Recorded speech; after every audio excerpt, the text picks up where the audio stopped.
Rick, do you have music going? I just want to make sure. No, I'm sure I'll do that tomorrow.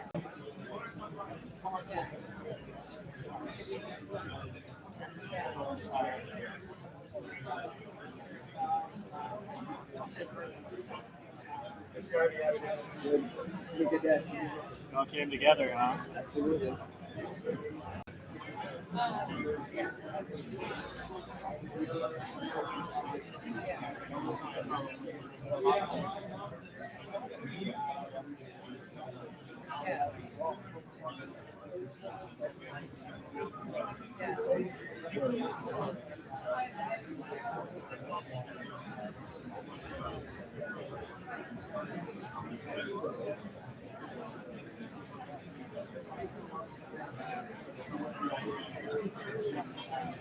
Great. Okay. This is great.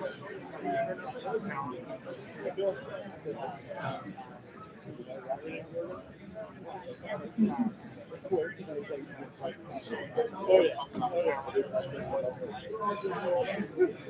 Is the boss good to go? Or do he's in the spirits. So that into the CIPC list. Yeah.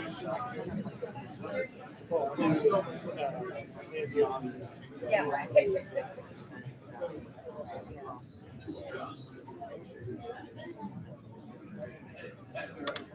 All right. Yeah. Ready? I don't know. I don't know. Take the microphone off to John Myers and introduce. Yes. You'll keep your microphone. You'll keep your microphone. And just hand it off to me There's afterwards. 5. I'll introduce you.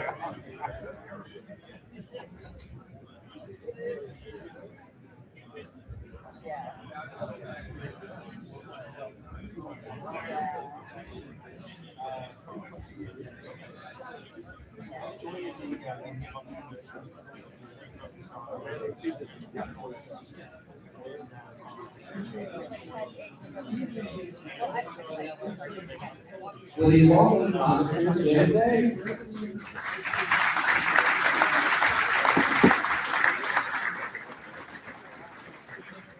morning, and thank you so much for being a part of our first annual Northeast Indiana Defense Summit. I'm stunned and overwhelmed in a really good way to see so many people here to be a part of something that our office has been dreaming about and talking about for 5 years. We finally brought it together. We appreciate each and every one of you being a part of it. First of all, will you join me in thanking Ivy Tech for hosting us today?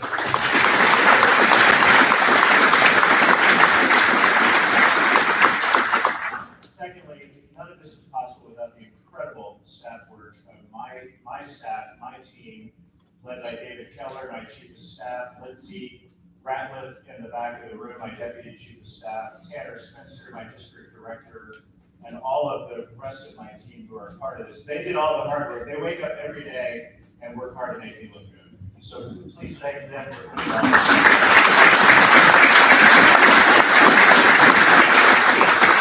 So the vision for today is to bring together economic development officials, mayors, commissioners, community leaders throughout Northeast Indiana. Also bring together defense executives from Northeast Indiana and the rest of the state of Indiana, and also from Washington, D.C. and nationwide. Bring together some of the top defense thinkers in the country and talk about what we can do better in Northeast Indiana to seize and build upon what we already have, and also prepare for the future. So today you're going to hear from local executives. First, a panel led by my friend John Myers. We're going to hear from Palmer Luckey, who's on the cutting edge, the front end of innovation in the defense space. We're going to hear from the author of, I believe, the most important book that you're all going to read, Jacob Helberg, who's going to talk about the big picture. Then we're going to hear from Ranking Member Mike Rogers, my colleague and mentor from Alabama, who served in Congress for nearly 20 years. We're going to ask him, what can Northeast Indiana learn from Alabama? And what can your congressman learned from him when we work on the National Defense Authorization Act and in other ways where we can grow and build what we have in our part of the state. So I'm excited about what this is all going to lead to, and I know many of you in the room won't be bashful to give us constructive feedback at the end of the day so we can make next year even better. But again, thank you for being a part of it. I'm excited about the day.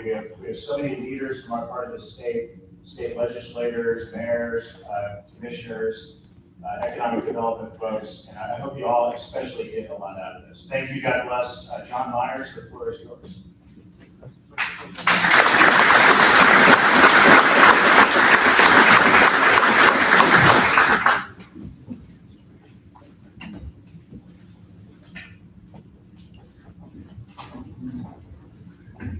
As you get my gang up here, a couple of us were at the Chicago concert downtown last night, so hopefully it was sing along.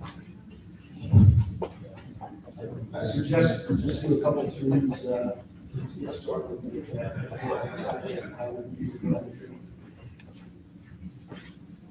So, good to see a lot of you. It's been a while with the pandemic over the last couple of years, and I'm actually trying to find a suit this morning that would fit. I sit around for the last couple of years, but yeah, it's really great to for Jim's office to put this together so we can talk about really the depth and the breadth of the defense industry in Northeast Indiana. You know, I was looking back at the history. If you think about it, Fort Wayne has really supported the defense industry since the Civil War. You know, the Pensy shops in downtown, you know, built the locomotives that haul all the war material for the Union Army. The gas founders, you know, gas cannons to support the Union artillery. So, you know, sure, we do a lot of really cool things now. It's really, you know, we've been doing it for 150 years. We do a lot of, we make the things that everybody else dreams of. And we've got a group up here of folks that do that every day. So I'd like to go through and you know, have each of these guys you know, tell you who they are, who they work for, and really share with you some of the cool things that their companies are doing locally and are really, you know, driving the defense industry nationwide because of the work that they do here. So first up, we've got Rob Matrevsky here. Rob works with Humphrey Harris. Rob, will talk about what you do, how long you've been in the industry, what Humphrey Harris does, that sort of thing. Sure. Thanks, and welcome everyone. Thanks for having me. Congressman, thanks. We really appreciate you putting this on. I work for Humphrey Harris, as John said. I've been with the company for 33 years, actually, and it's been several different companies in that time. IT&T, ITP, Excelis, Harris, L3 Harris.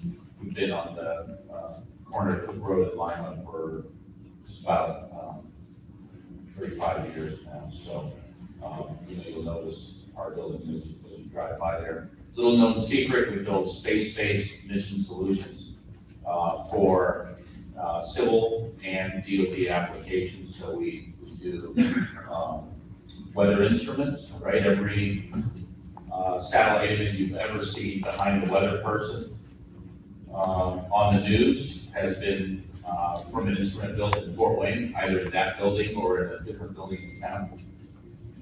And currently we've also expanded into the hypersonic mission, where we're doing missile defense tracking from space of hypersonic threats.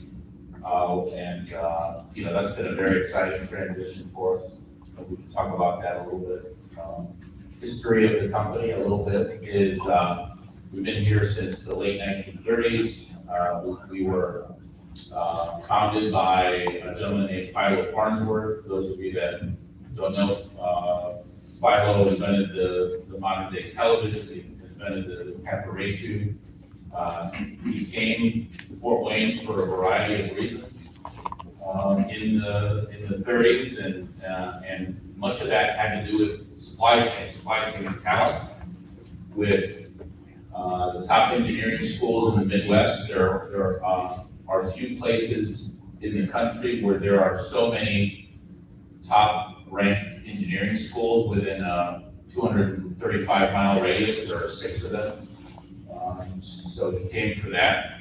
He came for supply chain of magnet wire, which was very big here in Fort Wayne, and was part of the television technology back then. He came for a supply chain of craftsman talent from the Amish community who built furniture, and the TV had to be furniture. So we're very proud to be part of this community for as long as we have, and looking forward to today's conversation. Thanks, Rob. Next up, we have Todd Hatt. Todd's with General Dynamics here in town. Todd? Thank you. Nice seeing everybody today. So as John was saying, I'm Todd Hack. I'm our director of our battle management systems and our Fort Wayne site executive. Basically behind Harley dealerships, our building right off Interstate 69. So we've been in General Dynamics here. We'll be approaching 20 years in town this September. Before then, we were a small startup called Command Systems, founded by Don Willis. Predominantly in Fort Wayne, Indiana, we specialize in vehicle battle management integration. We do command and control C2 applications, keeping our soldiers safe on the battlefield, enable them to communicate across the battlefield.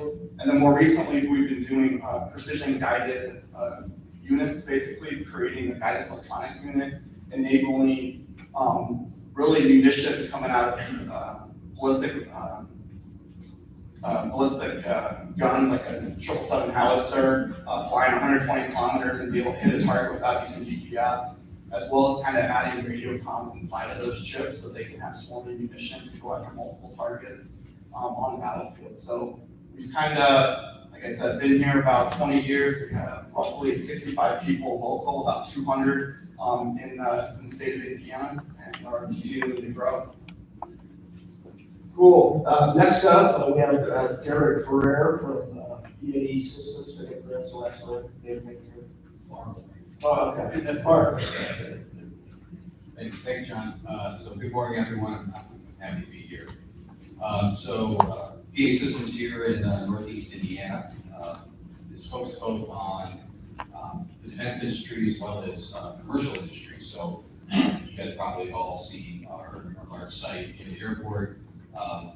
We manufacture there both commercial aircraft electronics. So if you've ever been on a Boeing airplane, any of the cabin systems or some of the control systems on the airplane, that's electronics that are designed by BAE and often built here in Fort Wayne. And also any kind of Boeing aircraft out of the engine, there's what's called a full authority digital engine control. So it's the engine computer designed and built by BAE Systems here in Fort Wayne. So you interact with our products quite frequently if you ever do air travel.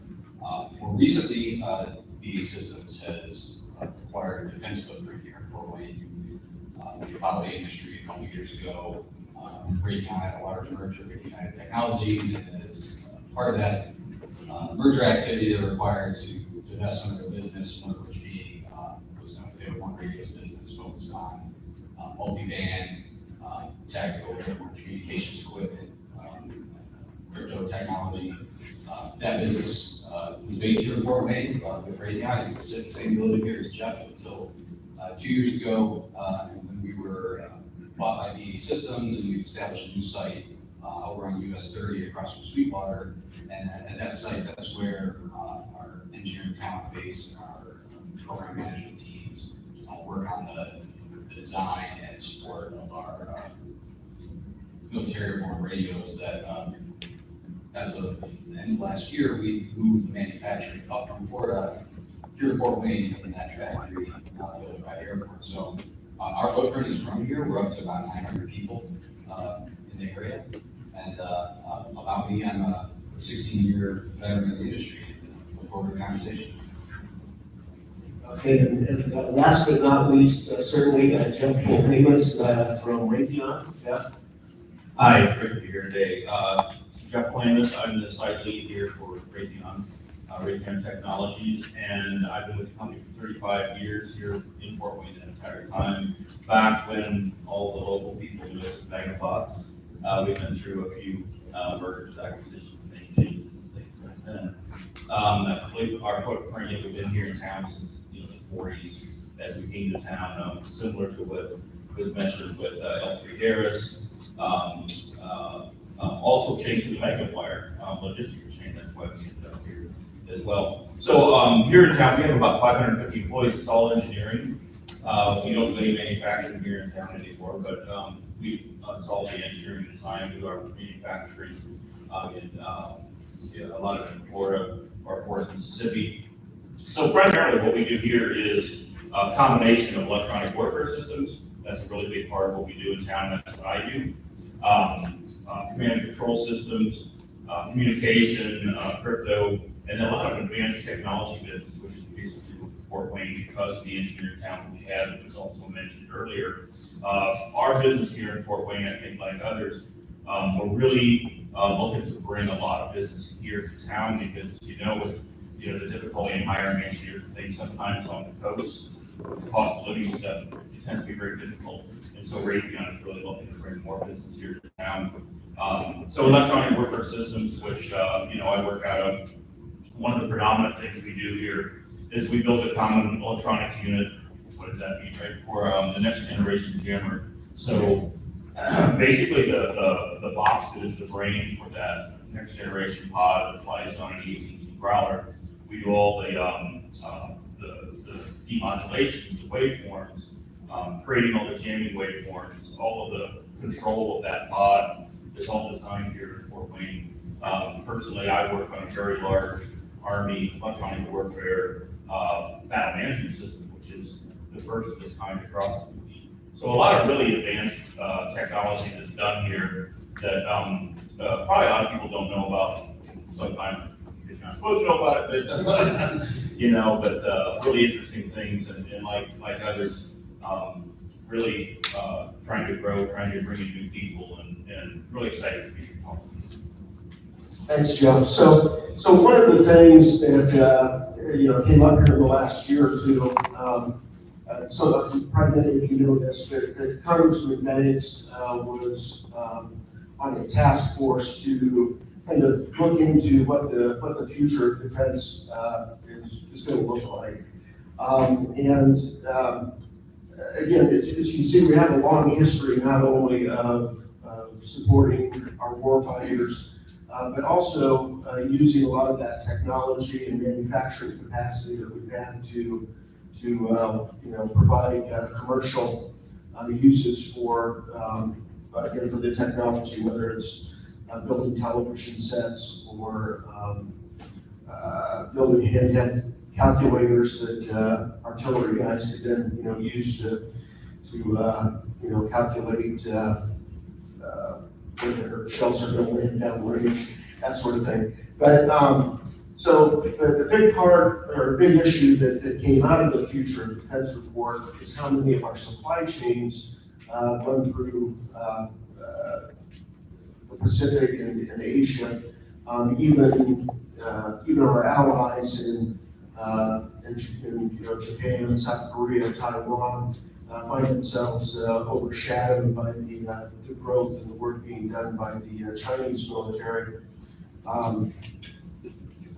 So I guess what I'd like each of these guys to talk about maybe is what they're seeing in terms of reshoring of supply chains, how they deal with that, with those issues, especially, talk about so much work they do in electronics. How do you get the chips? Where do you get the equipment that goes in the equipment that they're building? So I'll just go down the line again and start with you, Rob, and let you talk about that. Sure, thanks. We do have dual-use technology, as I talked earlier. Environmental monitoring and missile detection aren't actually too far from each other. They both use infrared technology. We do that from space. We have some unique needs because we're in space in terms of our supply chain, right? There's a lot of rigor around space-based applications in the supply chain. We use both local suppliers, suppliers around the country, and some offshore capability in terms of the high-end electronics. Like everyone else around here, we've seen pressure in terms of electronic microcircuits in particular. And, certainly we have spent a lot of time over the last couple of years expanding our sources of supply to create optionality within those areas. We've worked hard to create alternate parts lists so that we can have choices in terms of microelectronics.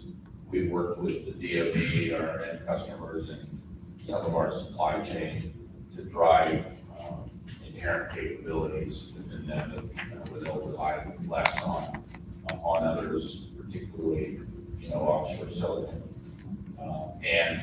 I think we've spent internal money quite a bit to create a production flow. We have 550 people here that rely on steadiness of work. We don't want to deal with ebbs and flows that come with supply chain disruptions. So, we've created some optionality in terms of getting non-flight electronics, as we call them, things that don't go to space, easier to acquire, and use those to be able to move our product forward as we manufacture it while we're waiting on longer supply chain lead times in the flight parts. So we've done quite a bit of internal investment on that, just to make sure that we have some predictability in our delivery schedule and our promises to our customers. Great. Todd, sorry. Yeah, no, so Rob said a lot of the things that we're also facing at General Dynamics was really that microelectronics kind of being the big problem child as we try to get more defense type ruggedization on those chips. How do we get one? Where are we getting them from? I think the White House had another executive order come out that you have to have a second and really third tier suppliers to track where are those chips coming from, what type of code exists on those chips. There are a lot of fakes out there, and our really kind of supply base is kind of looking at that. And then other issues, if you follow that community in these foundries, right? All major foundries are fully booked to capacity through 2023, right? So this is not going to get resolved any near term. So, and really the other problem that's even happening even today in Ukraine, 90% of the neon gas that goes inside these chips are created in Ukraine. If that supply base is being disrupted, then that also then foundries can't build the chips that us as commercial defense companies, we do compete, right, with the same or similar type of chips that Samsungs and Apples and everybody wants their smartphones. So really kind of what, Rob and some of these other guys will probably be talking about is really kind of where is that supply chain rethinking, and this is where, smart engineers come into it, looking at other chips, how do we then put those into a military environment that shock can vibe and extreme temperatures and really has to work 100% of the time, not 99% of the time, but 100, and getting that reliability built into the overall supply chain base is really kind of a heavy focus for ours right now. Yeah, so Derek, if we said everything on that sheet, or, I think you just add a couple points. So if you think about the products that we build, the business that we're in, you mentioned about kind of foundry being, booked out all year this year. The interesting thing about that is kind of the vintage and things of electronics that our products use is not the state of the art. It's not the thing that drives the demand, right? It's the smartphones we carry, the vehicles that people want to buy, drives the demand from these foundries, and then run their capacity and production lines to meet that demand. And then we're kind of as big as the defense industry is, it's not nearly as big as kind of the commercial industry that utilizes microelectronics. So that's a difficult thing to have, so I think that's kind of a longer term answer is, are we designing products in a way that are easily upgradable or can easily take tech insertions to take advantage of newer technologies or things that are more aligned to where microelectronics are going, so that we can stay in line with the production capacity that's being invested in. And maybe to expand on that, John talked about the reliance on, the supply chain goes through kind of Pacific Rim. I think all the capacity in the microelectronics industry in terms of foundry or packaging houses is over in like China, South Korea, and Taiwan predominantly, and they invest billions of dollars a year to create capacity for this. That investment for any one company in the defense industry, there's no return on that investment for us. It's a problem that needs to be solved more on a grander scale, and I know, there's been some action, legislatively with the CHIPS Act and things where the government's trying to, either invest or incentivize investment in that. And I think that's going to, start to move things in the right direction in terms of bringing that capability back to the United States and, giving our industry more options and more sources of supply, both from a capacity standpoint, but also from a, let's say, a supply chain, securing the supply chain, mainly from like a cyber standpoint, kind of protection against counterfeits. Yeah, we're lucky that, we have Senator Young, who's a former Marine and, a U.S. Senator, one of our U.S. Senators here from Indiana, that's been doing a lot with the CHIPS Act and trying to beef up our abilities to be able to compete in the future. Now, Jeff, with you, with 35 years of experience, you've probably seen these things come and go a couple of times. So, any way you can make any of us a little smarter in terms of how we address these issues? Yeah, I think there's a few things that, one, picking up on what Derek said as far as open architecture systems, right, and technology insertion. That's really a huge point of emphasis for the DoD today. In the old days where, you would get paid to build a system from cradle to grave, it would be very unique. And if it needed to do something new, you have to go back and redesign pieces, and that's just not the way it works anymore, right? We need to be able to all build to the same standards, the same architecture. So as the supply chain can support, as technology increases, we're now able to replace faster and easier. In addition to the silicon industry, even things, metals, materials, things, and as you look across the supply base, things, making sure you have stocks in hand well ahead. It's difficult when it comes to increased investment to keep more inventory in-house, but it's almost something you have to do today. The thing that a multi-million-dollar system is waiting on might be a 50-cent component, right? So that whole supply chain, that whole base of knowing exactly where everything is at and when it's coming in is really super important. And I think that you're also seeing now, whereas we look at contracting, really across the DoD, they're also contracting materials well ahead of design programs to make sure that we have this, the lead times are just getting longer and longer. So you have to make sure you have these materials in-house to be able to deliver on time, because the warfighters don't wait, right? They have to have these things when they need them. So it just takes a lot more emphasis to make sure that everything is in place.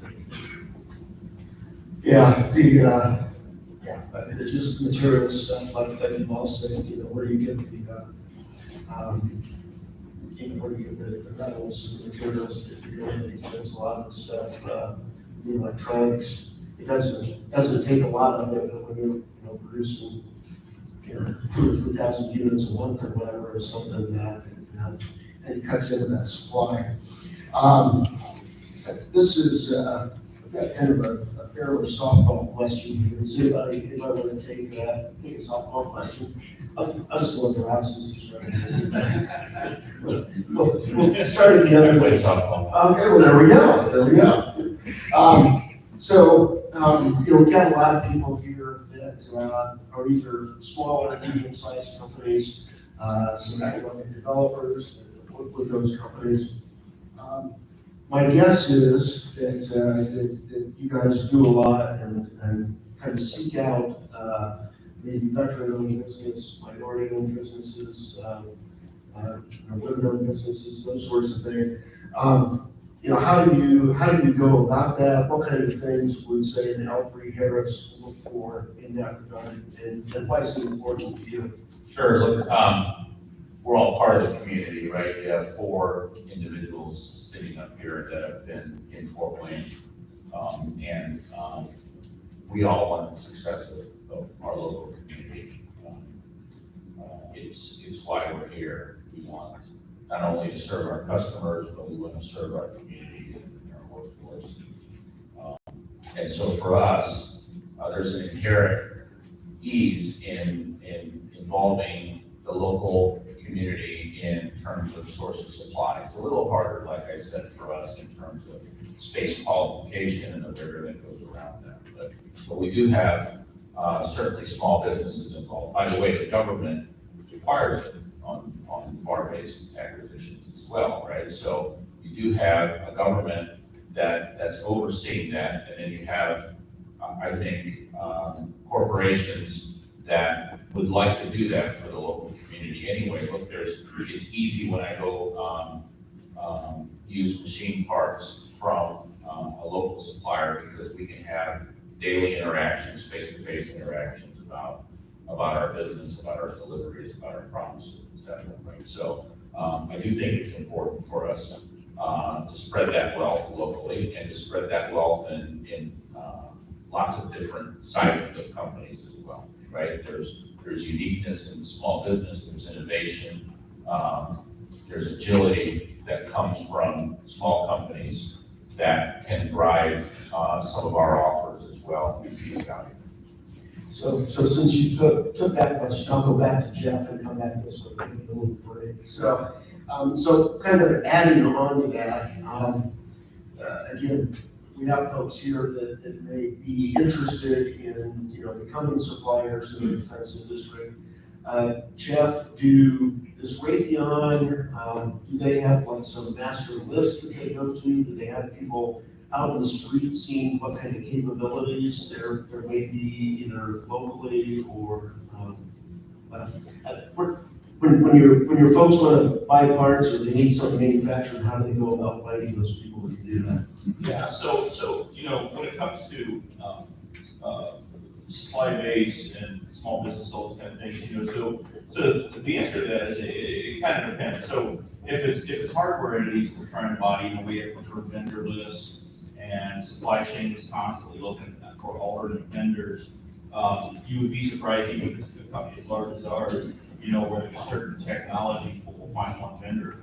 We're scanning the country for alternative sources and other vendors and things like that. And so supply chain is always, and so, from a small business perspective, certainly making contact with our supply chain people, getting yourself qualified, getting on the list and that, and so that then it's easy to buy rather than really hard to buy. But for example, I run a large software program, and small business to me is, I have one, job that we're working on now. I have 6 small business partners, and all software houses, and it's because they all bring small, they may be small, but they have an incredible amount of talent, and it might be a few people, but they have significant knowledge in niche areas. It's just really important for us, and even a company as large as Raytheon, we can't be an expert in everything, and we don't necessarily desire, we can't afford to invest in every technology known to man, right? So we're always out there looking for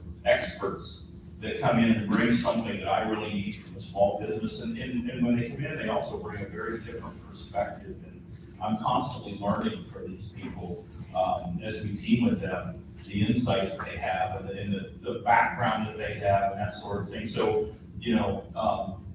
diversity within our companies and things we always talk about is important. Diversity within our teams is incredibly important as well. We're not going to get ahead by just doing the same things as everybody. So that's really important to me from a supply chain perspective. So Derek, same question, but since BAE is 4-0, first off, the question about how do you find the folks, but then what kind of special issues do you guys have to deal with to, deal with ITAR and some of the other, federal laws that govern the defense industry? Yeah, I'll address the second part of it first. So BAE Systems here in the United States is operates 100% separately from the parent company in the UK under a special security agreement between the US entity, the UK company, the US government. That allows us to work classified DoD contracts. So we have our own CEO, our own board of directors here, and operationally, we're just a US company here in the United States. So any of the same kind of compliance to ITAR and things like that any Raytheon or L3 or GE we go through as well. We just have some extra scrutiny that we apply because we've got colleagues in the UK and other places maybe more predominantly than smaller companies. But as far as bringing small business into the defense industry, Rob talked about kind of the federal acquisition regs, require certain level of small business and things on certain programs.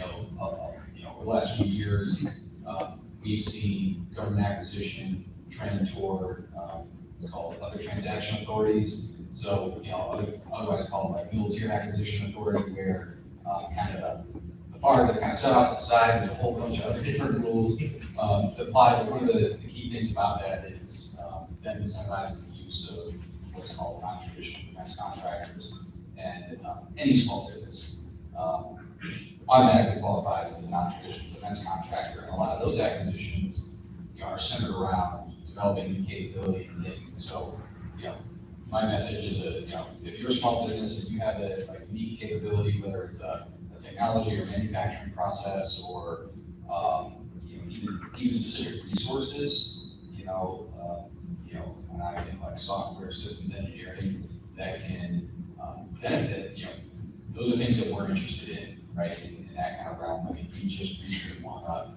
major competition with the Air Force to develop and produce a new high frequency radio for them. So high frequency radio, think ham radio. Familiar with ham radio? That's what it is.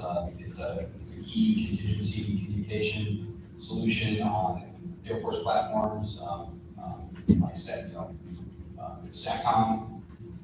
You were operating a SATCOM denied environment that had a way for long range communication. HF is the tool. We partnered with a small company in Texas, about 20 people.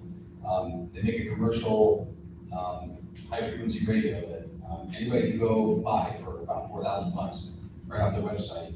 And we partnered with them through this kind of this other transaction authority competition, adapted their technology to, I'll say, military applications. So kind of the requirements for the platforms we go on are much higher. So we work with them with our expertise in ruggedizing it and how you adapt this technology to the use case, but it's their core technology, right? We don't have HF expertise in these systems. They were key, they were critical to our success in winning it. So those are the kind of things, maybe not on that level, as a kind of a commercial product, but think in a similar vein. If there are technologies and things that you think would be beneficial or unique, offer advantage, those are things we want to hear about. And Derek, when you talk about those OTAs, it's not just trying to find the niche technologies, but because, as you mentioned, the non-traditional content, if we don't have non-traditional partners, we're not allowed to compete with those. You have to be able to show a significant, whatever that means, right? We're still trying to define that. A significant amount of work performed by non-traditional entities. So it's really important, that we create those relationships and we get to know everybody. Yeah, so a quick follow-up on that, Derek. So, do you have folks that say work with the local academic institutions, or You know, it's one thing to say, well, yeah, you know, we like working with innovators or whatever, but, you know, what, some crazy inventors, you just show up at the front desk at BAE and say, I got this great idea, or what's the process? Admittedly, we don't have that kind of resource locally here in Fort Wayne. I mean, E-Systems is a multi-billion-dollar company, so, you know, there are investments we make every year in research and development, and some of that money goes toward partnering with universities and ensuring technology. But admittedly, you know, a lot of that kind of focus and things kind of get centralized to the centers of gravity of our company. Mhm. So, you know, we're highly centralized in the Northeast. So, a lot of that resources that do that kind of come out of there. So, yeah, I think the way I want to leave that is, I think that's an area for us to improve on. And, you know, how do we take advantage, like Rob was saying, like, you know, we're, you know, 3 to 4 hours away from huge pools of talent and research that, you know, there's probably better ways to collaborate on that. How do we take that MIT money out of Boston and move it to West Lafayette? You know, Todd, I know we were talking earlier before we came in here, you know, about what General Dynamics does here in town.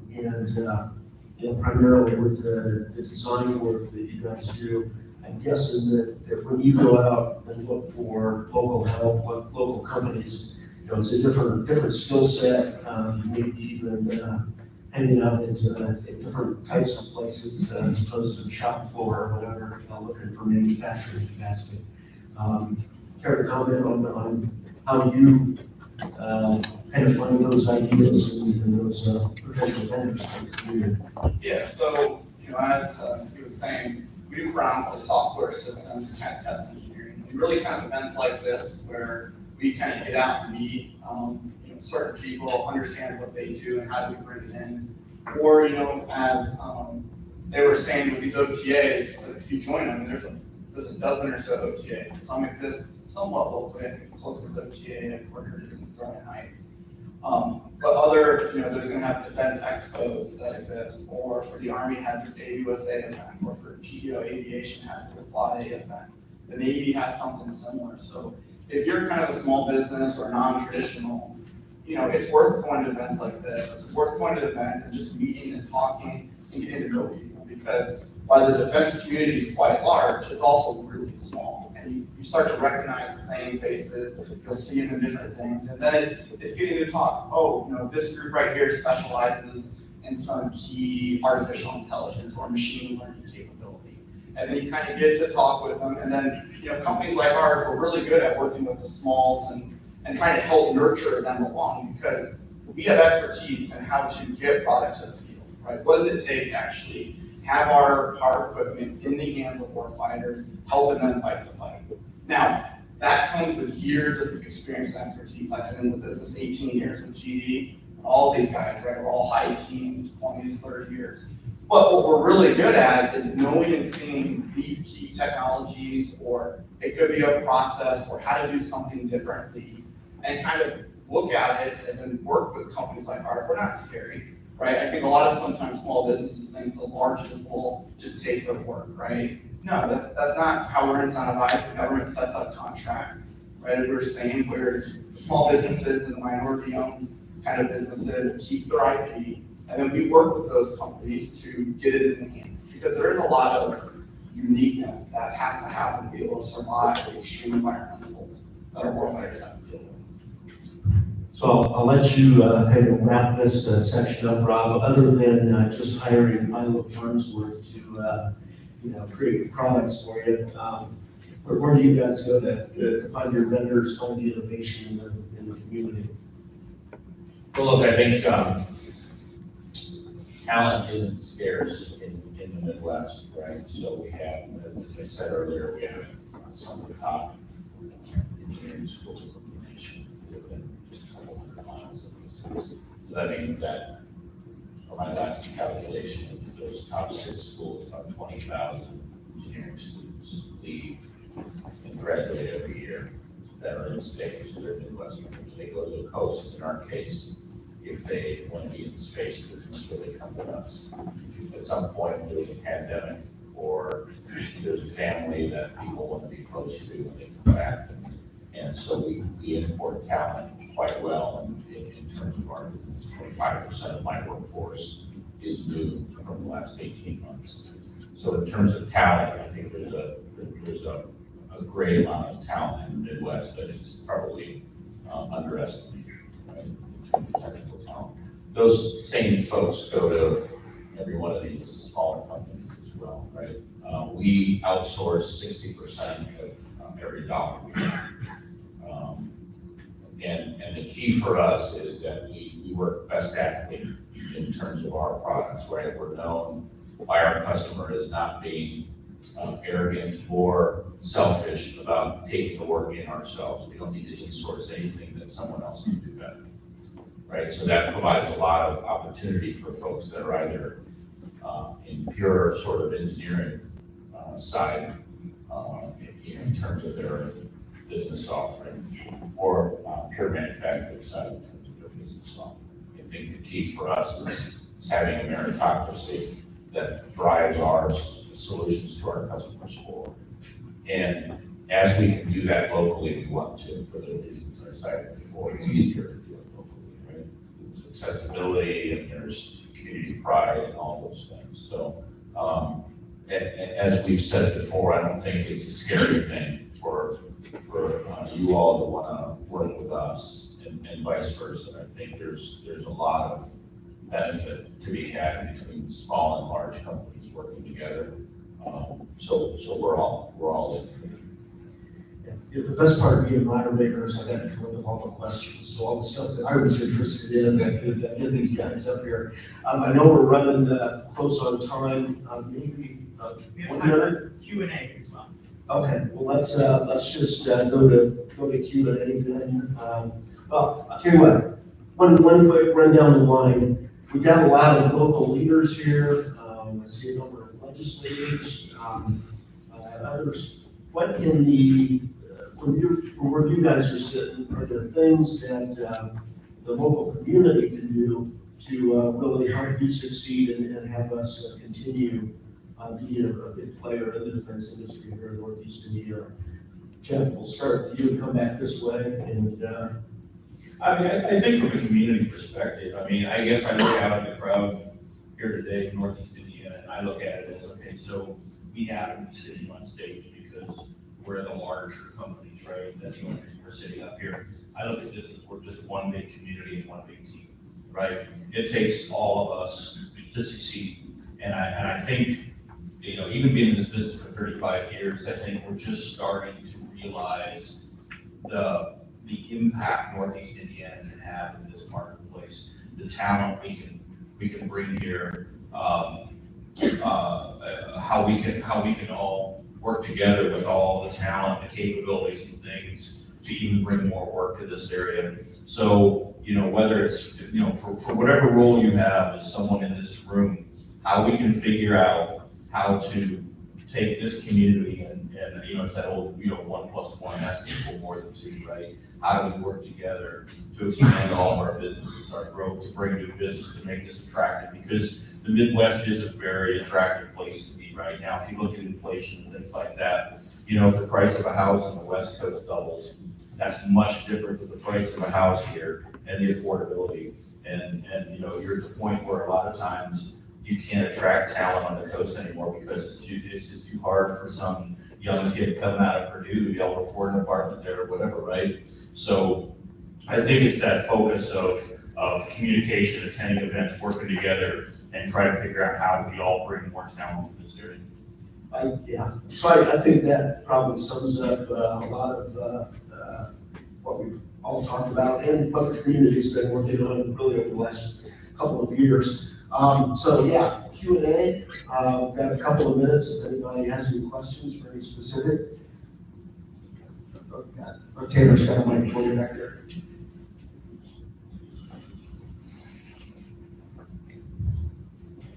This work? My name is Billy Mitchell, and I guess the general discussion has been focused on finding vendor partners and so forth. I'd like to ask this a little bit differently. I've been around 20 years. I think everybody understands it's a great place to live, great place to grow your kids, low cost of living, excellent schools, all that kind of stuff. But for some reason, we don't really have a really major, let's call it footprint with big companies like yourself. What can we do here in all that? Years ago, I know 90 bucks formulations, Raytheon had thousands and thousands of people working. And I can't give many years ago myself to visit those that were partnering with them. I'm just amazed at all they had.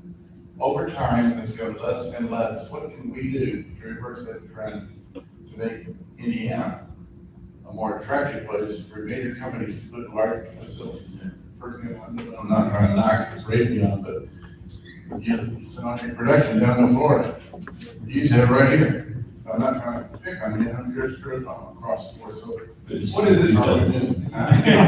It's good to see you too, Billy. I was gonna walk up and say hi to you. Yeah. I will do that. But very seriously, in terms of really having an impact in part of the defense industry, having a major footprint here, I think would be very important. For some reason, across all the board here, we don't really do that. So could you guys address what we could do to make your management more interesting? Yeah, I know Derek knows that PAD's done by that. Eric, So I guess I can't speak to kind of why that happened in the past, so I'm just, I'm one of the guys Ron talked about that grew up in the Midwest. I went to the coast for a while, came back to live with family, so I've been back in the area for 3 years. So, I can speak to the last 3 years where I'm already seeing that shift. So I'm gonna take credit that, when BE Systems acquired the airborne radios business from Raytheon, one of the first decisions we made was, we had to move that manufacturing that Raytheon was doing, we had moved it back up here. So,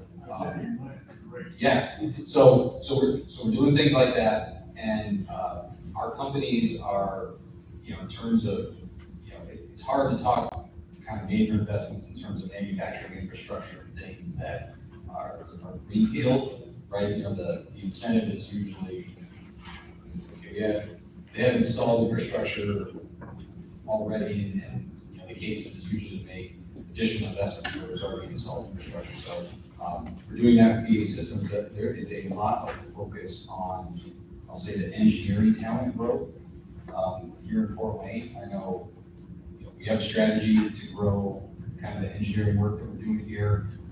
Over at the site across from Sweetwater, we already have plans to expand some footprint there because we've got more work on El Rob, and I think Rob's business at L3 is trying to do the same thing. So I think that there isn't anything specific here in Northeast Indiana that, I'll say kind of regulatory wise or anything like that that's going to incentivize it. Like, I think the incentives are there, and I think people are starting to now wake up, and it got accelerated in the pandemic of, I don't have to live in a high cost of living place to do my job. I can live where I want to live, and I think a lot of it with kind of this region is kind of self-advertising, the word of mouth, and working your connections, and kind of cheerleading.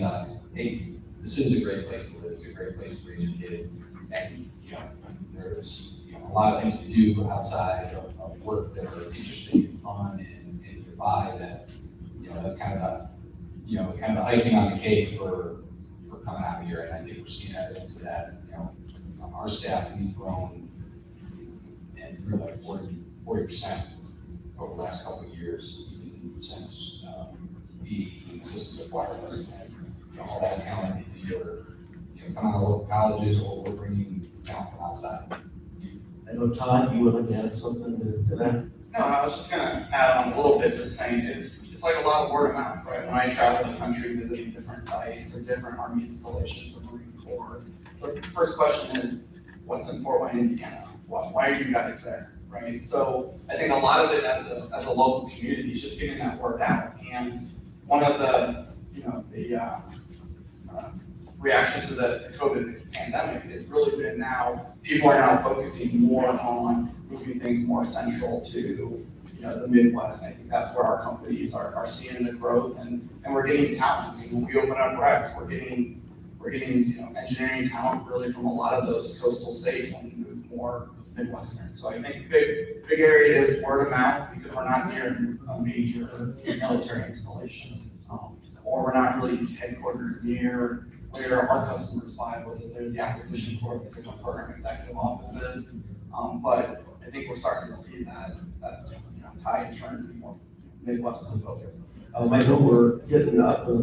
I know these guys will be around to answer questions afterwards. We have more time. Last question. Last question, okay. Okay.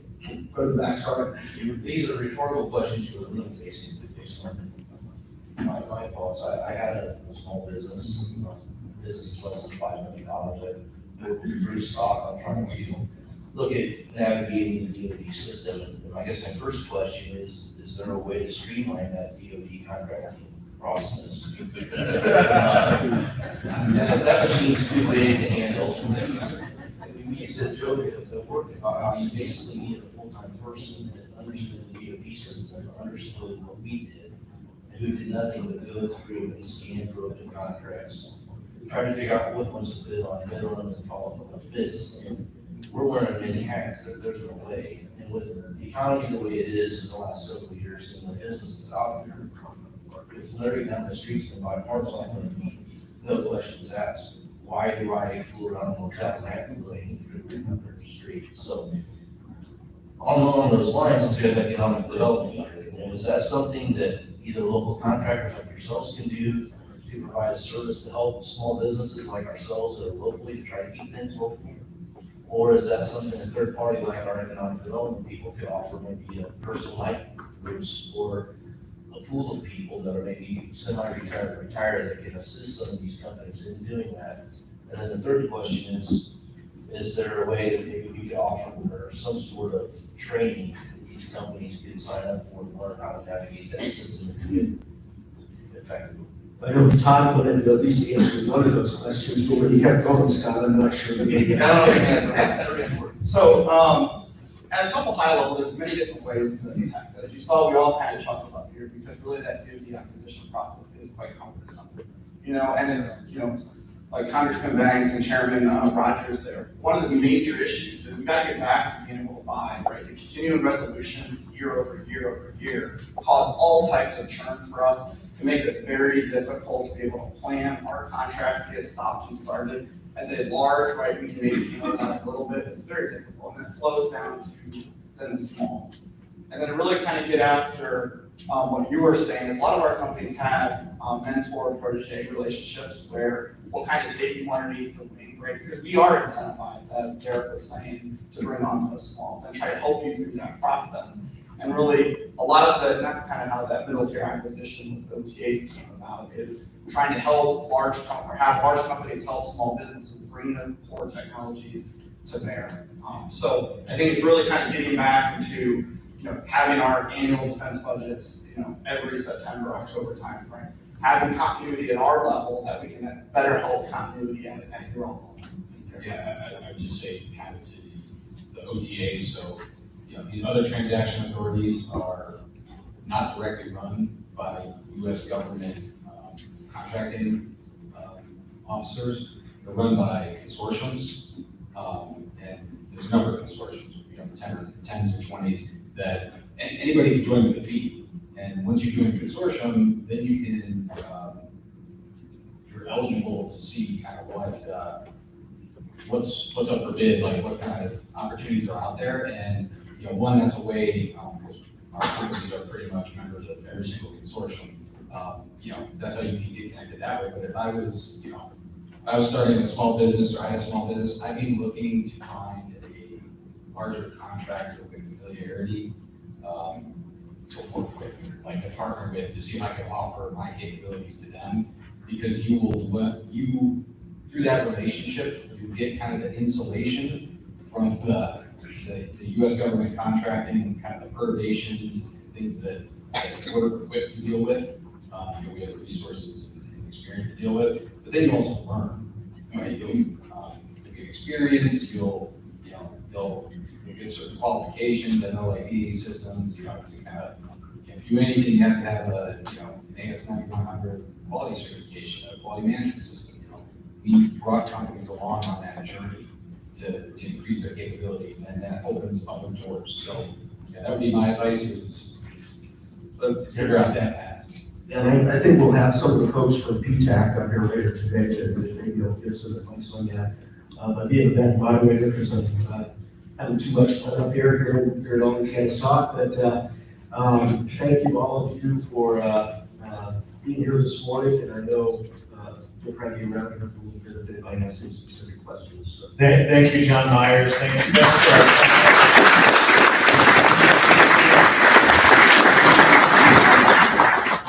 We're going to roll right into the next one. I promise you we'll take a break after this next panel, and you can stretch your legs and grab a cup of coffee after that. I'm excited about hearing from our next speaker.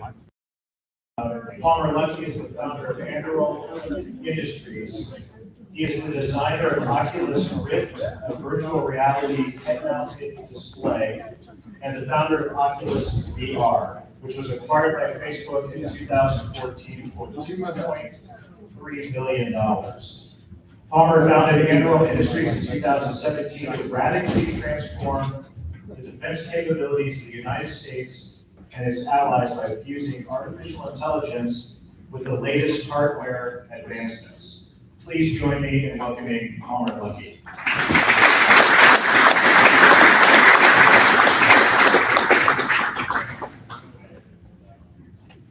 I can barely follow. Palmer, welcome to Fort Wayne. Of course, thank you. What do you think? Really liked it so far. We had dinner together last night. You were downtown. You stayed near here, across from the Coliseum. It's a lot different in California. You know, in all the good ways. It's different than some parts of California. So I grew up in Long Beach, California, which is pretty different from some of the fancier places. And you know, there's California, is what we always say. So it's actually more familiar than you think. Well, we're really excited to have you here. One part of your bio that always sticks out to me is you're 29 years old. You sold a company for $2.3 billion to Facebook. And then you started another one. So why don't you tell us about the story about Anduril, first of all? Why did you start it? Tell us about that process and what it means to you. So to talk about Anduril, I kind of have to go into the past. Most people know me for Oculus. That's what everybody always talks about in the intros. And that's because I sold it for a lot of money. But actually, before I started Oculus, I worked at an Army Affiliate Research Center, the ICT Mixed Reality Lab, on an Army program called BraveMind that was treating veterans with PTSD using virtual reality exposure. So that was sort of my first real job that wasn't minimum wage. And I did that while I was putting myself through college. And I did a lot of, got exposure to a lot of cool things, but also learned a lot about how DoD worked, learned a lot about how DoD didn't work. And when I sold my company to Facebook, they immediately killed all of our work with DoD. And the reason I started Anduril was I worked at Facebook as an executive for a few years before they fired me. And I became concerned about a few trends. One, the biggest tech companies in the United States are not working with the Department of Defense. It's never been true in history. There's never been a point in history where the most valuable companies in our country refuse to work with DoD. And the reason they do that, and the smokescreen reason that they give to the media, is that they're just listening to their employees. That's false. It's not actually an ideological play. If it was, it'd be easy to just change their ideology. The real problem is they are fundamentally beholden to the Chinese Communist Party, either through desire to be there in the future or because their current business is wholly dependent on manufacturing that takes place there, on talent that takes place there. You can't convince them of that. They're making a rational decision that's very bad for the country, unfortunately. And then you combine that with the fact that it's very hard for lots of startups to work in the defense space. To one of the questions, how can it become easier to work with DoD? It's so bad, it's so hard to work with DoD that most startups shouldn't do it. And like that's a controversial opinion, I know, in a place like this, but I'm speaking practically. Most small companies shouldn't work with DoD if they're thinking rationally. It's such a hard customer to work with. You're probably going to do better in enterprise or consumer. And what that really means is everyone work with defense. They're doing it for irrational reasons, usually that they want to help their country.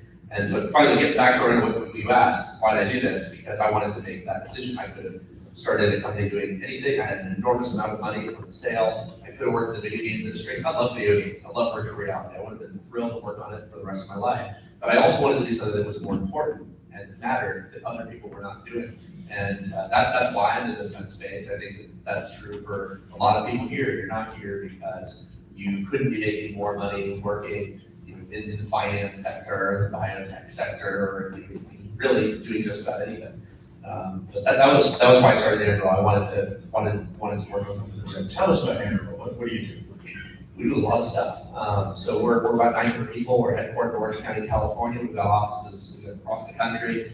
Our big thrust is applying artificial intelligence to DoD systems. Before anyone asks me, Palmer, where do you get expertise in AI? The answer is I don't. That's never been my expertise. But what I wanted to do is start a defense products company. So not a defense contractor that relies on the government and taxpayers to fund all our R&D, but to take my own money, put it in developing new products and sell them to the government when they already work. It's a radical business model for DoD, but it's the way that basically every company and every other industry works.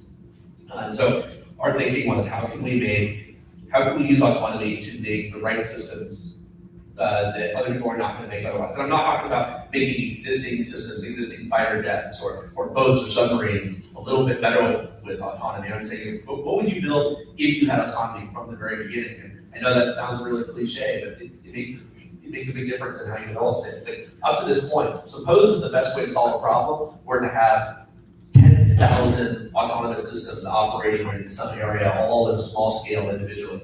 That's never been possible before because you would have had people that are manually operating those. There's no real way to actually make that happen. Sometimes it makes more sense to have one thing in that same area that's immensely capable. And that's where the DoD's been focused, is building these immensely capable platforms that are operated by a small number of people because you can't have an infinite number of people. But if you can have artificial intelligence systems, and you don't have to make them really smart, right? The smartest system we make is dumber than the dumbest person, but sometimes the dumbest person is enough. And that's cool. Look, our Christian to be honest, there's a lot of systems where all they need to do is just wait for a thing, and the guy pushes a button. If you can automate all of that, then you can have people focusing on the things people do good. People shouldn't be watching dozens of security camera feeds at the same time, trying to figure out what's going on. They shouldn't be just standing there so they can turn something on and off based on the fuel level. Like it's crazy the jobs that people in DoD can end up having. The job sounds really cool, but sometimes it boils down to, yeah, I stand when the generator's almost out of fuel, I turn it off so that it doesn't start the engine. We don't need to have people who are focused on that. They need to be focused on what people get at.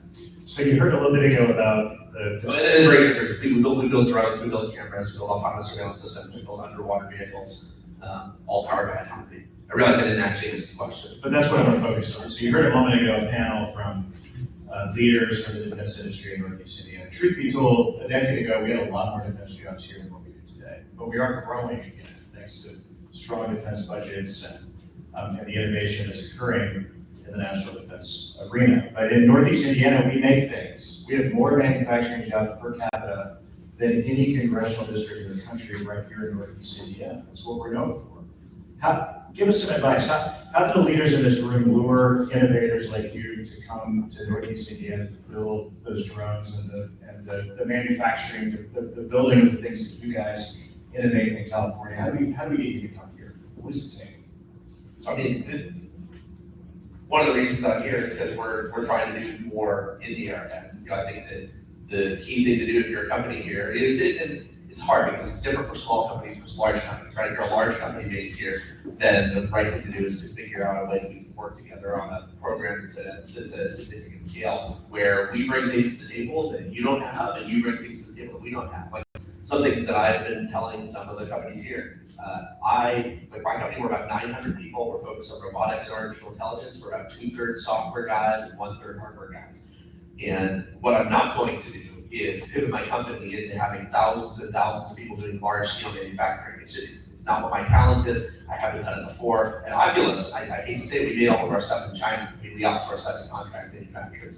And I've got some wild stories about China if you ever want to talk about that. But I'm not going to try to build a company around large scale manufacturing when there's already companies that have workforces that can do it, that already have capacity to do that. When they're already better at it today than I could be with a decade of hard work towards that. I'd rather work on the things that I'm really good at. Before I open up to questions, I want this to be very interactive. So as you are listening to this, think of good questions and we're going to toss it over to you. But the final question I have for you is, hey, can you paint a picture for us, for some of us who are less creative than you are, of what the future of warfare looks like? How does this new technology that you're innovating, what does it look like in the warfighting domain?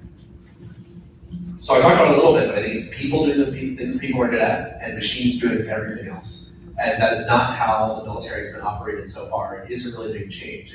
You hear this kind of media fiction of the future of warfare being terminated, where the robots are the ones that are out there deciding who lives and who dies, and and potentially they're going to kill us all. The reality is, bad people are way scarier to me than AI, because there are evil people out there in the world, and evil people with very limited artificial intelligence are a lot scarier to me than AI that's going to kill us all. But I think that the reality is we're not actually going to be dealing with those problems. The real problems we're going to be dealing with is how, in a world where you have more and more fronts we need to compete on, are we going to compete? How are we going to compete with adversaries that are really wild asymmetrical advantages?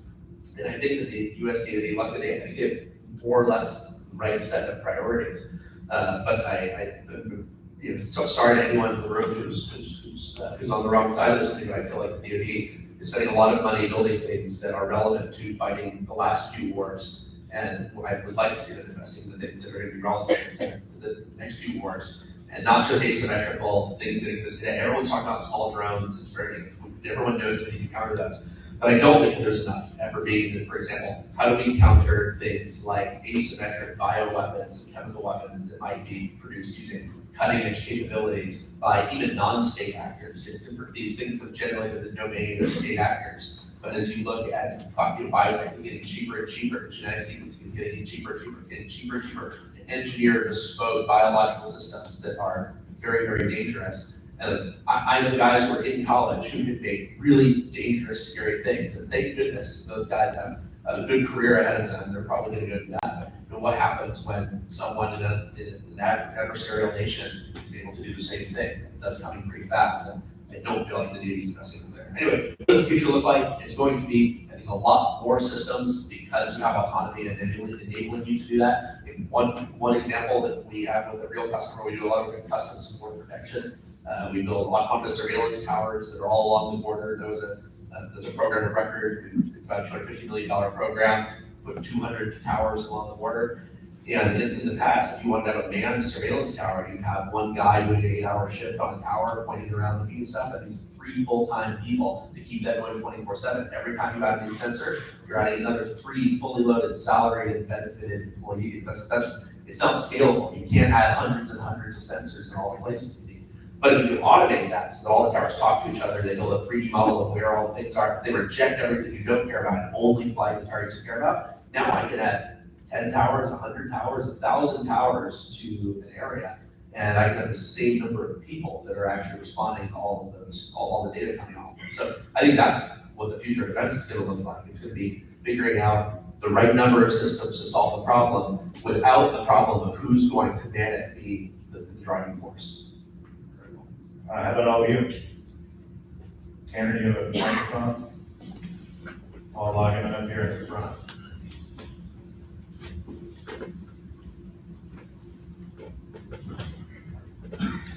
Congressman, I know you spent a lot of time in Israel, and been back and forth and seeing the innovation that they've been able to achieve there.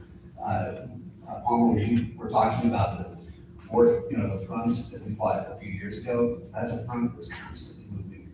How can we learn from Israel, and then how can we also learn how to develop some of that talent here in Northeast Indiana? I will say I've actually not had a great time with Israel, just personally in my business, partly because the message I just told you about, using manpower effectively and using autonomy to replace manpower. The candid discussions I've had with the Israeli Defense Forces is we have mandatory conscription. We have more people than we know what to do with, and right now they stand around and they sweep hallways. So if they're all going to stand around our border and link arms and block people coming in, that's fine. We don't need to reduce our manpower. That's always it's an interesting dynamic. It's not something. It's definitely not the problem the United States has.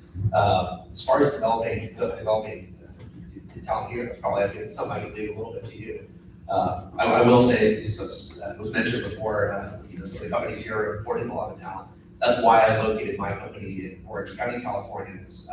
I started Oculus down in Orange County. I was able to import people from all over the country. There's a lot of people where I can convince them, hey, this is a place with good schools, good infrastructure, reasonable cost of living in the context of California. So really not reasonable at all. But one of the things that happened when Facebook bought my company, I moved up to Silicon Valley for several years and worked as an executive there, still running the Oculus side of things. And I found out that as soon as I was in Silicon Valley, I couldn't attract people who were not already in Silicon Valley. Nobody who isn't in Silicon Valley wants to be there. Most of the people who are there don't want to be there. But I could never get somebody from Indiana or Ohio or Florida to move to the Bay Area. And so that was why when I started Amarillo, I moved back down to Orange County. Because it's so important to be in a place that is attractive to people that are all across the country. So one of the best ways to get talent is just steal them from other places. You gotta make the pitch. I think a lot of people, they're not necessarily thinking about where they want to be, but if you can reach them and say, hey, this is a good place to be, it's a good place to grow a family, it's a good place to build a career, then you can steal them out of a lot of these terrible places that are stuck right now, like San Francisco.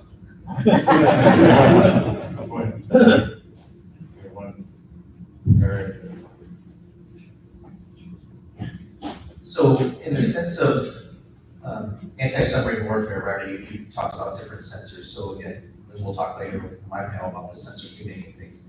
As we look at autonomous or interconnecting different sensors in the ocean or through space or others, the different services, or even within each service, there's a lot of stovepipes, a lot of infrastructure barriers that we found, right? So if we want to integrate more of the data, you're talking to 10 different services or different folks. So what's your strategy, I guess, or philosophy of trying to help break down some of those stovepipes so that we can combine some of these capabilities, whether it's autonomous or artificial intelligence, to do, to find more submarines, right, or to find quieter submarines versus each mission does its own specific thing? There's not all that much I can do to help break down the barriers, but what I can do is make it easier for the customer to break down those barriers themselves. So one of the things that we do is our artificial intelligence platform can take data from just about anything. And we want to be using data from every system the DoD has. We want to be the thing that's so, taking in the data and then being used for command and control. Now, I know that that's probably not going to happen. We're never going to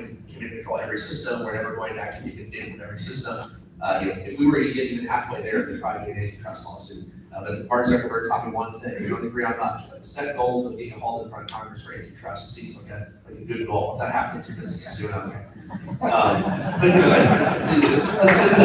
That's a big part of what we can do is be willing to work with everybody. It was on the panel before, and it's this idea of not insourcing anything that could be done better elsewhere. And I think Admiral has that same philosophy. The reason that's important for breaking down those barriers is if it's difficult for the services to integrate, data prompts even integrate all the stuff. But if you go to the data prompt harder and say, no, I don't want to integrate that, I only want to integrate this, I'm only going to use my own stuff, that makes it harder for them to break down their own barriers. If you go and say, I'll work with everybody, including all of your political rivals in your own organization, then that makes their job a little bit easier, just a little bit. Hey, Bowen. Joel Neidig, I'm a co-founder of a startup out of Notre Dame. We're a blockchain startup. But we really focus on, in the Defense Department, we focus on zero trust. We just raised a Series A of 25 million. Just wondering what kind of advice you have for a up-and-coming startup that's like, we're heavily into defense, but also looking at that dual-use technology. Well, since you just raised around, you're doing doing more right than a lot of companies. There's a whole bunch of pieces of advice that I can give. Two things that come to mind are, one, there's a difference between building a good company and an investable company. You can actually do one without doing the other. But the trick is trying to build both. You get a lot of people who bootstrap their companies, and that's why they're Oculus for the first few years. Just me and a couple buddies, and we weren't making any money. But it wasn't until we were actually able to raise money that we were able to really supercharge our growth, hire a bunch of people, and really actually make a go of it. And so one of my pieces of advice to companies is don't just think, how can I build a profitable business, a scalable business, a good product? Because yeah, those are important, but those are not what you need to be an investable company. To be investable, you need to be, first of all, visible to all of the investors that are across the country. Like I was doing some homework ahead of this. So California is about 200 times more venture capital investment in Indiana, which is way outsized given the differential in economy actually not even being close to that. But a lot of that is visibility. It is figure out how you're gonna pitch your business in the context of getting people to understand where you're going, not just now, but 10 years ago, how does this turn into a $1 million business someday? And a lot of people don't want to do that because it totally sucks. And you're basically making marketing materials for finance people. You're marketing yourself to finance people, and that's way more boring than marketing yourself to customers or to recruits. But you have to do it. You have to speak the language. You have to convince them why you're going to be profitable, why you're going places, how you're going to have an exit, why their money is good, why you're going to have good corporate governance that means their money's not going to get blown away. And that was something that I learned how to do at Oculus. And, I have customers, but I also have to market to investors. The second thing, you probably already know this. I think a lot of companies do not think enough about where they locate themselves, especially relative to having the right congressperson. So this is, you probably know this just better than anybody, but being in a place where you have a congressman who's willing to represent you and fight for you and fight for the interests of the district is actually a huge deal, especially when you've had the other side of it. Like, I'm not supposed to get too political, but I'm going to anyway. My congressman was Harley Bruda. He was the congressman where my business was, where Andrew was. He was the worst. Hate that guy. He was worse than useless because he didn't support military, he didn't support law enforcement, and he actually ran attack ads against me. Literally, he ran TV ads that were just me. And I'm like one of the biggest employers in this district. And it's just, you can't. You think, wait, why would anyone rationally do that? Why would you literally run ads attacking the executives of one of the largest companies in your district? The answer is it wasn't practical, it was political. And so putting yourself in a district where you can have a representative who's actually gonna help you, well, man, that's great. Actually, we ended up moving. We jumped out of that district in Irvine, and now we're in Costa Mesa, and we hopped districts to get away from him. Now he's not even in office anymore. So he got beat, but suppose he hadn't, but that wasn't, we basically jumped our business. We moved our headquarters, 650,000 square foot headquarters. Not only because of this, but largely because we needed to be in a place where we had someone who was on our side. So that's something that small companies don't think about enough. I think most companies are not going to get attacked by their congressman, but there's a lot of companies who locate themselves in a district where they're not getting any help, especially in California. And that's not a great position, to be in. Imagine that. Can you imagine attacking your constituents and being like, boy, these guys are this person is absolutely awful, he's a war profiteer, et cetera, et cetera. You're welcome to Northeast Indiana. I love Indiana, I love the congressman. You're in good hands. Who else?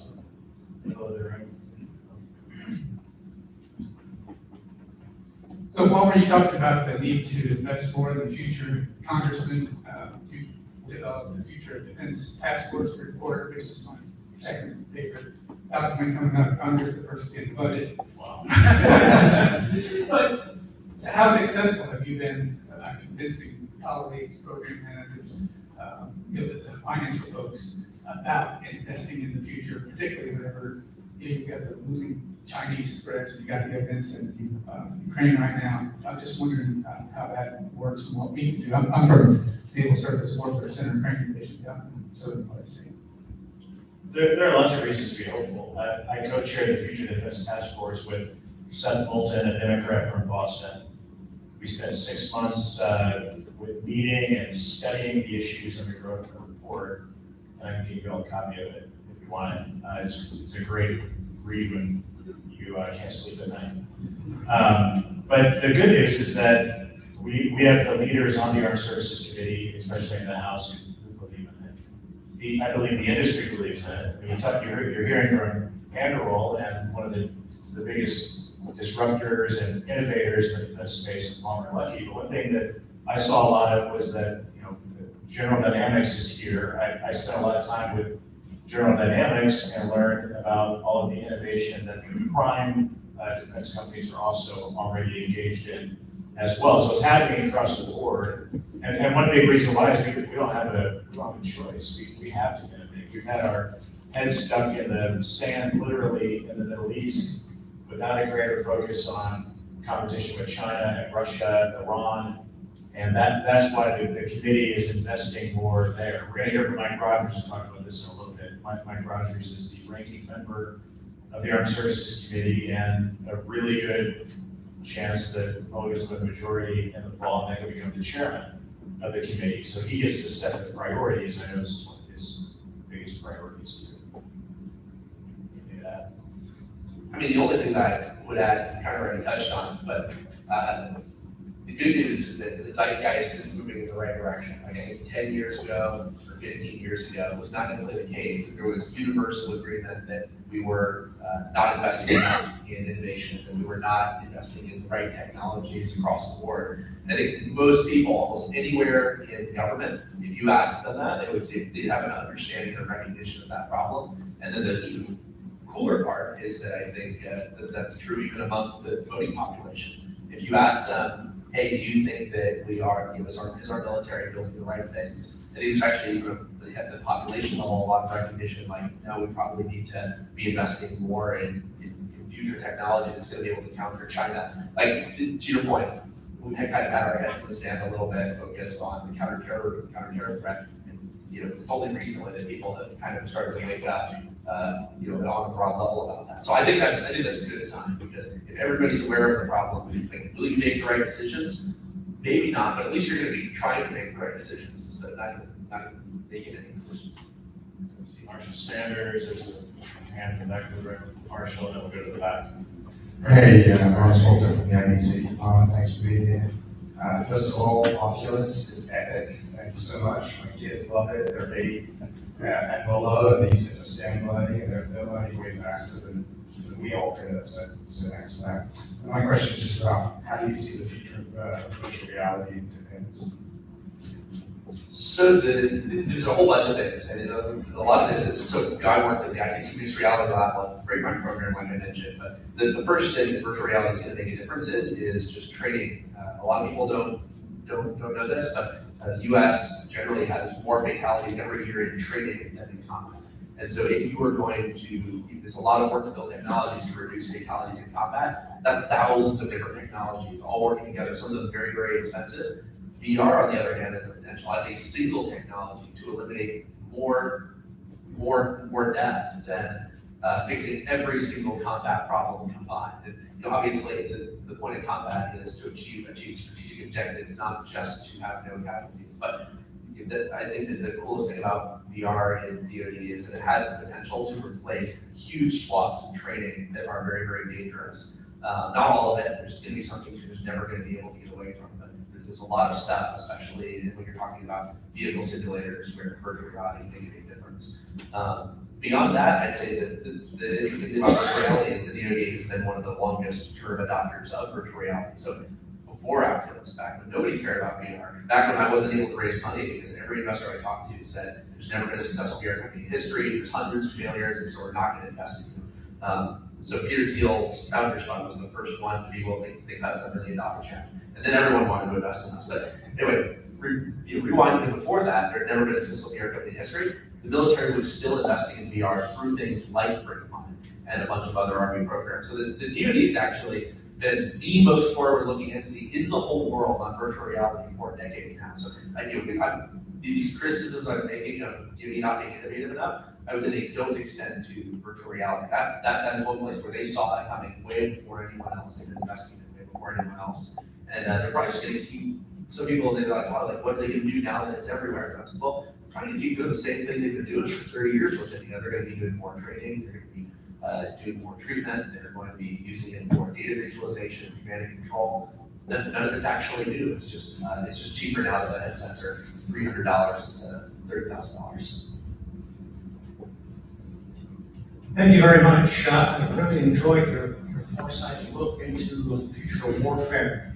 And with AI being a very important component of success in a strategy standpoint, we really have to, I think as well, and what we already have, that's one of the questions here, the connectivity, the cyber concerns that we've got. We've got major challenges in this nation, both with our industrial base as well as with our military contract base in protecting the connectivity. How would you address that proposal from your company's standpoint? Ooh, that's tough. So we've been asked by customers to just straight up getting into cybersecurity, and I've mostly declined because there's so many companies that are tackling that area. It's not an area that I think I could do uniquely better than most of them. So most of what we do on the cybersecurity front is honestly not that crazy. Like we follow industry standard best practices and end-to-end encryption and hardware tokens on either side, and making it hard for anyone to intercept stuff. I'd say the only thing that we've really done on that side is one of the nice benefits of having autonomous vehicles and autonomous sensors where you're actually processing data on the vehicle instead of streaming that data back home is you can make do with far less data, orders and orders of magnitude. So imagine that I've got an aircraft that has to stream data back home to continuously. You have a guy sitting and he's watching all of that. Maybe it'll be back home. Maybe it's just a few miles away. That means that for every vehicle I have to have a high bandwidth, high resolution video feed. There's only so much bandwidth in the air that I can use to push all of that. And if the enemy decides that they're going to jam it, there are ways they can jam it that I can get around, but there are ways they can jam it where I'm just screwed. There's nothing that I can do.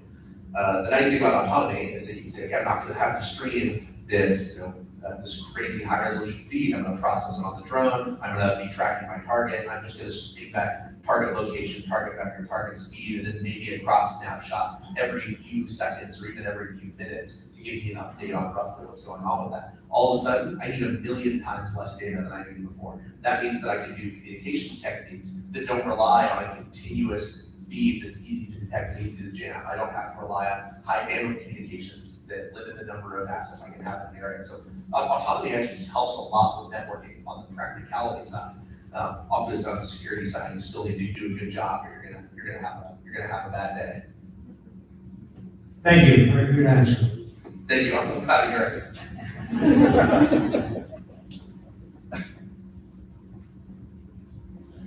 So I think there's this perception or reality that a lot of small businesses have left the defense industrial base over the last couple of decades, right? You obviously had a very successful exit. I assume you looked around and there's any number of things you could have done. Could you expound on why you chose to focus on the defense industry for this sort of next go? Sure, it's because I was terrified. I looked at it was kind of a three-part problem. One, the big tech companies were, I think, advocating responsibility for working with DoD. I mentioned earlier we've never seen this in U.S. history, but I want to take that a step further. Imagine if we had seen that. Imagine if in the run-up to World War II. So I'm not talking about during the war, but in the run-up to the war. Imagine if General Electric or Westinghouse had said, I'm not sure we really want to work with DoD. We really feel like Imperial Japan is a huge revenue opportunity for us. Or imagine if during the Cold War, if you would have had Boeing or GM saying, we really, really love America and all, but I feel like we really need to keep the Soviet Union on an even playing field because it seems their economic system, it may actually end up dominating. So, we really need to hedge our bets. If we had seen that, we would have been in a really bad place, but that's exactly what we're seeing. Our largest companies in the whole country are refusing to work with DoD. Like when Facebook bought my company, they immediately killed all of our DoD work. When Google bought Boston Dynamics, they immediately killed the Funny Dancing Robot Company. They killed all of their work despite them coming out of DoD research programs. When my friend's augmented reality company that was working with the Air Force got purchased by Apple, they immediately had all of their DoD work as well. And so the problem is not just the big companies, it's the small companies that are getting acquired by these other companies. So when I'm not beating on government too much, but when the government fails to make a small defense company successful, they're not just delaying the ability of them to deliver technology. If they can't be successful, a lot of times they're going to get sucked up by the enterprise side of things, by the consumer side of things, and they're just gone forever. So it's not just slowing them down, it's that they just disappear, and that fact is now off limits to DoD entirely. And it's also very hard for defense companies. So what I actually did is when I kind of got worried about this, I started going out and trying to find defense companies that I could invest in. And I was kind of like a penance thing. It was like buying indulgences. I thought I could use my money to pay off the guilt of me getting pulled off of working with the military myself. But what I found is that it was really hard to find investable defense companies because there were so few. I'm not talking about companies that I could invest in. I'm talking about so people to raise money from other investors. In the last 35 years, there were only in the investment community there's a term of unicorn that somebody might be familiar with. It's private company with a valuation of over $1 billion. In the defense industry, in the last 35 years, since the end of the Cold War, there have been 2 unicorns in the defense space, and that's it, until Andrew over the third one. But before that, it was Palantir and SpaceX. And SpaceX is debatable because they actually just want to get to Mars, and the DoD is just a customer convenience on the way to that. And I know Elon would agree with that, so I'm not stabbing him in the back. So two unicorns in 35 years. Compare that with basically any other industry. Did you know that in fast casual dining, there's been over a dozen unicorns in the same period? Did you know that there's a half dozen mattress companies that have achieved that same thing? Did you know that there's about 80 biotech companies, over 100 social media and gaming companies, that there's something like 40 automotive technology companies, 100 financial technology companies? Basically, the problem is every other industry has generated far more success for startups than working with the government. And so because of that, like working in government is not attractive to a lot of smart founders, because they're like, well, wait, why would I want to start a company in an area where it's so hard to succeed? Investors say, why would I want to invest in an area where it's hard to succeed? It doesn't matter how good their tech is. I just don't believe the government can make new companies successful. They're all in on the old guys. And then smart employees don't want to go work at small defense companies. Because they're like, oh shoot, why would I want to work at a place where there's basically no chance they're going to grow to a large scale? And then it finally comes back to what I talked about earlier, which is the only people who are working in the defense startup space are irrational people, or rational people who are nonetheless ignoring what makes sense. I got into this because I looked at this landscape and said, well shoot, like clearly it's not going to solve itself organically. The free market is not going to solve this problem. There's no rational economics reason for companies to solve these problems, but I have a ton of money. And looking at things a different way. Palantir and SpaceX, they were both founded by people who had just sold their companies for billions of dollars. So look at it a different way. Every person who's a billionaire who started a defense company in the last 35 years has been very successful at it. And so that was kind of my thinking was, okay, I've got a lot of money, I can help break through. Someone asked the question earlier, if I'm a small business, how do I hire somebody to work on contracts to help get through that? When I started our company, we had a business development person and a lawyer for every engineer we had. Not anymore, we're about 90% engineering. But like, I got into this because I knew I could afford to do that, and most companies can't. And it's worked out pretty well. We just signed $1 billion contract with SOCOM doing counter drone work. We've done a lot of work with the CBP securing the borders. We do a lot of work with the Marine Corps securing their bases and giving them a lot of imaging tools. And I've been rambling for a while now, but I guess bottom line is I got into this because I'm terrified of other countries surpassing us on these technologies that matter. I did not feel like we're in a good place. No offense to defense primes here. I don't think that our existing defense primes are the ones who are the leaders in artificial intelligence and autonomy. Those people are trapped mostly in big tech companies, optimizing search engines and advertising delivery. And I'm trying to build a company where I can go to them and pull them out of those useless roles and put them to work on something else. I'll end it with this.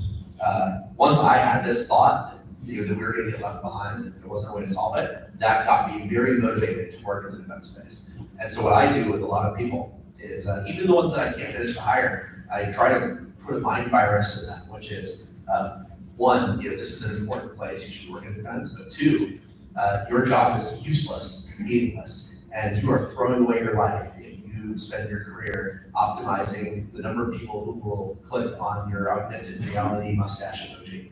And the best part is there's a lot of people where we try to recruit them, and even if we don't manage to recruit them, they end up quitting within a few months, and they tell me, yeah, I don't want to work for you guys for whatever reason, but I did realize I was throwing away my life, and I'm going to go do something else. And so if I can help get even just a few more people to get out of these just useless parasitic businesses that made me a lot of money, then I'll feel a lot better. Anyway, hopefully that answers your question. Sorry for going on for so long. We got time for a couple more questions. You touched on a little bit of your fear with what other countries are doing. Could you talk a little bit about your experience with China? Oh yeah. Well, we can talk all day about this. I've experienced everything you can imagine in China. Like I've discovered wiretaps in product samples that were given to me. I've had my engineers' hotel rooms broken into and things stolen by them, almost certainly by the government. We have all kinds of crazy stuff We had all kinds of crazy stuff that we had to deal with. But the fundamental thing to remember about, and there's people who are gonna say that I'm being prejudiced, but I don't care. A lot of people, they say, oh, you can only criticize the Chinese Communist Party, you cannot criticize the Chinese people because that's prejudice. And I would say that you actually can criticize them on a cultural level as well. There is a different culture in China around the concept of innovation and what innovation even is. Here in the United States, we have a strong idea around protecting inventors, right? People who come up with good ideas, who invent things, and that's why we have patents, that's why we have intellectual property laws, that's why we allow people who are creative and smart to be rewarded for that. In China, it is not like that. The person who comes up with the idea, like whatever, nobody cares. There's not even any social capital in being the guy who comes up with the idea. There's only social capital in being the guy who gets it done the fastest, the cheapest, and actually wins in the marketplace and gets your thing out to the world. But I'll admit, as an engineer, that's a little bit attractive. You know, if you just ignore the long-term effects of making innovation, not rewardable, but it's kind of cool that, wow, like you only get rewarded here if you actually make it happen. You can't just come up with an idea, you have to actually be the guy that makes it happen.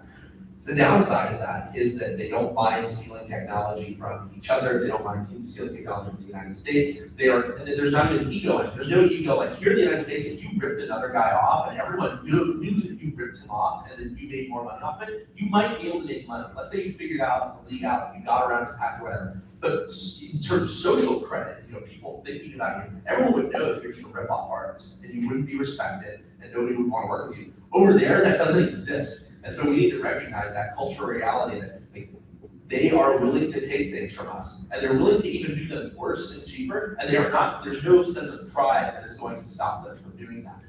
And that is one of the things that worries me the most, is seeing them be really aggressive about doing this, and nobody has any problem with it. And I think here in the United States, we have such a culture of respecting innovation, respecting people who come up with ideas, that it wouldn't even occur to us that people would run an entire industry that way. One really short story, just to illustrate another problem is, we have so many US companies that are totally dependent on China. They can only make stuff in China. And this was actually true with Oculus. So our lenses, we got quotes from the United States, some vendors to make our optics. It was it was a hybrid Fresnel optics. So Fresnel on one side, a spherical curved lens on the other. Nobody had ever made anything quite like it. We were getting quotes from the US about $6,000 per lens in quantity. And in China, we had 3 companies that could do it for less than $1. And it was because they had incredible technology. Basically, they were injection molded lenses that were temperature controlled. So you basically were flowing coolant through the tool that you were injection molded into with temperature sensors, hundreds of them embedded in the tool, so that it could actually differently cool and heat parts of the tool as it cooled to ensure that it cooled perfectly uniformly and you wouldn't have any distortion in the lenses. Nobody in the US could do that except for a handful of defense vendors that were building like missile seeker optics. So yeah, we could do that. It's gonna be $6,000 each. And so we were forced to make that part in China. And then one of our partners, Samsung, this is speaking broadly again, but Koreans, they hate Chinese. They are really, Samsung was really embarrassed that they would design these high-end displays that could only be manufactured by Chinese fabs. And that's because the Chinese companies were putting billions and billions of dollars every year into these facilities. And there's no facilities anywhere like it anywhere else in the world. And so the best panels that Samsung made were not made in Korea. They were actually designed in Korea and then manufactured in China. They were embarrassed about it. They were always talking about how they wish that they could invest billions in their own fabs, and they just couldn't quite get it together. Bottom line, the thing that terrifies me about China is not just that they're good, that they're better than us at some things. Whatever, that's fine. Lots of people are better than people at other things. Japan makes better sushi than us. I don't care. The problem is that our economy is so dependent on them being better. And if China were to decide to act in a really economically aggressive way, the things they could do are way beyond those things. Apple could be destroyed. Apple is our largest company. It's the largest company in the world, the largest company in the United States. They could be destroyed by China overnight. China could just say, you're not allowed to manufacture here anymore. That's it. Like, that would end that. They would have no revenue, no products. It would take them years to build up capability elsewhere. And by the time they did, they would be years behind everybody else. And that's the very top example. And you go down the list, it doesn't get better. And actually, you're familiar with, recently it was revealed that China had agreed to a secret $275 billion investment deal in China to be allowed to continue operating there. They're gonna invest $275 billion in Chinese manufacturing and technology. Imagine we're talking about, the Congress here saying, oh, we're gonna put like $5 billion towards building chips here in the United States. And, I'm proud of that, I'm glad we're doing that. But how does that compare to $275 billion in Chinese manufacturing? What could that money do if it were here in the United States? That's really what I'm most terrified of, is they've got us by the balls. Final question. Behind you, Landon. Hey, so Ryan Whalen with the Defense Innovation Unit. So Palmer, thanks for doing this great work with Israel. I want to go back to your opening thesis for Israel, and you mentioned starting a product company with this business, sells commercially viable tech to DoD, not the other way around. So I think you mentioned the challenge that we have with innovative thought, innovative thinking in the DoD. I think we have a lot of wicked smart people that understand the problems, want to get after them, think forward about how to fight the next fight. The problem is that doesn't extend into our traditional acquisition system, right? And so the ability, I may write requirements today that don't actually get let to the street until a year from now, and then that procurement comes 24 months down the road. That sales cycle is just not supportable, and it sets now 2 years from now I'm buying what I need today, right? And so can you talk about how you guys built the company around being a product company? What some of the kind of business best practices were, what your experience was in building that out? Sure. I mean, you're talking about the pre-procurement side, but then let's talk about what happens after when the procurement happens. That's going to be staged. There's going to be risk reduction efforts, white papers, research development. It's going to go on a long time before it actually becomes a real thing. The problem with government money is that it's so expensive in time. You can only build things when the government is paying you to do them. That means that you're working on government timelines for when you get the money. Government timelines in terms of how you account for the money. You're rarely going to be allowed to go down 3 parallel paths at the same time, knowing that 2 of them are almost certainly going to fail. Nobody wants to invest in those failed paths. They want to take the low risk paths, even though those low risk paths may actually be 100 times more expensive and not necessarily the best solution. And so that's really the key thing that we've been able to do is by using our own money, we've been able to go out and say, look, we'll talk to governments, we'll realize that they understand their problems, but we're not going to be dependent on government money to pay for especially early stage R&D. That's been a really key thing for us to be able to go fast. So this is why I encourage small companies to raise money if they're working with the defense space. It's like, look, you're only going to do so many things in your life. Do you want to spend 10 years getting drugged down the road working on something with duty, or do you want to go out and give up? Yes, you're going to have to give up some portion of equity in your company. But if the exchange for that is that you can use your own money to get done in what would have taken 10 years with them, you can find out if it works or if it fails, and it might fail. You can figure that out in 1 year or 2 years. You're going to get a lot more done in your career. You're going to be able to do a lot more cool things. The other thing that we've done, and I think defense startups in particular need to think carefully about this. I'm sorry, this is going to hit a little bit on DIU. DIU has been really big on pushing dual use, right? We want companies that they have stuff that applies to enterprise and consumer, and we want it to also use for military.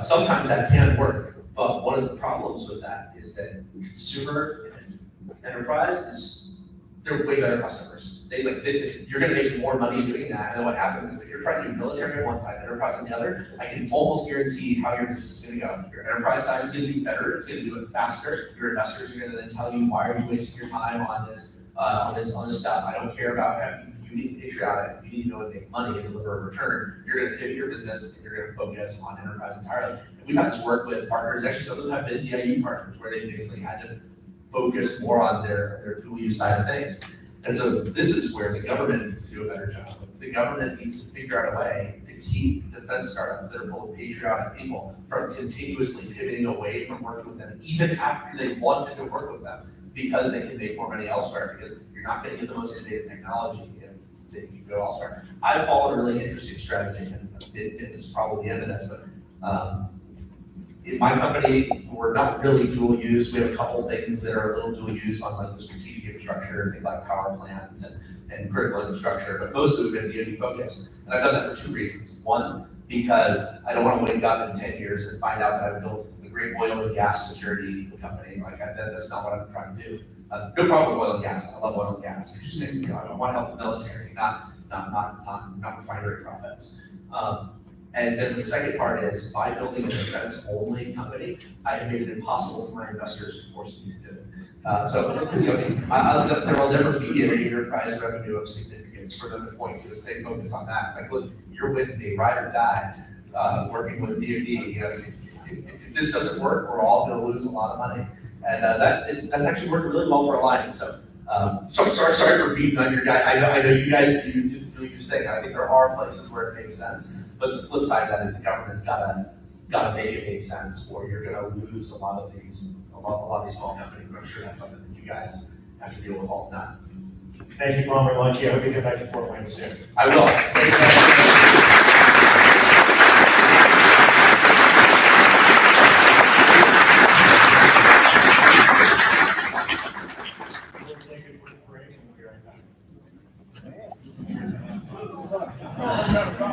you.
Please find your seat as we get ready for our next panel discussion. Innovating with the POP.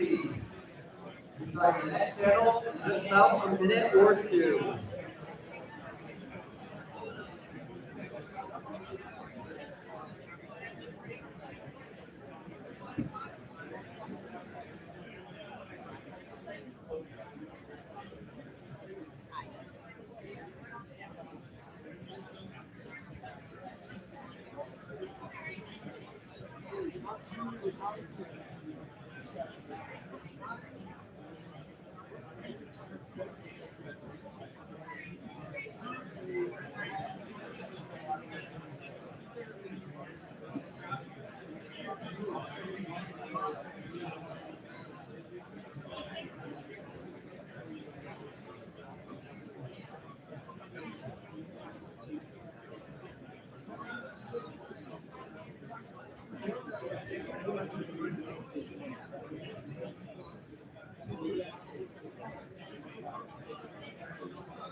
Ladies and gentlemen, please find your seats for our next panel.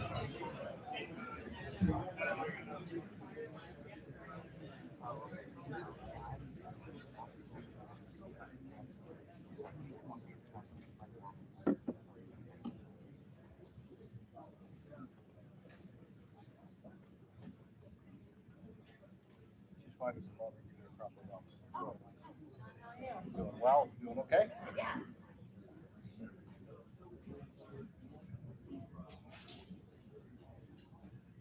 All right, good morning.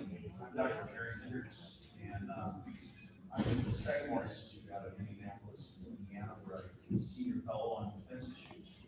I'm also a retired Navy captain, and I'm a native here in Northeast Indiana. I had the pleasure of getting up in my father's home this morning in the bed that I slept in as a child, driving on down here from Steuben County.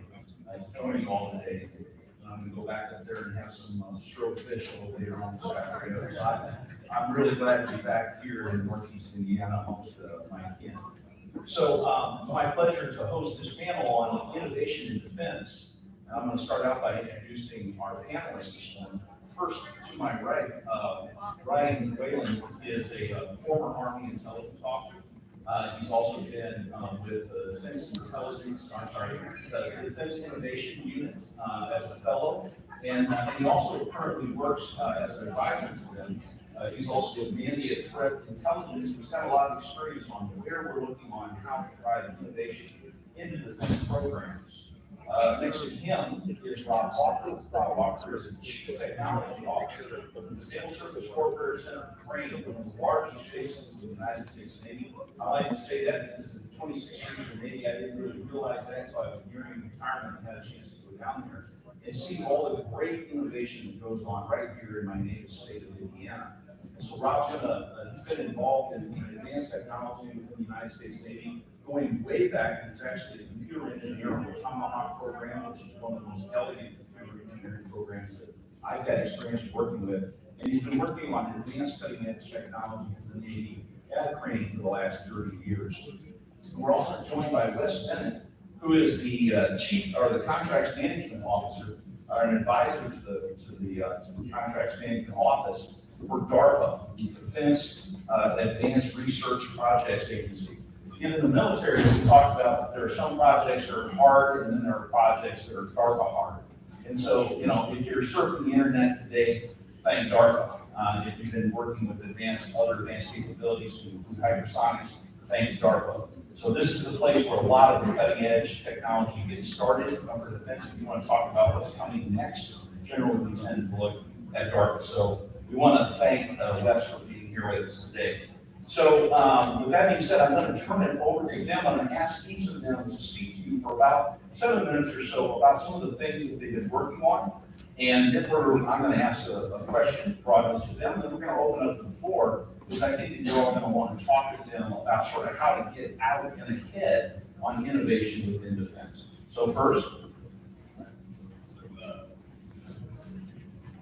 Turning this on, I'll help.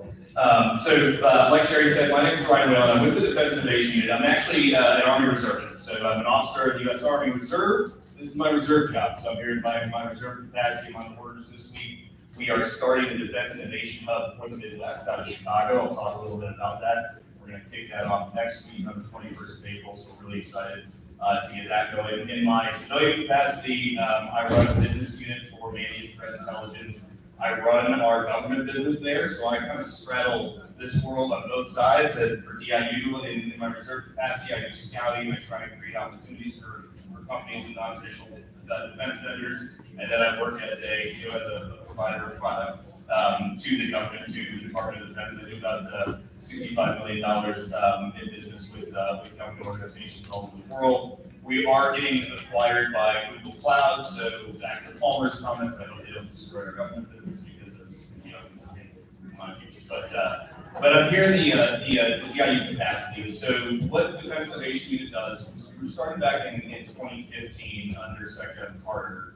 And I think you got a pretty good picture of the reason we were started, Palmer's comments earlier. I think he highlighted a lot of the challenges. You've heard several questions coming out of the audience and challenges of doing business with the Department of Defense. What we realized was we had an industrial age acquisition system, trying to purchase things like software, trying to purchase things like new and emerging hard tech, right? And it just was not able to keep pace with near-peer adversaries, right? And so we saw China outpacing us and others, but obviously China is kind of our principal concern. And so the reason for starting DIU, or at the time DIU-X, was to try and act as an accelerant. So how can we accelerate the adoption of new technologies, principally software-based at the time, into the Department of Defense? How can we get it into the hands of warfighters faster in order to meet critical mission requirements?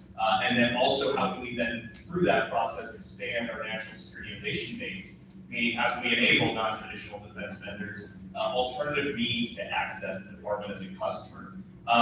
We started that looking kind of like In-Q-Tel. Most of you guys probably know In-Q-Tel, right? Essentially trying to act as almost a VC arm for the government, for the Department of Defense. The problem we ran into was our transition rate was really low. We find companies we thought were great, high potential, we infuse some capital there, we try to incubate their technology, get a lab, all that, and then we try to transition them in. But our transition rate was below 20% when we tried to do that. So though we were giving them some initial capital, they weren't getting long-term benefit, long-term opportunity on the back end. What Mike Brown did when he took over 4 years ago now was he tried to turn that model on its head. So we moved from, what we're trying to do now is work in partnership with defense end users. The reason we're doing that is because they're the ones who really own the enduring capital solutions, right? They've got planned programs of record. That's where your program offices exist within the services, OCOMs and things like that. So they've got dedicated funding lines. So that's the enduring access to capital that you want if you're a small business, or that you want for your portfolio business if you're an investor. And so we look to accelerate into those programs of records, right? We want to create opportunity for them to bring in new and emerging technologies. Because of that, because we're trying to shorten the life cycle to adoption, we tend to operate at if you think about innovation as kind of a value chain, right? We're the far right. We've already got existing commercial technology, you've proven it out to us, the customer base, right? And now you want to apply that technology to a defensive problem. That's kind of what Palmer was talking about with our dual use thesis.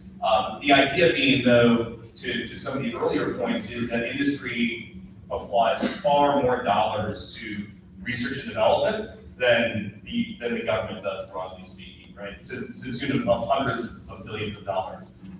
So that, when our acquisition systems established back in the 60s, 50s, and 60s, right, that whole equation was inverted. The government was by far the largest investor in R&D, coming off of World War II, going in, and then now engaged in the Cold War.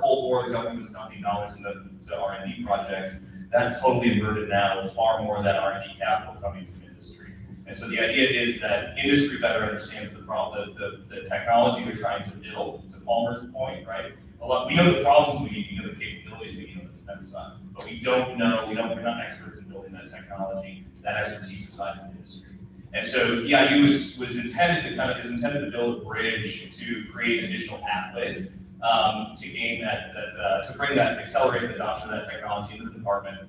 We do everything that we do. We let OTAs, so you heard a little bit about other transaction authorities earlier. I'm sure we'll talk more about that up here. We do not advertise through consortia because we want everybody to have access through those. So we advertise those on DIU's website, and we do things like LinkedIn and things like that for visibility. I would actually argue we should get away from the consortia model. I think because it requires a fee for service, it doesn't actually open the door to small businesses and things. But so we do OTAs, we do shorter term prototype OTAs. Those are competed. So your small business, you come in, you compete, but it's not far-based acquisition timeline. We're talking 90 to 120 days from the day that we let that opportunity to the day that we're trying to issue actual awards. So it's a much more streamlined process. It's also a much simpler process to apply. Like when you first put in your written long form government proposals in response to big RFPs before in partnership with DAE and some others. That's not what this is. It's a 5-page white paper, 15 slides. You put that in, and you're down selected, then you go to an in-person pitch. And then the sal period for the prototype is code developed. So you work with the end user that's going to be using your technology, and you come up with you spec together what the performance objectives are going to be during that prototype period. If you hit those performance objectives during the prototype period, the real opportunity is at the end stage you can award with whoever the defense end user is. We can award a production OTA. That production OTA can be a 5-year, multi-million-dollar ceiling contract, right? So, and that's not competed because you did all your competition up front.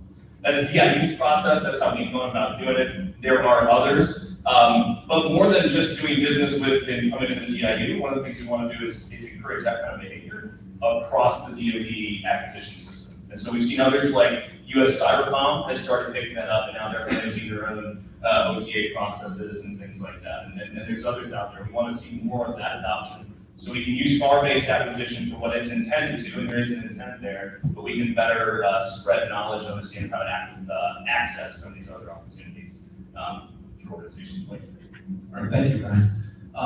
Rob, I want to go ahead and talk about sort of innovation from the Crane perspective.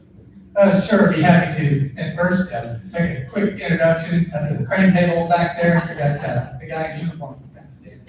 Captain McKay, he's our commanding officer. We got several members of the Crane team there. I hope many of you in the audience recognize some of those folks. If you don't, please take the time to introduce yourself to them, because that's how you get to know Crane. And I'm just wondering, you said you didn't know Crane existed until late in your career. Are there others in the Crane or audience who didn't know that one of the largest Navy bases in the world is located in southwestern Indiana? Not very many, so I find that encouraging. Either that or you're embarrassed. Hopefully, it's because you know the Crane's there. We have a long history of innovation, and the history goes back to World War II. It goes back to sonobuoys. That was an ordnance round that led to microelectronics, and it led to RF, and it led to acoustics, and it led to a lot of support that we do for strategic systems now. And we heard about supply chains and trusted microelectronics, huge business for us. We've been worried about supply chains for a long time because of the critical importance in regard to strategic deterrent, and have really been making a lot of noise about it for a long time. So it's great that people are listening, and we see a lot of potential for additional development.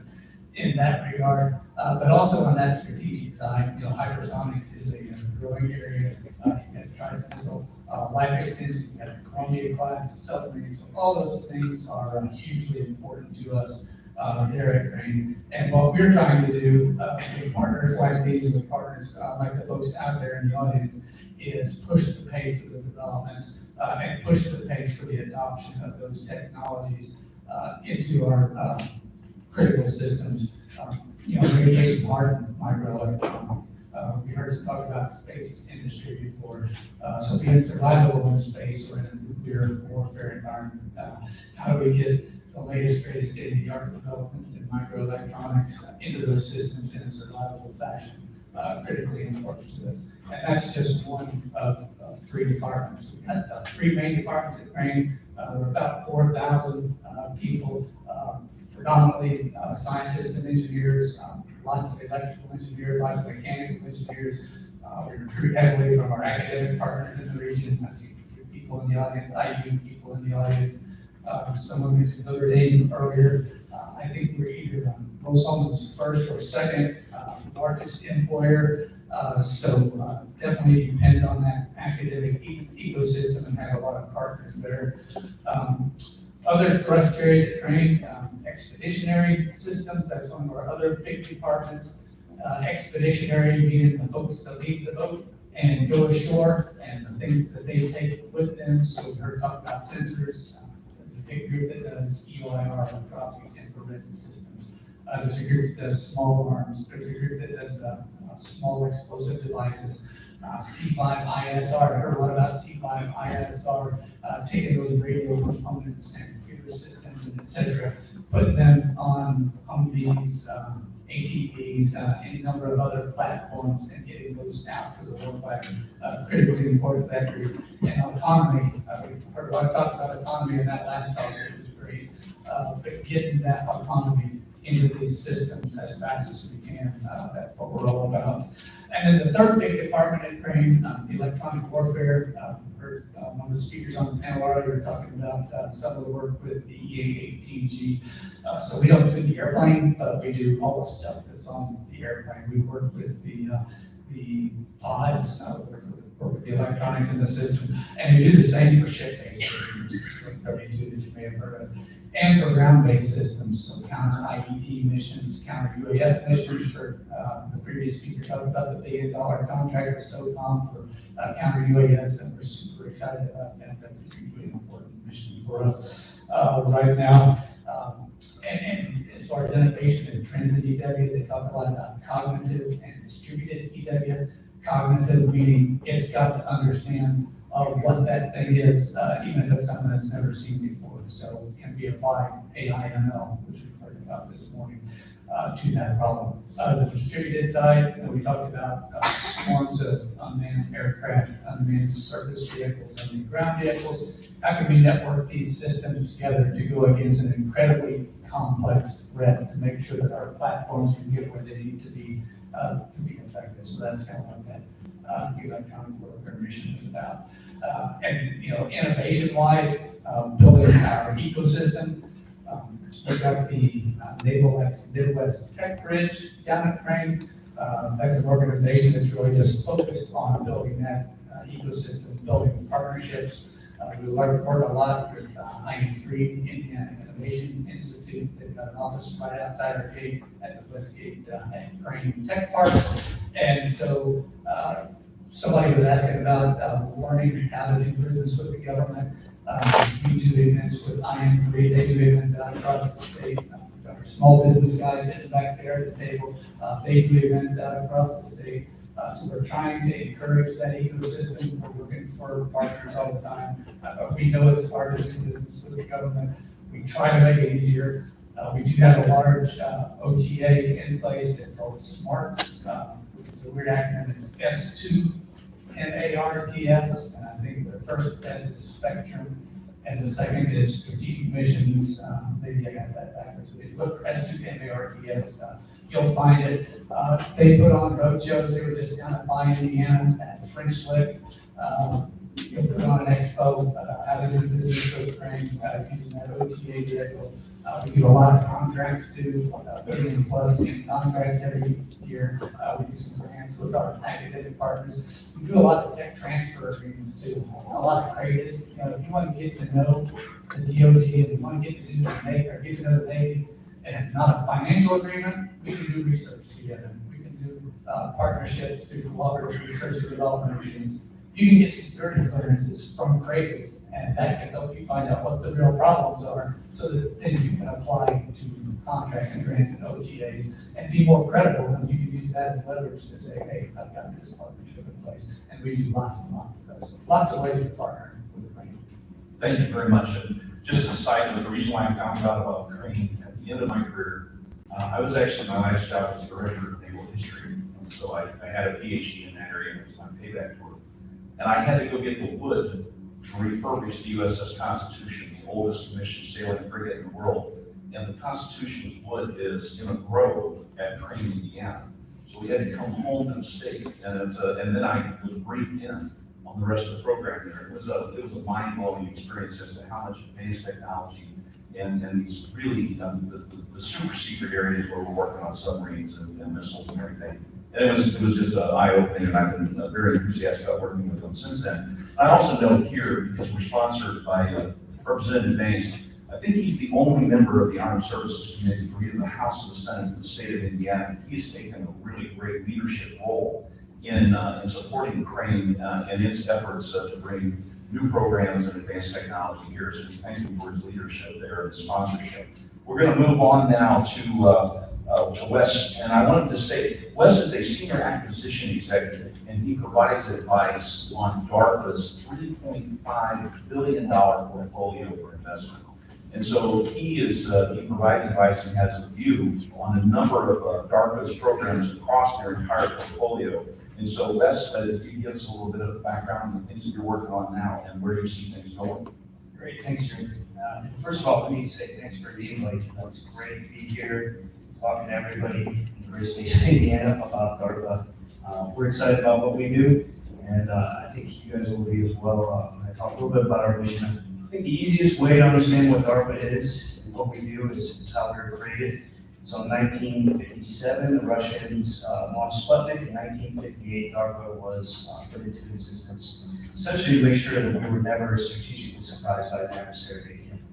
So our job is to make pivotal investments in technology that's going to shape the battle space maybe 10 to 20 years from now. I think Palmer was talking about somebody needs to be thinking about what the future of warfare is, and that's DARPA's job. We're at 3.5, we're getting closer to 4, so it's a really great thing that they're putting more and more money towards research and development. I think DARPA's leading the way there. In order to be successful in what we do at DARPA and how to do business with us, it's important to understand the type of technologies that we're looking at and why we're different than a lot of the other DoD agencies that you may work with. So first, DARPA is not its own DoD lab. We're only committing to research internal at DARPA. We don't have any of our own facilities. So it's absolutely important that we develop and have a bit large ecosystem of what we call informers. They're made up of many of you that are out here today. So this starts with academia. Industry include your typical defense contractors, but also non-traditional, other small businesses, large businesses, a lot of the labs and part of Crane and others as well. And everything at DARPA is driven by the program managers. What we do is go out and recruit program managers that are experts in the technology field, and they have essentially an expiration on the badge, anywhere from 3 to 5 years. Sort of the running, but true joke at DARPA is if you don't invent the next internet, then you don't get an A. And they have a very, very short time to come in and develop whatever that idea is and then execute. So the tactical advice I like to give folks is all of those program managers are listed by our technology office on our DARPA.mil website. If you go in, you get a very good idea of the types of technologies and the type of programs that they're starting to look at. It gives you a head start on what may be coming out of DARPA going forward from there. Likewise, each one of those technology offices has a web page that talks about the different technology thrust areas that we're looking at right now. I'd rather spend time with questions, so I won't go through all of our technology areas, but know it's there. We can get into more details later if you guys like. Beyond that, we have lots of different opportunities to work with DARPA. We have what we call a program office, or our program broad agency announcement. These are really large, multidisciplinary, multi-year type opportunities. These are really great opportunities for you to partner with other folks either in academia and industry, so you can kind of combine your technology areas that you're really good at. Because again, Jerry referenced earlier, it's a DARPA hard problem, and almost no one of our problems can be solved by any one company. It really is a multidisciplinary effort for lots of folks to get together and solve our problems. Beyond that, we also have what we call open office broad agency announcements. Those are open all year long. And essentially, anytime during the year you can apply if you have ideas and research that you want to do with different technology thrusters with DARPA. Oftentimes, they offer the opportunity to put a white paper and abstract put forward first. That gives DARPA the opportunity to give you some feedback as to whether or not it's something we're interested in funding in or not. So those are really, really great opportunities. If you're working in your own R&D, you think that there might be an opportunity to partner with DARPA and what you do. Other areas that we have that are often out there are what we call explorations. A good example of that is our artificial intelligence exploration. These are high risk, high payoff type opportunities where we're looking to do somewhere around a year-long study. Want to fail fast, we essentially want to see what ideas are out there that can potentially inform future programs. And those are really great opportunities for academia and small businesses to get a foothold in DARPA, do some work with us, quickly either fail or succeed and potentially set yourself up for future programs. Then of course we have SBIRs and STTRs as well. Those are opportunities to often come out of DARPA. We actually have a waiver not to go through the DoD process, and so our SBIR and STTR opportunities come out all year long, and oftentimes actually parallel some of our programs so that we can look at a smaller technology area that would actually benefit our larger programs. Much like DIU and Crane, we have several different ways that we do business with industry. I know DIU says that they've been pushing OTs, well, DARPA's been doing it since the early 90s, well before anybody thought about DIU. So I feel like we've certainly perfected them. The consortium model is interesting. Like DIU, DARPA does not use that. Not to say that we wouldn't if we found the right opportunities sometime in the future, but so far we feel like we've been able to use those folks.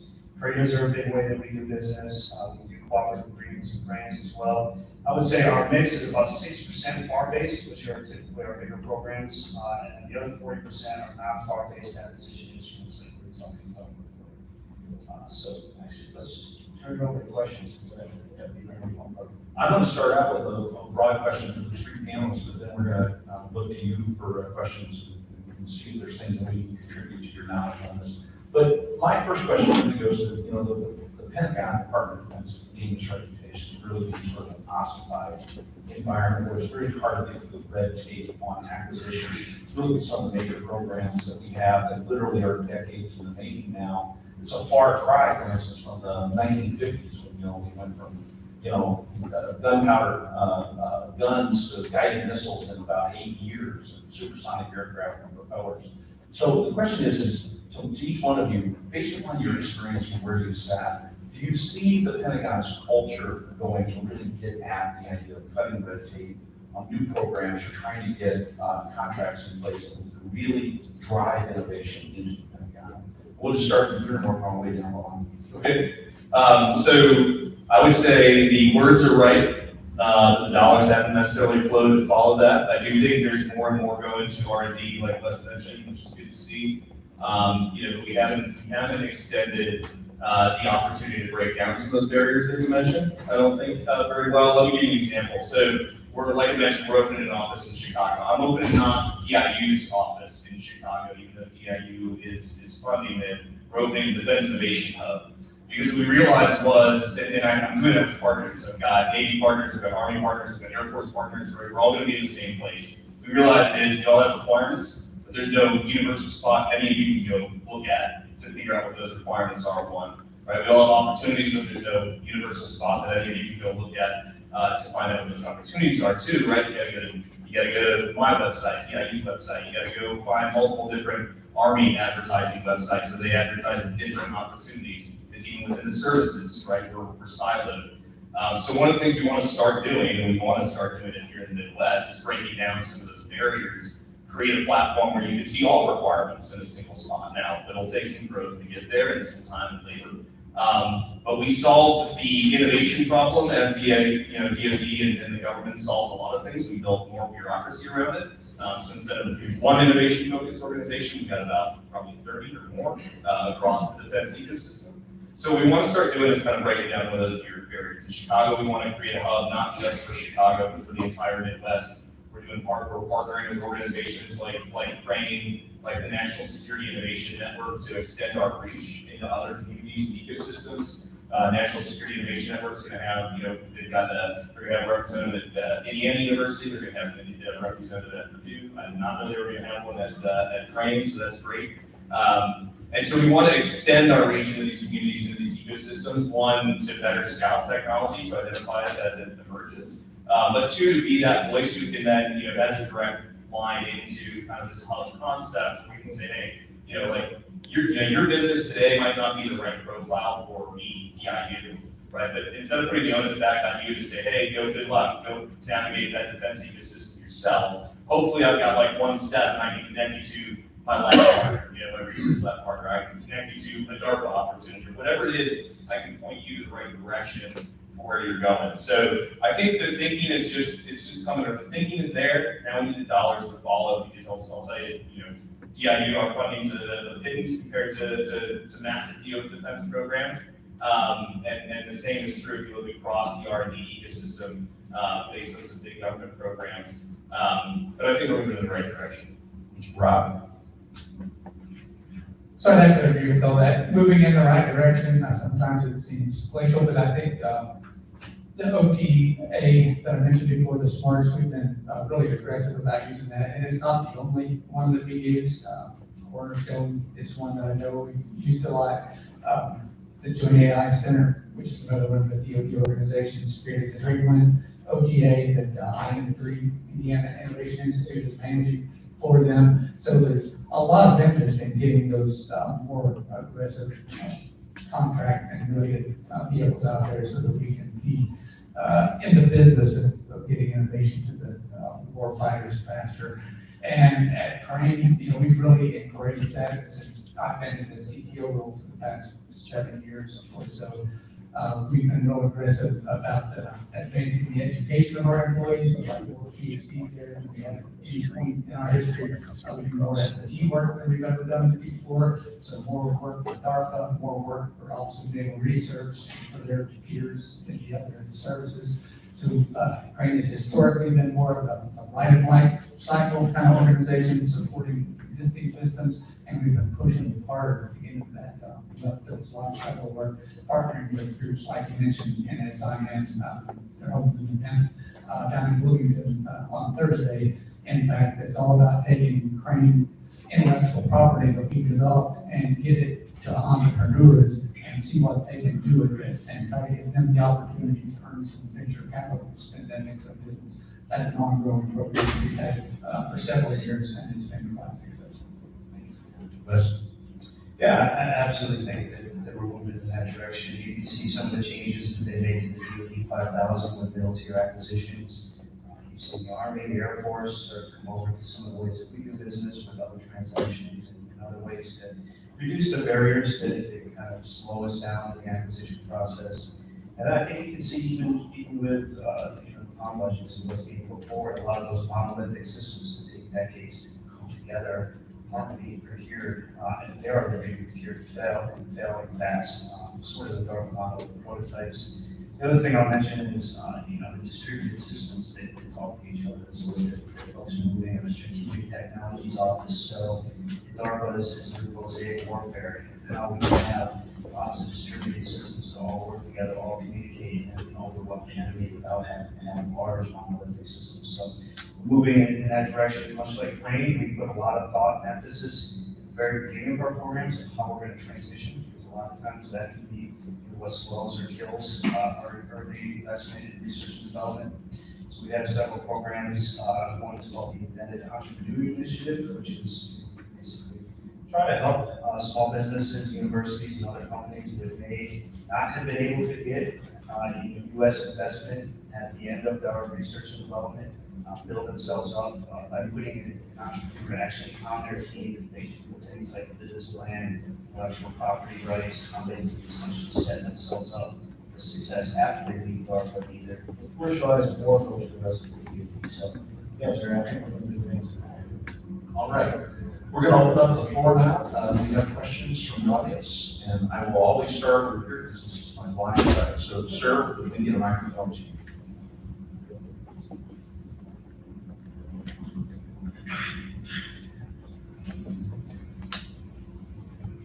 We've talked for decades about the need to speed up the procurement process in DOD. Thinking of that and hearing the conversation here this morning on the table, the Competition and Contracting Act was passed in 1984. That's 38 years ago. Is it time to take another look at that? Because that sets the framework for the competition that's required in many of these contracts. Do you have enough flexibility, or is it time to go back and take a look at the law? I'll go first.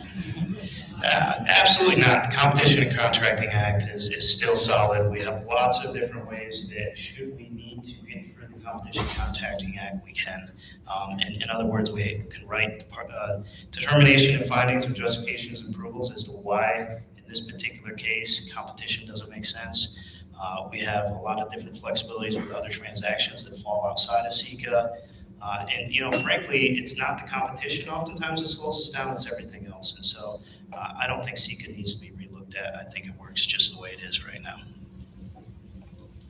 And I'm not a contracting officer, so I'm no expert on that, but Crane does have a contracting officer. And I think we probably have the largest contracts group in all of the Navy labs. And there's a bunch of them. If you're not familiar with it, they call it the NR&D, the Naval Research and Development Establishment. Labs all around the country. We're the only ones in the middle. We stand out there. The rest of them are kind of around the coasts for obvious reasons. But anyhow, with one of the largest contracts group, we've tried to be one of the most innovative groups, and we've got virtually unlimited authority for contract awards. And we do a lot of competitive contracts. We do a lot of small business contracts. And so if you need access to the contracts team, I start back there with the guy at the table, Matt, who's waving, and he can connect you to that whole community. I just wanted to think in statistics.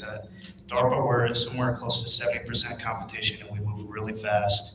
And the competition is important for us and why we have such a high competition rate, because we really are looking at the best ideas. And I believe that you get the best ideas by bringing everybody together and requiring them to compete, and that's how those come forward. Well, Wes took the words right out of my mouth. I don't think it's an authorities issue. I think we have the flexibility that's needed with the authorities and the various acquisition instruments that are there. I actually think it's more of an education issue in how we employ that across the breadth of the department. That's the problem, right? I think you talk to a guy like Les who's really well versed in how some of these alternative acquisition mechanisms work, and knows how to pull the right lever for the right thing at the right time. But that knowledge, understanding is not necessarily universal. You're also talking to guys on the stage here who, all of our organizations pride themselves on closing the gap between like the end user, right? The guy who's actually using the capability, right? And the vendor that's providing that capability. That gap broadens as you get to some of our other program offices, as you get to some of the other acquisitions activities across the department. And I think that's one of the things that we're trying to do is raise levels of awareness around how to leverage these. The more that vendors know about them, the more the vendors can suggest them, right? And conversely, the more that other acquisition officials, other offices, commanders, things like that across the department's enterprise know about it, the more that they can suggest, they can think about it, they can think about leveraging these tools when appropriate. So one thing that I would also add there is after 9/11, we streamlined a lot of the acquisition law to allow us to get very quickly to smaller vendors for things that we needed to move forward. So it was not like we wrote the law in 1984 and there's never been an amendment. The the three services all stood up sort of fast reaction forces. The Navy unit was called Deep Blue, so we could do things by finding individual vendors that get helmets and knee pads and the type of gloves we needed for our SEALs to be operating forward. So there's ways that we've found to get through the process more quickly, that it's been streamlined. It's been a sense of constant adaptation since the law's creation. And so hopefully we just continue to do that. Is there another question? How do each of your organizations protect the IP and the profit motive of the entrepreneur that's coming to you, even if there is an investment component by your organization?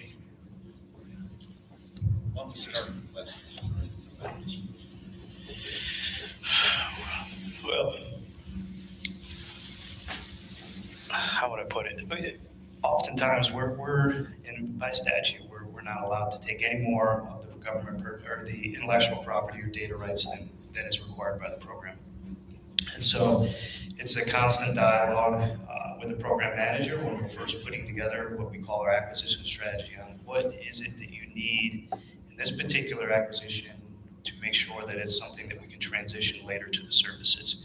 Oftentimes, all we need is government purpose rights, which essentially means we will only use it for government purpose, so you get to keep all of the intellectual property, the rights to use it for any commercialization and anything to that effect.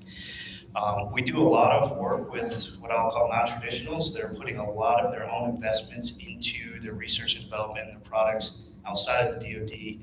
And that's why we almost always allow for other transactions for prototypes or TIAs as well, which is another type of technology investment agreement. And in those cases, we are not beholden to what's called the Bayh-Dole Act. Many of you are probably familiar with the Bayh-Dole Act, which basically requires the type of government purpose rights or other intellectual data property rights that you're talking about. And in those cases, other transactions, we can essentially negotiate anything that makes sense for both sides. Now, oftentimes, we just want to make an early investment to pivot your research and development or your product or your commercialization that's going that way for a portion of what we're going to need in DoD. And then we say, once we get that, give us 10 years, and then you can take it wherever you want, or 5 years or 3 years, whatever makes sense for that. I will say, though, that oftentimes, and Palmer hit on this recently, we really are looking for a lot of open source type stuff right now in the software arena. And again, I don't think that necessarily doesn't protect you, but it is, we are looking for, multidisciplinary, all the teams coming together so that we can get a different product than just your team. So I think it's a combination of understanding what the rights are, understanding what the goals of that program are, and making sure that we have that conversation with the industry as we go forward and negotiate it. So I would say what he said, well, part of the government, we do the same thing. And like I said before, not only am I not a contracting officer, I'm also not a lawyer. And so I don't work any of those legal deals on the IP, but we have an outstanding legal team at Crane, and not many of my fellow lab partners say that about their legal teams, but we've got a really great one. And, they're going to work with the companies to get the contract in place and, protect what they need to for the government, but they're not going to go beyond that. And at the same time, we're also going to work real hard to protect government intellectual property, and we've got a great legal team for that too. And that is something that I work more closely with on my side as the CTO, is the Crane intellectual property and making it available to you. So we want to make sure that we're sharing what we develop with the entrepreneurs, with the taxpayers. So that's an important part of the Crane portfolio. Yeah, I'd say for DIU, you're going after commercially validated technologies. Most of the technology that we're looking at bringing in and prototype has generally already been developed at that company's expense. So you're going to keep all your IP rights for that, right? I mean, Andreel's a great example, right? Palmer's not handed over IP rights for his core technology, his algorithms and stuff to the government. They're just using that to provide essentially a service, right? So there may be government use rights attached to things like the data generated off of those, because the data that was acted as an input, right? The output data was something that would be inherently governmental, and so you probably take government purpose rights to that. But generally speaking, that's how it's looked at. We don't do much work that's funded at government expense unless it's like a feature ad or like a small tweak to the core technology that you already have. So some of that if it's funded at government expense, it usually conveys government purpose rights. But that's about what it's limited to, just because of the types of things that the types of work that we're doing now. We do see, our space portfolio, for example, and you heard from like L3 and others, oftentimes, you're a small, you provide a single component to an overall system that is the actual solution being delivered. That's obviously then subject to, whatever agreement, business to business agreement that you have with who's the partner there. And so, from a profit perspective, I mean, these are all companies, right? They're for-profit companies. We expect them to be, pursuing profit. And look, one of DIU's theses is that we can be an accelerator for capital, whether doing business and demonstrating the Department of Defense is a viable customer for your product helps if you're going after funding rounds, right? Some people are doing a precursor, or they're funding, they're using funding they just took to do some of that additional development that they need to do, called the last mile development, to make it apply now to answer a defense requirement. It can either be one or the other. Usually it's about proving out a new market that should be helpful to that company and act as an accelerator for them on the profitability side. All right, and one additional thing that I'm going to say right there is I'm all for IP and patent rights and so on. This is America. This is what we're about. However, there's been a trend, and we've seen increasing out-year lifecycle costs associated with things specifically like software aspects of major weapon systems, where we're seeing that the long-term company control over the internal software of some of these major systems, in fact, exceeds the initial acquisition cost of the system. And these were major systems. These are things that we're not expecting, and it's eating up an increasing amount of the DoD budget. And there's a rising level of frustration within the services and the civilian leadership of DoD about this. This was sort of the unforeseen circumstance. And this word is starting to make it to the Congress. I know Representative Banks is aware of it. And so the idea of IP in the long term is something we're going to have an increasing scrutiny of. So our time has flown. I want to thank the members of the panel today for joining us from DARPA, DIU, as well as Crane. And it's great to be back here in Northeastern Indiana. And thank you all for coming.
My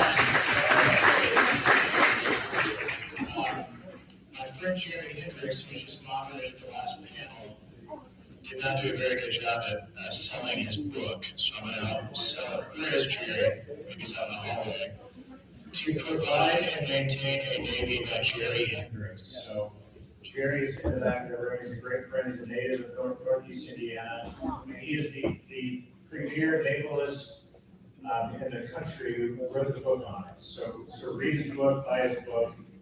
I'm probably breaking some congressional ethics rule by pitching your book, but I do it anyway. Speaking of books, I'm excited about our next speaker.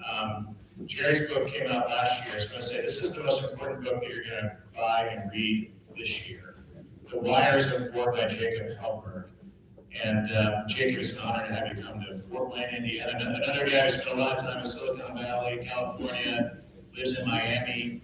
We're kind of in between the two. They call us flyover country. I guarantee you this is not flyover country. There's a lot happening in Northeast Indiana, which is what's exciting about bringing people like you here to see the very best of what Northeast Indiana has to offer and be a part of our first Northeast Indiana National Defense Summit. In addition to writing The Wires of War, Technology and the Global Struggle for Power, Jacob is also a venture capital investor, senior advisor to the Stanford University Center on Geopolitics and Technology, and co-chair of the Brookings Institution China Strategy Initiative. From 2016 to 2020, Jacob led Google's internal global product policy efforts to combat disinformation and foreign interference, including policy and enforcement processes against state-backed foreign interference, misinformation, and actors undermining election integrity. Jacob, it's an honor to have you in Fort Wayne. Please join me in thanking Jacob for making it all the way from the book is really important. I truly hope all of you buy it and read it. I know there are a few copies here. You can get one at Barnes & Noble down the street. I think David Keller was going to go and clean out the copies there. But as we start, Jacob, can we talk a little bit about the shift in warfare, what it means as warfare is shifting online, and is the Department of Defense ready for a technological fight that's going to be a lot different than the wars of the past?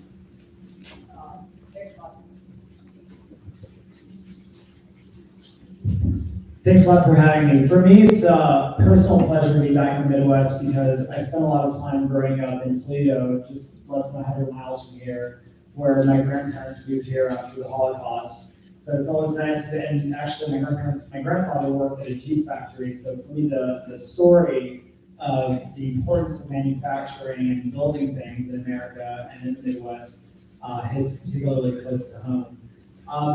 The premise of the book started with a very simple observation when I worked at Google, which was that war and peace aren't binary, they're a spectrum. And so two countries aren't either in a total state of war where soldiers are shooting each other, or a total state of peace where it's rainbows and puppies, but there actually is an entire gray zone in between. And what became clear from the tech industry was that China's been at war with our country for a long time.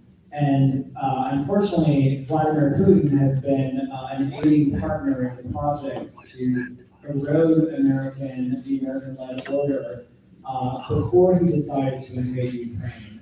So I decided to write this book because I became incredibly passionate about the debate in Washington was missing a strong piece, which was that dual-use technologies are now pervasive to almost every aspect of our daily life.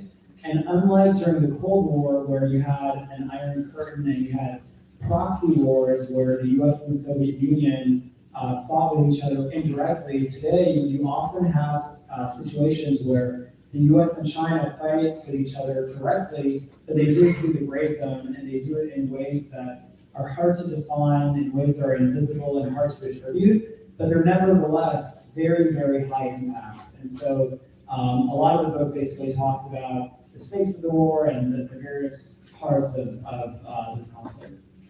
You talk in the book about the importance in competing, especially with China, but also all of our adversaries, the importance of reindustrializing America. Obviously, that hits close to home here. You heard me say before, we have the most manufacturing jobs per capita of any congressional district in the country, right here in Northeast Indiana. What do you mean by reindustrializing America? So for a long time, the ethos in the policy world was those jobs are never coming back. And, so the focus was, well, if those jobs are never coming back, we need to focus on other jobs, software engineering and, the new economy.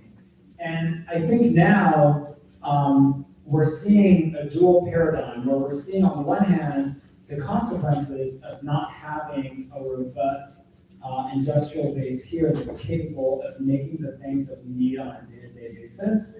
And at the same time, we're also seeing a lot of people raise the question, why can't some of those jobs come back? And why is it that we can't make things here? And does China possess some sort of supernatural ability to make things that nobody else possesses? Or do they have specific policies that allow them to do things that haven't been matched elsewhere? And so I think that's a very healthy debate to have. I'm not anti-trade at all. I actually am a big believer in markets. I just think that in the case where in our trading relationship with China, China possesses unique attributes that no other country possesses. They don't have a separation between their private and their public sector, and as a result, they view and treat their companies as instruments of the state. That has led them to create an entire governance regime that allows their domestic companies to have domestic monopolies at home that they subsidize, the profits of which they use to drive other companies out of business everywhere else. You see that in the solar industry, you see that in so many different industries. And so now I think we're having this new debate about reindustrialization. I think the next chapter of that debate is basically going to think through how do we divvy up the universe of products into three broad categories. The first category is, what are the products that are so essential that they absolutely have to be made here because they're important for our national security, they're important for our economy. What are the types of products that are not sensitive at all and we don't really care where they get made? And what are the products that are important but are not necessarily vital and can be made in some sort of allied space where we would trust and have confidence that they were made in places like Europe or Canada or Australia. And I think going through the intellectual exercise of thinking through which of those products fall into which category is a very healthy exercise to some extent. We're already having that debate right now with respect to semiconductors. And very quickly, we're seeing that debate metastasize to other industries, through the form of export controls and other types of products. And I think it's a healthy debate to have. And ultimately, one of the meta-level recommendations in the book, not to jump ahead, but is to the idea that we need to rethink our entire trading relationship with China because the whole landscape today, commercially as well as politically, is just so different than when we first started opening our trading doors to them, back in the late 90s. I mean, politically, we have seen that so many of the assumptions that we made when we started trading with them have proven to unfortunately be false hopes. I mean, the idea that helping them become prosperous and grow middle class with liberalizing politically has not panned out.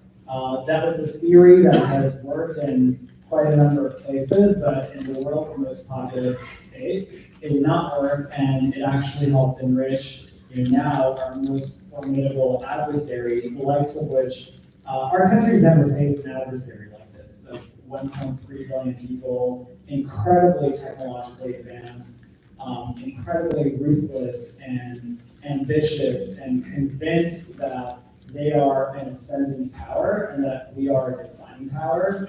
And I mean, ultimately, that confidence is being reflected in how they bully so many of their neighbors, which, obviously is our opportunity, because with every country they alienate, that's another opportunity for us to expand our footprint as well. You talk in the book a great deal about Silicon Valley. We heard Palmer Luckey talking a little bit ago about the culture. You know the culture there as well as anybody, having worked at Google and other things you've been involved with. And Silicon Valley's rejection of working with the DoD, working on national defense. How can we change that? How can we change the paradigm? I mean, we obviously need them. We're going to compete in the near term, the long term, especially China, but other adversaries too. Yeah, so I've seen some bigger companies have some contracts with the U.S. government, but to circle back to the point that Palmer was saying earlier, when you look at the scope and scale of the types of business engagements that a lot of the bigger companies have with the U.S. government, and when you think about how high the stakes are and the scope and scale of the threats that we face, to me, those little small projects that are being worked on, there's a massive imbalance between the business that's being done and the work that needs to be done to get us where we need to be. And so, the problem is undoubtedly I think the problem starts with culture. I think for a long time, unfortunately, there was this culture that the world was totally interconnected and borderless and global, and a lot of the time you had tech CEOs that started their pitch decks presentations with a map of the world with bright dots that are interconnected and show how information travels in an almost limitless way. And today we're actually seeing that map actually looks very different. It's a map that has political borders and has political tensions and borders that are disputed, and the world is a much more complex place. And so there has been a very slow reckoning in the tech industry of the threats that we face, and I'm encouraged that a lot of entrepreneurs are taking interest in this area. With that being said, to re-emphasize the point that Palmer made earlier, one of the big obstacles that has slowed and has fostered a lot of reluctance among the bigger tech companies in our country is the fact that over the last 20 years, they have built up a lot of commercial interests in China on both the demand side and the supply side of their bottom line.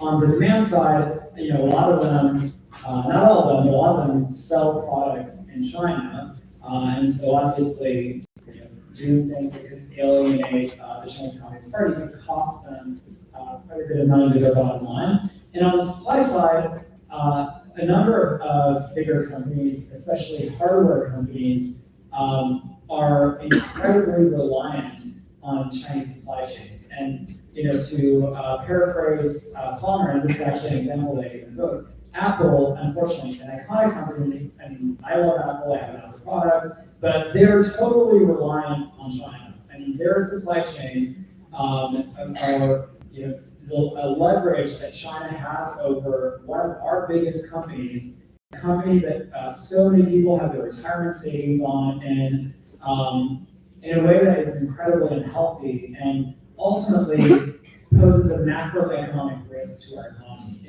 If the Chinese government tomorrow tells Apple that they can no longer make their items in China, that is over $1 trillion in savings and pension funds and American money that could potentially evaporate overnight and could really have incredibly strong macroeconomic repercussions here at home. So I think I can't stress enough how urgent it is for the government to think about some sort of reshoring strategy, even if it's not all reshored here, but if we reshore the most critical things here, and the important thing is that we get our stuff out of China, and especially in sensitive technologies. Yeah, Northeast Indiana is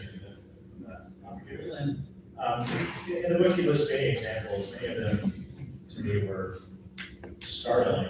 And it's a tough book to read because you realize how far we've fallen behind and how much how we've been manipulated by China and Russia, especially in information warfare.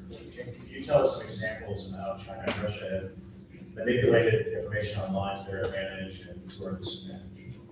Yeah, so in a way, a lot of them, if I can answer that question with just the caveat that I define information warfare in a way that's a little bit different than is often, the term is often used in the media. Unfortunately, the media kind of uses it as a catch-all phrase to refer to basically information that anyone doesn't like. I tend to use the term foreign interference to refer specifically to the use case where you have a foreign government that uses in a concealed way a domestic entity or person here in the United States to engage in political activities on its behalf, which is also illegal under the Foreign Agents Registration Act. Under American law currently, it's not legal for a foreign government for someone to be acting as a foreign agent without disclosing that relationship.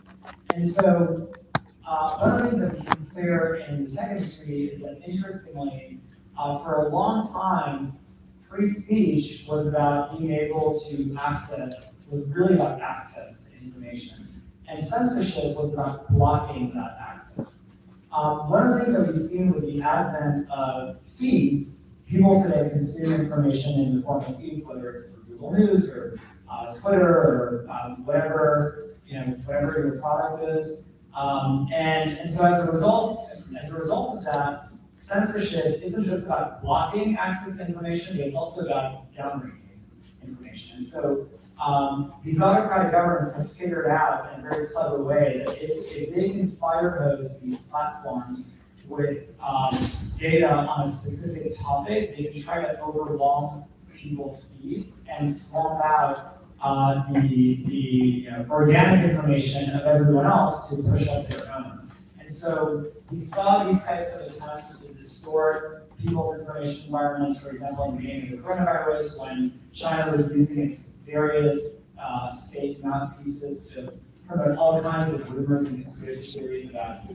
coronavirus originating from the American military base, about the coronavirus actually coming from Italy, and so they do that by basically they use a combination of fake user accounts, misleading news outlets that are not independent news outlets, but that are wholly owned subsidiaries of the government, and to try to amplify in a way to distort what people see on their feeds and essentially downrank organic information about a given topic.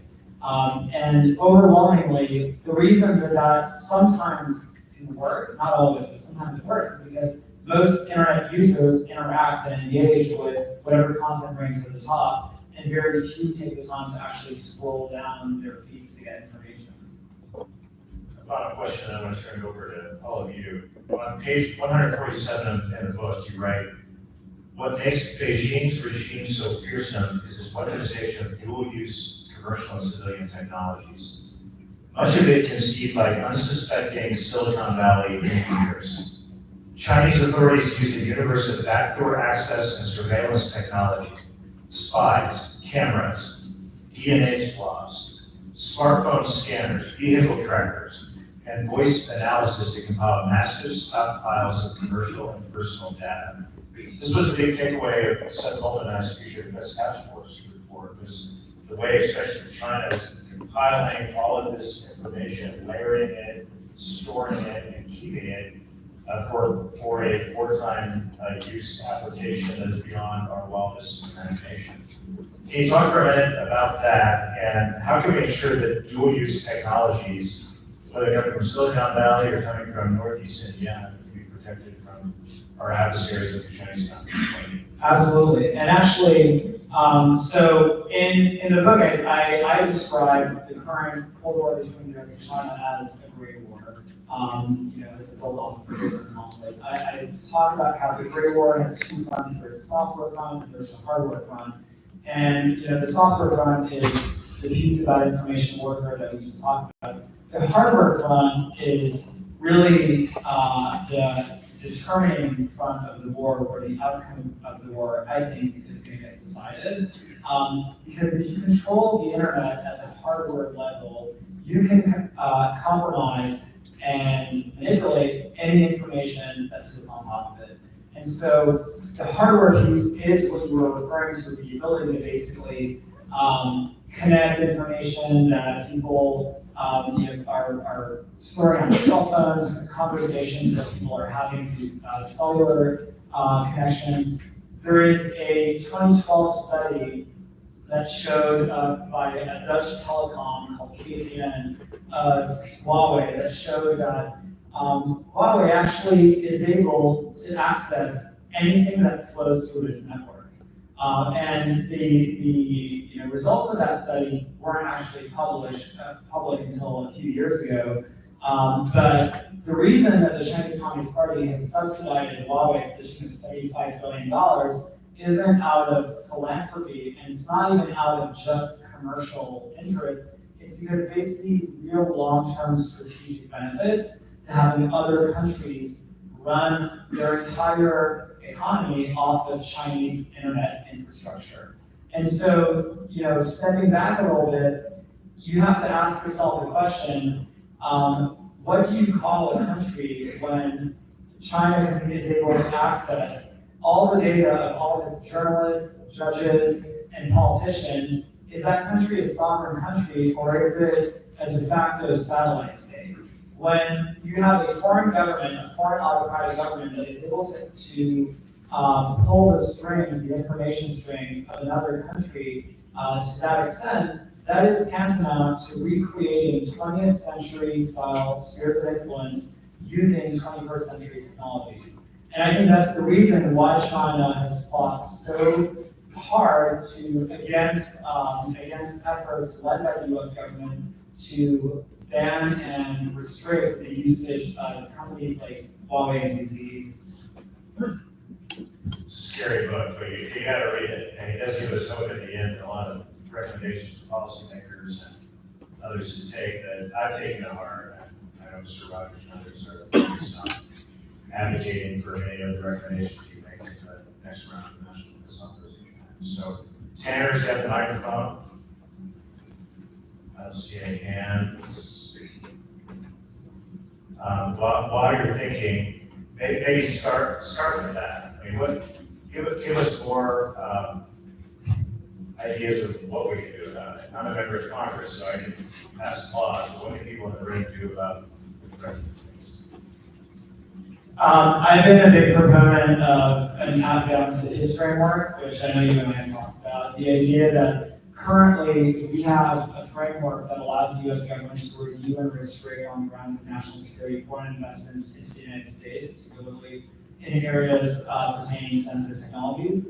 I think that framework should be expanded because I think every investment from China should be subject to automatically to review in the United States. But I also think that we need a framework for American money being sent to China outbound on grounds of national security. I think at this point, the fact that we have hundreds of billions of money of American funds tied up in the form of capex in China is an enormous risk to our economy, but it's also a national security risk. Just a few months ago, we've seen reports that the Chinese government has asked American companies to lobby on their behalf, and obviously the incentive being that, for the reasons that Paul mentioned earlier, is that they have an enormous amount of leverage over American companies in the form of market access, but also, and perhaps more importantly, in the form of their reliance on Chinese supply chains.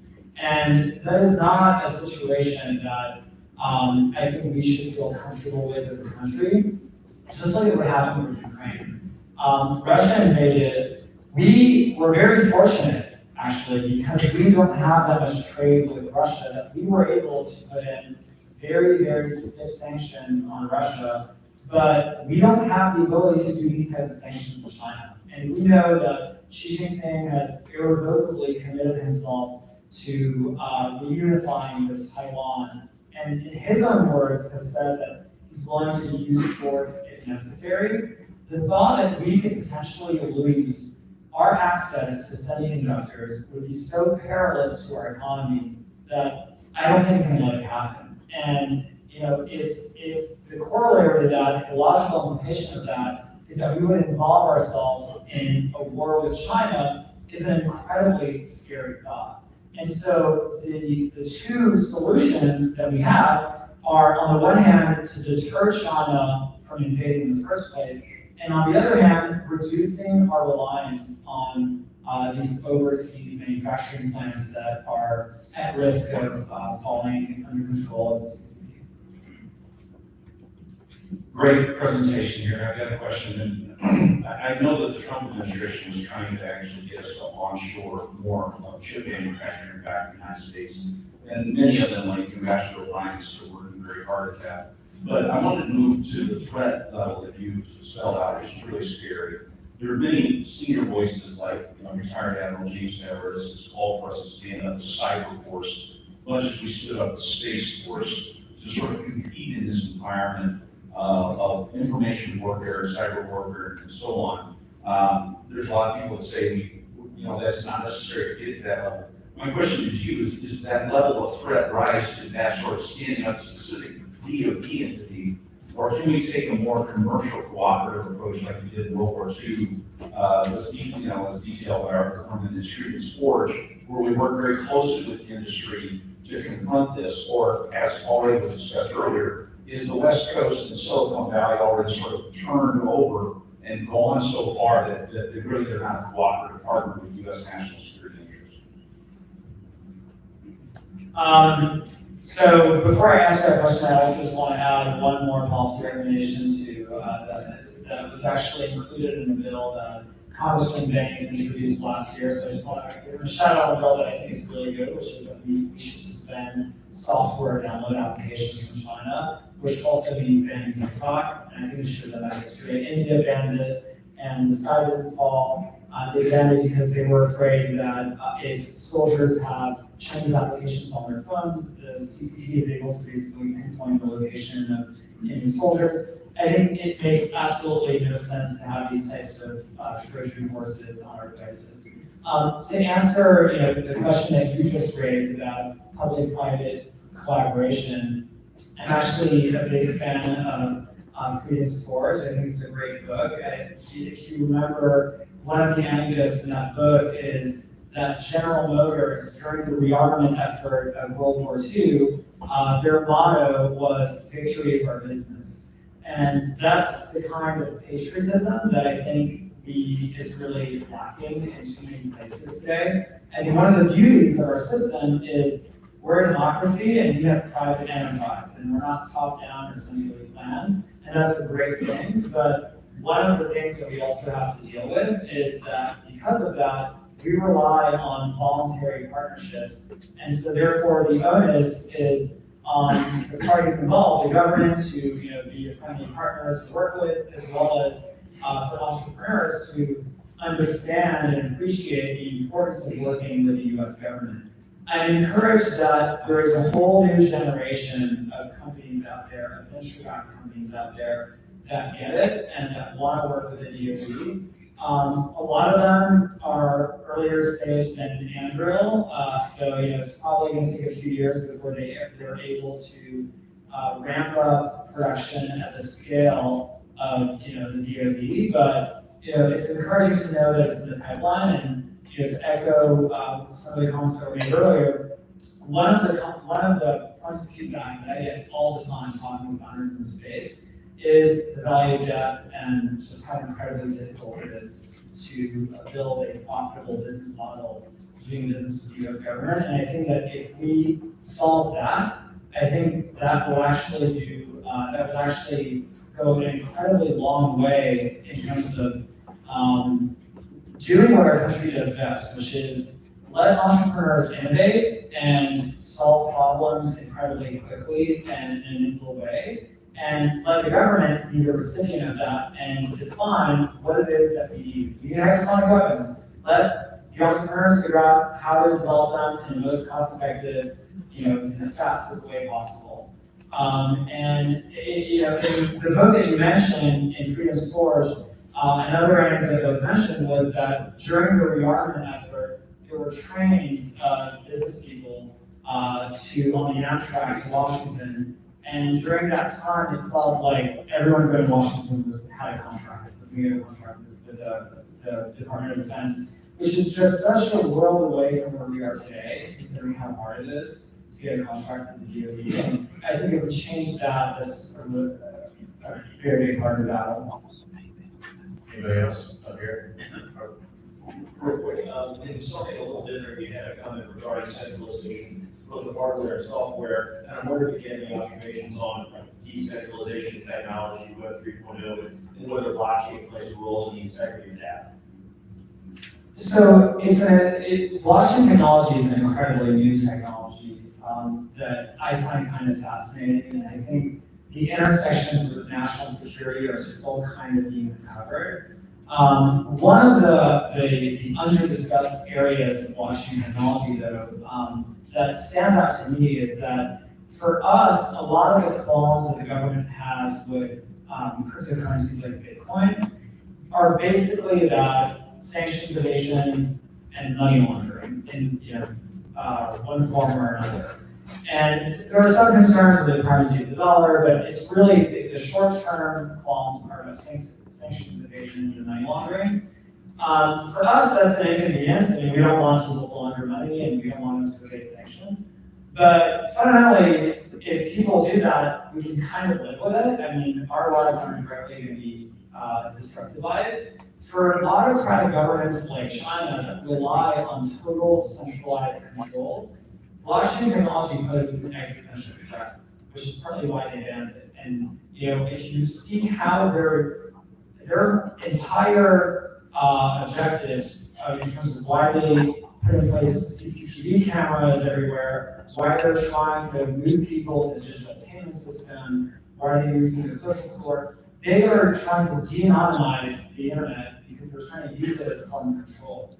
Blockchain is decentralized control and would basically prevent any kind of central authority from being able to monitor and de-anonymize, the tracking of where flows of money are being moved from one part of the network to another.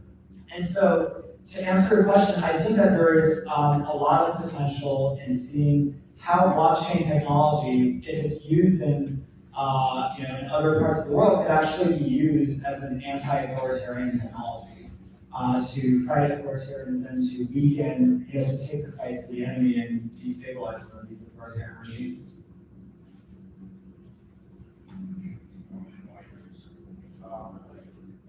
No. It works. I think the question probably very close to Jim. Is the structure of, I've been involved with DoD 40 years plus, and on the defense side plus. I was heavily involved with this law. And what I'm seeing today, for the first time actually, is the greater problem we have. And it's obvious that you understand it, or even the structures we have. So my question is this: could you give us a sense of Congress, if you will, and what barriers you're having to try to overcome to get everybody on board?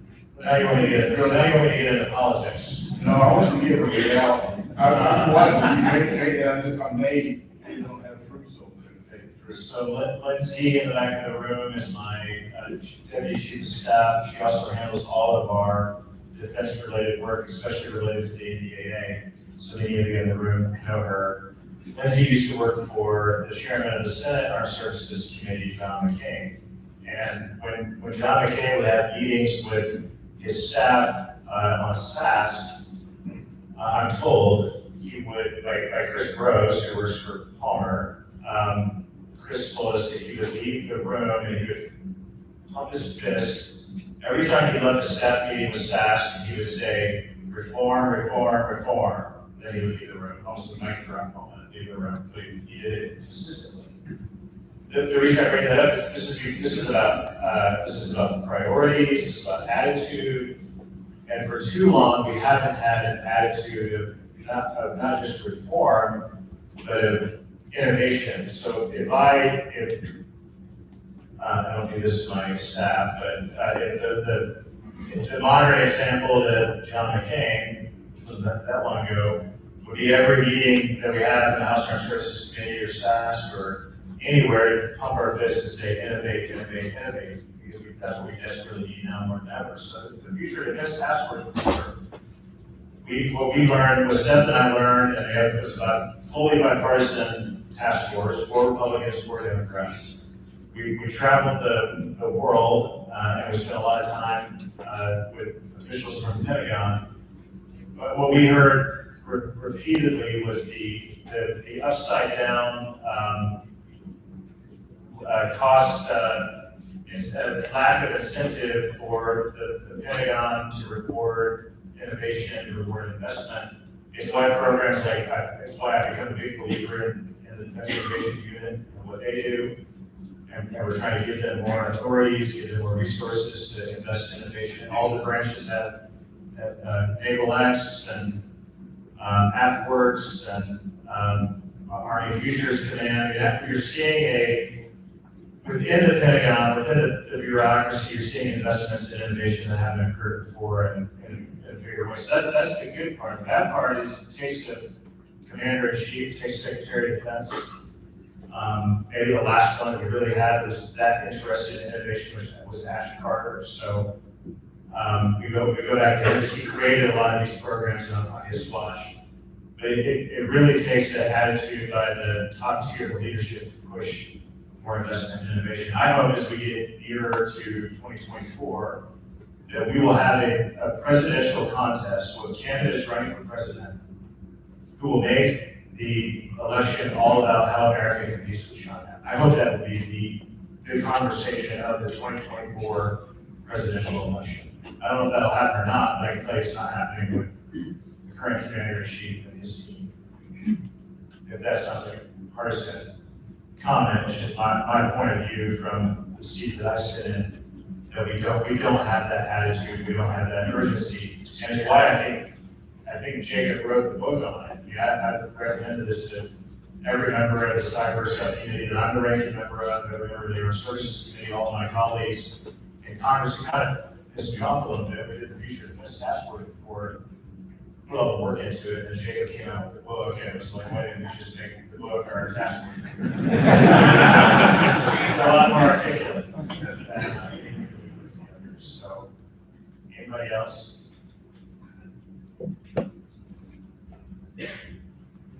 Yeah. Here, I give you guys a good question. No, so can you comment a little bit, adversarial capital in the city ecosystem as well? Obviously, you probably have folks here potentially looking at doing funding rounds and things like that, right? So there have been steps taken to try and, do what we can to start eradicating adversarial capital, from, reaching, balance sheets and stuff like that, from venture fund companies that want to be doing business with the DoD. I think it's had mixed results, right? I think the intent is good, the rollout hasn't necessarily been effective. You just comment on opportunities there to continue down that pathway as well as we look to, continue the conversation with China. You wrote the book.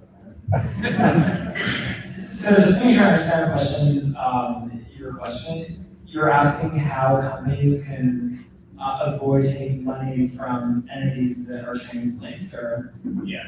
So, investors that are taking, that have a portion of their fund, right, is invested by Chinese entities or, wealthy Chinese investors and things like that, that potentially expose the companies to influence from I mean, I think the best solution is for companies to vote with their feet and to ask the question and choose a fund that isn't taking money from China.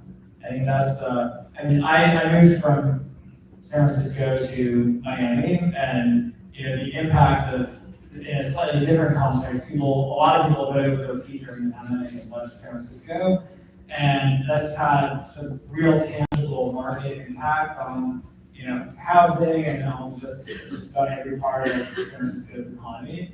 And so when people vote with their feet, whether it's in the context of the city or in the context of the company, I think it does have pretty significant effects.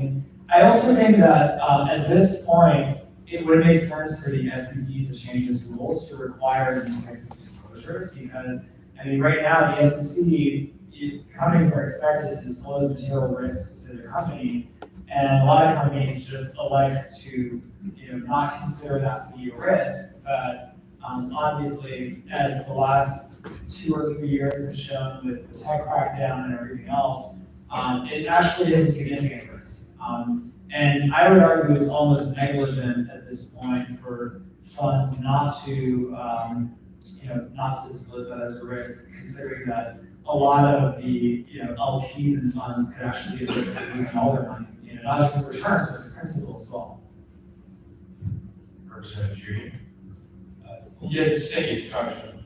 Our state pension funds, we have about $784 million that are exposed to Chinese companies. Senator Zay and myself introduced a bill in 2021 that essentially said if China didn't abide by certain human rights standards, that we would begin to divest our pension funds from those Chinese companies. Also, Mike Pompeo at CPAC had brought this issue up as well as far as state pension funds being invested in those Chinese companies. Just want to get your thought on that, and as a way, on a state level, we could actually combat some of these Chinese persons as well. Absolutely, absolutely. There are hundreds of billions of dollars a year of American money through various forms, either from private companies or different types of funds that are being invested in China. And it starts with large institutions like pension funds making the conscious decision that it's not economically sound and it's also morally abhorrent to invest in a country that's committing genocide. And it's not economically sound in the sense that this is a country that can basically nationalize or freeze the assets of American investors on any given day of the week. And this country is filled with investors who've lost treasures in China, unfortunately.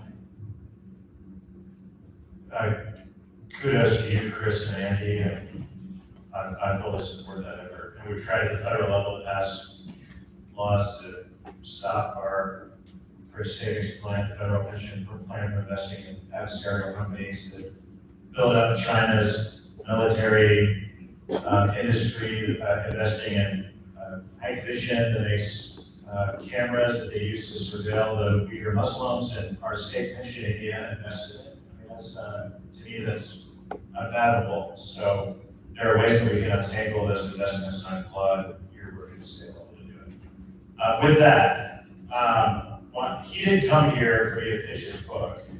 He came here because he's passionate. He came here because he's passionate about this topic. But you won't regret it if you buy it and read it. It's a wake-up call, but it also gives me hope at the same time that in America we have everything that it takes to compete with China and win in the long term. And you lay out a lot of recommendations to do that. So thank you for coming forward. I hope you come back. Thanks for having us.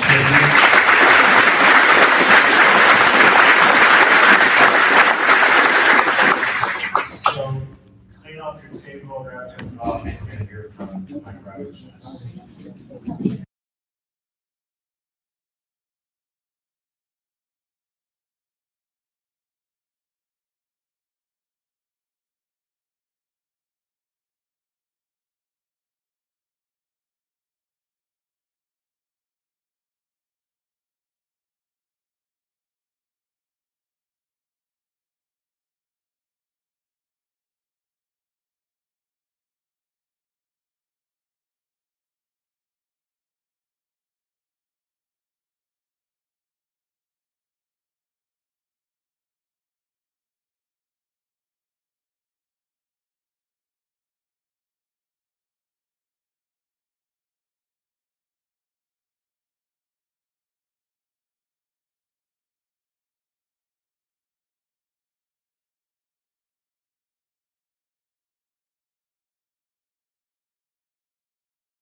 Again, I appreciate all of you for being here, and please know how proud I am to represent Northeast Indiana, many of the companies in this room.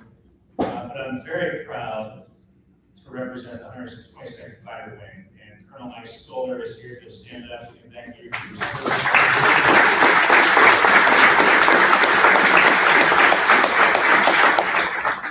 And we have his boss, General Lyles, the Adjutant General of the Indiana National Guard, the best National Guard.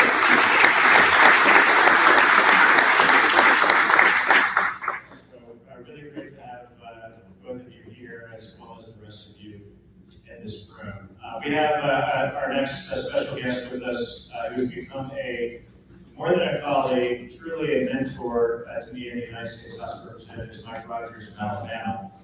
He was first elected in 2002, and he represents the 3rd Congressional District of his state.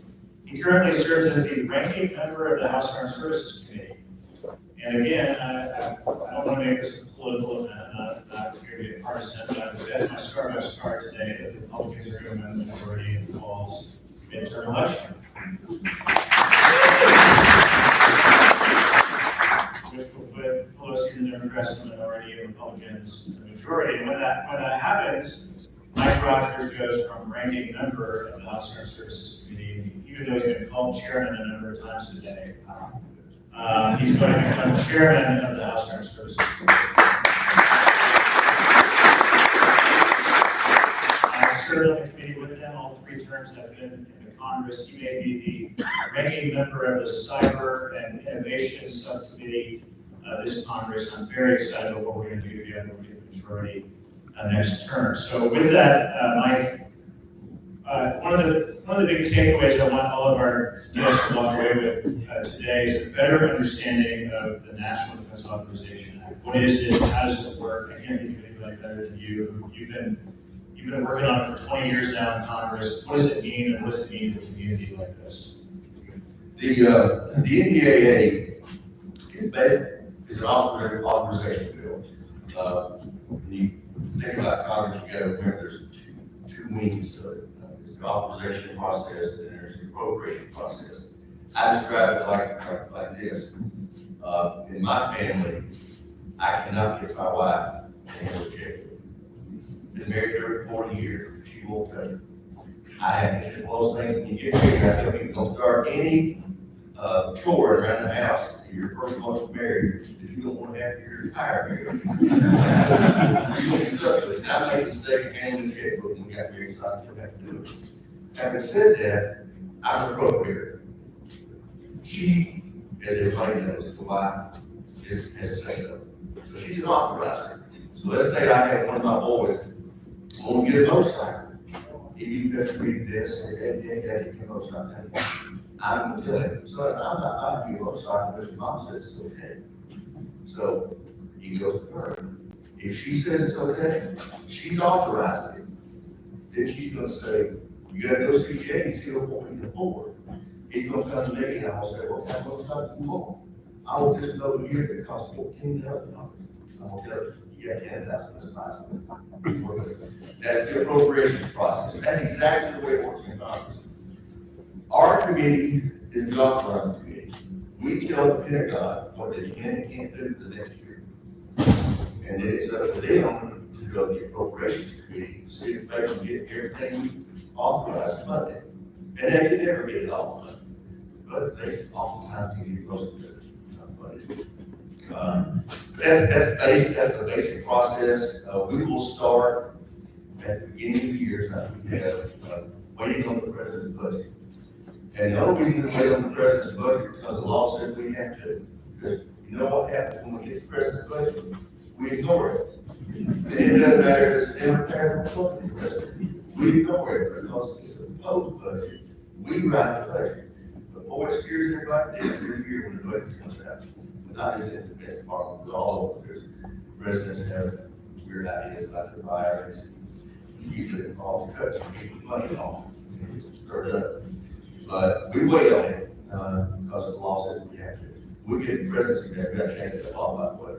Because we ought to be able to start in January with our process. But instead, Like, we just started the year only this month, because we had been on the president's budget come to it. But what happens is when the president makes his budget proposal, we then have the secretary of the Defense Department, the service chiefs, and secretaries to come in, and they basically have to try to defend the budget. I mean, it's top down. The president says you're gonna do it. This is the budget you got, and they all hate it because they don't agree with it. But they got to come in, because I say, really, particularly that we try to sell it to us. What the services will do, though, is they will then take the president's number, like this year, I think it's 40 or something like that, 30. And they'll build their budget around that number, like say the Army. Well, the Army will say that wasn't enough money.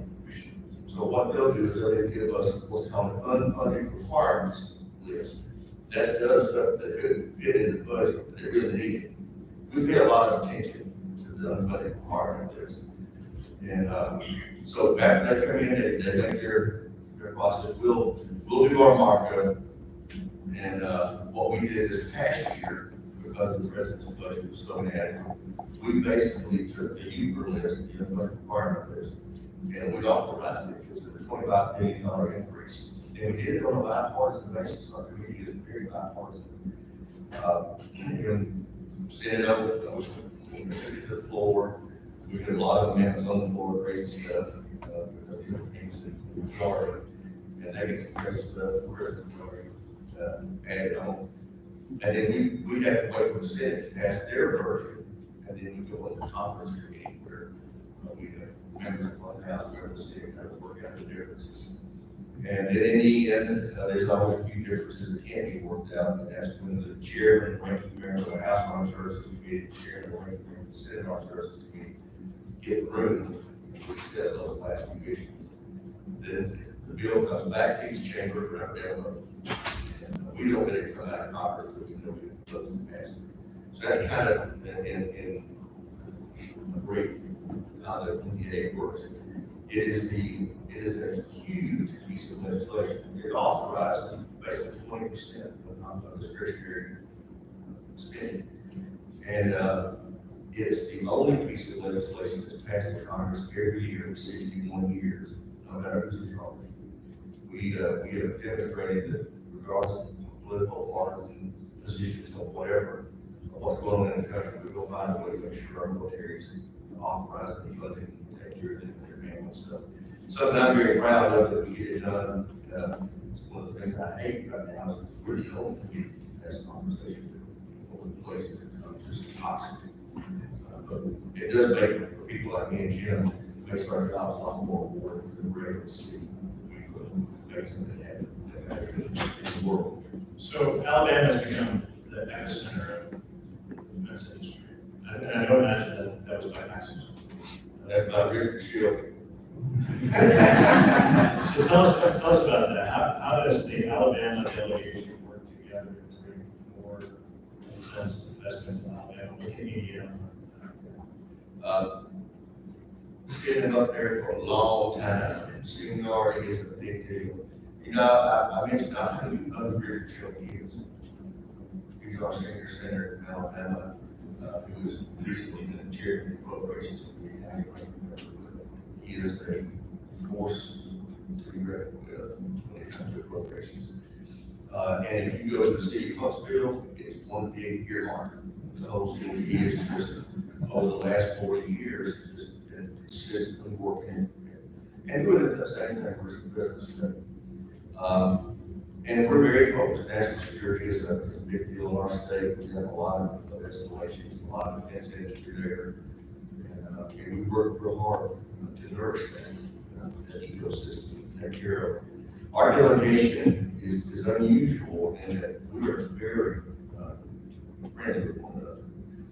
We get along, we stay in regular communication. In fact, we have 4 votes. The general rule, our legislative directors will contact their counterparts and say, Congressman Rogers vote this way. We try to make sure we're all voting the same way. We even include our one Democrat in the loop on that. We get along great, and that helps more than you know. I view, the companies in my district as constituents, just like individuals are constituents. And so we urge them to stay in touch with us and keep us informed of what they do, what they need. The installations that we have, I've got the Anderson Army Depot in my district, Maxwell Gunner Air Force Base, Fort Benning, most people don't realize they've got thousands of acres over in the Alabama side of the river that I take care of. And I've also got, Huntsville, Best Gunner there, I've got Fort Rucker, those are in my district that I treat just like they're mine. And I want to make sure they get what they need. Successful. So I'm making an effort to stay in touch with them. I'm making an effort for their leadership to stay in touch with my staff. So that's what I would urge y'all to do. Is if you don't have a relationship with your congressman, you need to get one. And you need to get one with his district director and his chief of staff. Make sure you can't get Jim out there to do your facility kind of thing. Get your staff out there to see. Because there's no as good as going to see something in person, see what somebody does, see what their infrastructure is like. It makes it so much easier when we need to do something to help you. Have eyes on the place, seeing the ebb and flow of what you do, run through that. And plus, you don't want to just first time meet Congressman when your hair's on fire and you're trying to do something to help you. You kind of want them to know who you are and have a feel so that when you do need some help, it's much easier to lift for everybody involved.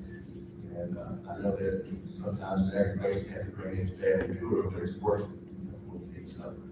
And that's just it's just part of what we do. But for example, the Anderson Army Depot in my district, we have a monthly conference call with the Chamber of Commerce, the military affairs, liaison, usually other places. We have depot leadership on it, and we have my office and local senators. And once a month, we go over what their priorities are, what they need, what we can do, to make sure that they're healthy and going forward. So basically, communication is the main thing. We have a lot of big companies here. We have some small companies that want to be big companies. We have economic development leaders, mayors, commissioners, state legislators, and a lot of leaders in the community throughout the state. Do you have an example of something that you look back at over the last 20 years that started off as something, as a big idea that somebody had, maybe something that was small that grew into a lot of jobs and investment in your district that we could learn from? There's been a lot in Huntsville. I mean, Huntsville's just booming with defense engineering firms and other defense-related firms. And I just, again, it goes back to how can we help you? That's what we're there for, to help you with their growth and development. And it's all about communication, getting us involved. We can't help you if you're not involved in the process. But I can tell you, the whole delegation pays a lot of attention to Huntsville, and we try to grow. Even those of us that live pretty ways away, it takes me 2.5 hours to get up there. I make it up there pretty regularly, as most of the rest of the delegation. I want to turn it over to all of you, but before we do, in my time in Congress, nobody's been more focused on Ukraine than you. My very first trip, Codell as member of Congress, was to Ukraine with you. I'm wondering if you can give us an update. There's a lot here to be encouraged about, but where does it all go from here? Yeah, that's great. I have spent a lot of time in Eastern Europe. I chaired for 6 years the strategic forces subcommittee, with jurisdiction over defense, national security space. And because we have a lot of missile defense over there, I need to go there everywhere. And one thing I would urge y'all to take a lot of pride in is that when we first went over there, I think you weren't there. You weren't there in the 2014 trip, you weren't in Congress. But I was over there in 2014, right after they took Ukraine. And the Russians still had more troops in there. They said they weren't their troops, it was their troops. Trying to take more, quietly. So we, along with NATO allies, but primarily us, have had thousands of troops over there since 2014 training the Ukrainian military. Their military was just pretty sad. But they've come a long way in 8 years since then. They are professional military now, and when you see them fighting back as ferociously and effectively as they're fighting, you ought to take ownership in that. That didn't just happen. That's taken years. Did I take you to one of those training camps when you did it? Yes. And so, we own that. The thing that I'm disappointed about is we could not get Barack Obama to get him to play. We passed the European Defense Initiative, $1 billion back by the Crimea was taken, and he kept sending them blankets and MREs and vehicles and stuff. They kept asking us, give us something to kill Russians with. That's what we really want. He wouldn't do it. So Trump comes along. Trump started giving them lethal aid to the extent that the Democrats that are in charge would fund it. And then we had some lethal aid that was still supposed to go for the end of last year that I just wouldn't turn loose. And I can't overstate this.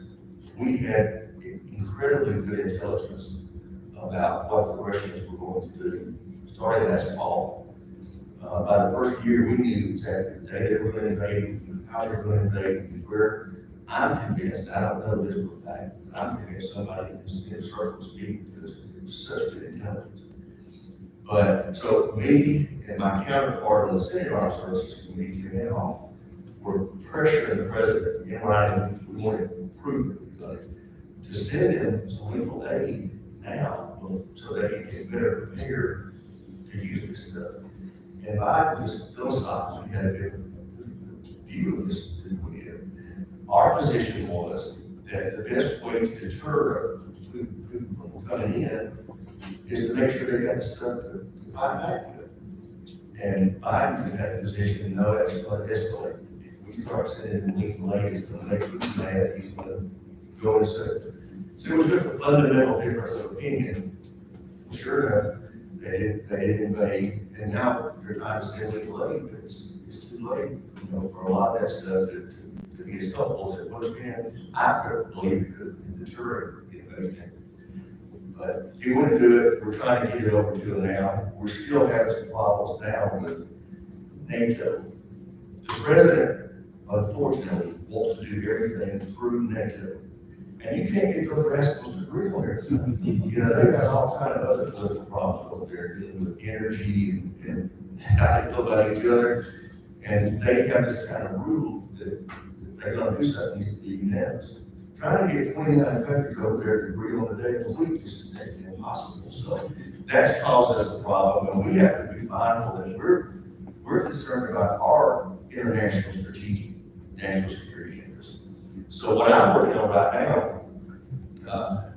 I have decided, and Jim will remember, we had the Secretary of Defense and the Chairman of the Joint Chiefs in last week in the posture here. And I have been working with the European commander for over a year to get permanent basing, U.S. basing, along the eastern flank as a deterrent. And Adam Smith, Chairman of the committee, agrees with me on this. We really are a bipartisan committee. So we want to get those troops over there. Like I had the Yukon commander 2 weeks ago say, on the record, we need to do this. We're talking about existing troops who are going to reposition them from other parts of Europe along the front. You got the Chairman of the Joint Chiefs to say last week, yeah, we need to do that. I'm all in.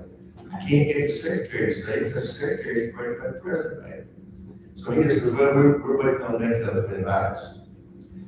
So I don't think NATO's going to be able to get their act together. So what I'm working on is we want to put bases in Poland, in Romania, in each of the 3 Baltic states. So I've talked with 3 of their ambassadors so far. I've got another general talk with this week. I'm going to try to get those 5 countries to ask us to put bases over there. I know they can agree. They all want, and then it's going to be our job in the Congress to put pressure on Biden to accept that invitation, that formal invitation. That will be one of the best ways to deter Putin from trying to go any further in Poland, than Romania, Ukraine. He wants to go into Poland, he wants to go into Romania, he wants to go into a lot of places, the Baltics. But if there are U.S. bases there, he he's not crossing that line. So I'm just a big believer that that's a deterrent that we need to do. And, you know, Poland's willing to pay for it. The other ones, they don't want to base, but they don't want to pay for it. Poland wants it to pay, they'll pay for it. So that's what we're working on now. I am convinced that Ukraine is going to prevail. It's going to be long and painful, because the rest of the NATO countries are not as aggressive as I think we need to be to chill the enthusiasm of Okay, questions? Yes, sir. It's Martin Sanders. I have a question for you. Why, first of all, your state commitment to, I am concerned though about stomach this nation or seeing food to the end. Because we've already passed our line now. And if we don't stay with the Ukrainians, again, in terms of their victory, then we are going to be in the same position we were when we left Afghanistan. Weakened. Say, in terms of the world's view of us as a global power. So I hope that we're able to get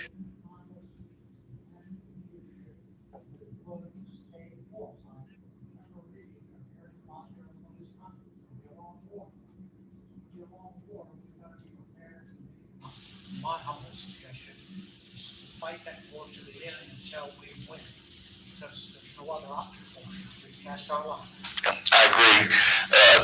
The reason why I'm not optimistic about the president doing that without us forcing, and we will, is the same people that were advising him on his withdrawal from Afghanistan still advising him about how to proceed over there. They are not the people you need to be listening to, but he is. But I'm convinced that the United States is going to stay with this. I just would like for us to be a little bit more forward-leaning, and we don't really have a choice. I mean, this is global implications for what's going to happen over there. I will tell you that one of the things I would like all of you to be thinking about and helping disseminate this thought. We are about to have to increase defense spending dramatically, and part of it's just because of inflation. I mean, they brought us a budget proposal that calculated 2.2% inflation. As y'all know, we're at 8% right now, and the administration said we may go to 9 or 10. So obviously that number, and even they admitted it in the hearing last week, they're going to have to, over the next few months, ask for more. What we have asked for, me and Jim, all the Republicans on the House and Senate authorizing committees have sent a letter to the president saying we want you to increase defense spending by inflation plus 5%. Because not only do we have to tend to our business that we're dealing with right now, we've got to start this modernization process. When we started, we've got to go through a modernization process. We've been fighting wars for the last 20 years and we worn everything we got out, but we've got to transform. Talk about wars of the future. You know, he is on the cutting edge subcommittee on cyber. That we created the Space Force because space is now a warfighting domain. Cyber is a warfighting domain, and we have got to get after that. Artificial intelligence is going to be a big part of what we do. So we've got to transform the military, and that's going to take some additional spending. And we don't really have a choice because China is the one setting the pace. I'm of the opinion China thinks they are going to do to us what we did to the Soviet Union and just spend us to the point we have to tap out. We're not going to tap out. But what that means is if we get our request this year of inflation plus 5%, you're looking at about a $960 billion NDAA. And that means the next year it's going to be over $1 trillion. So people have got to get these numbers in their mind and understand this is just what we have to do. The pace is being driven by China and by the threats around the world, and we have to spend to meet the threats, not the other way around. And if we want to remain a superpower, and we're committed to do that. I see Andy Hove and then Jerry Hendricks. Mr. Chairman, I say that in great anticipation. Nah, I like it. it sounds.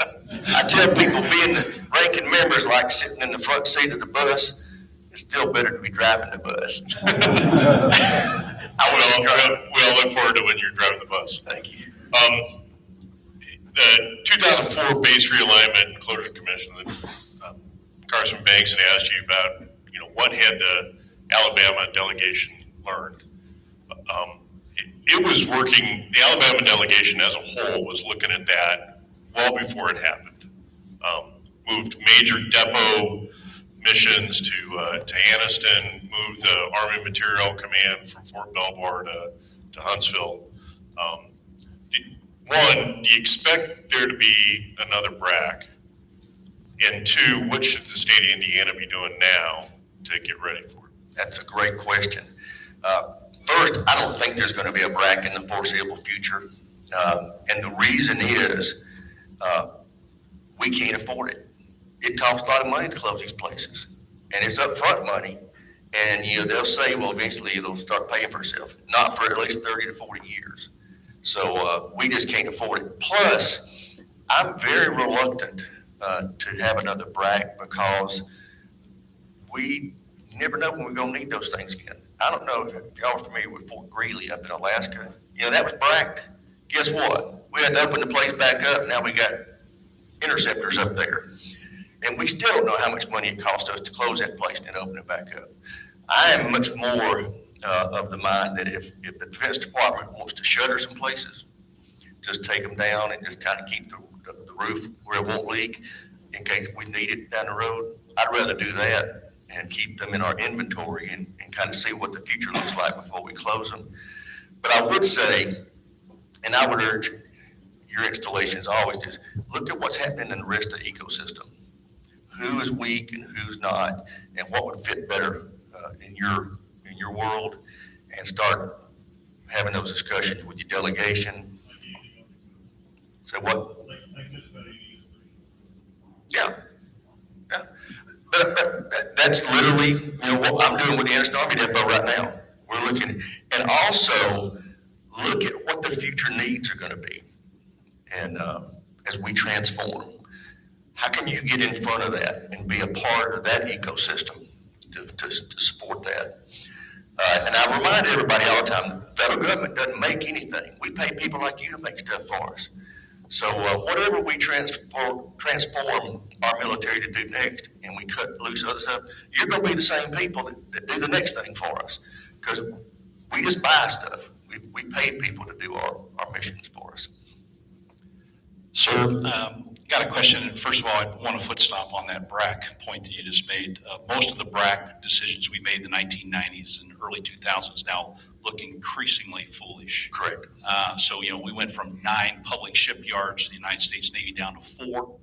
And right now, 20% of the U.S. Navy cannot get underway because we're behind on repairs, including our submarine force, the most lethal aspect of the U.S. Navy, cannot dive. 20% is not certified for diving right now. Yeah, I can tell you that during my chairmanship, no more naval infrastructure is going down. We're going to find a way to keep them warm, and we need to grow it a little bit if we can. Absolutely. So that goes to my question for you, which is how do we expand shipyard capacity? Because it's not just about building ships. I'm all for building more.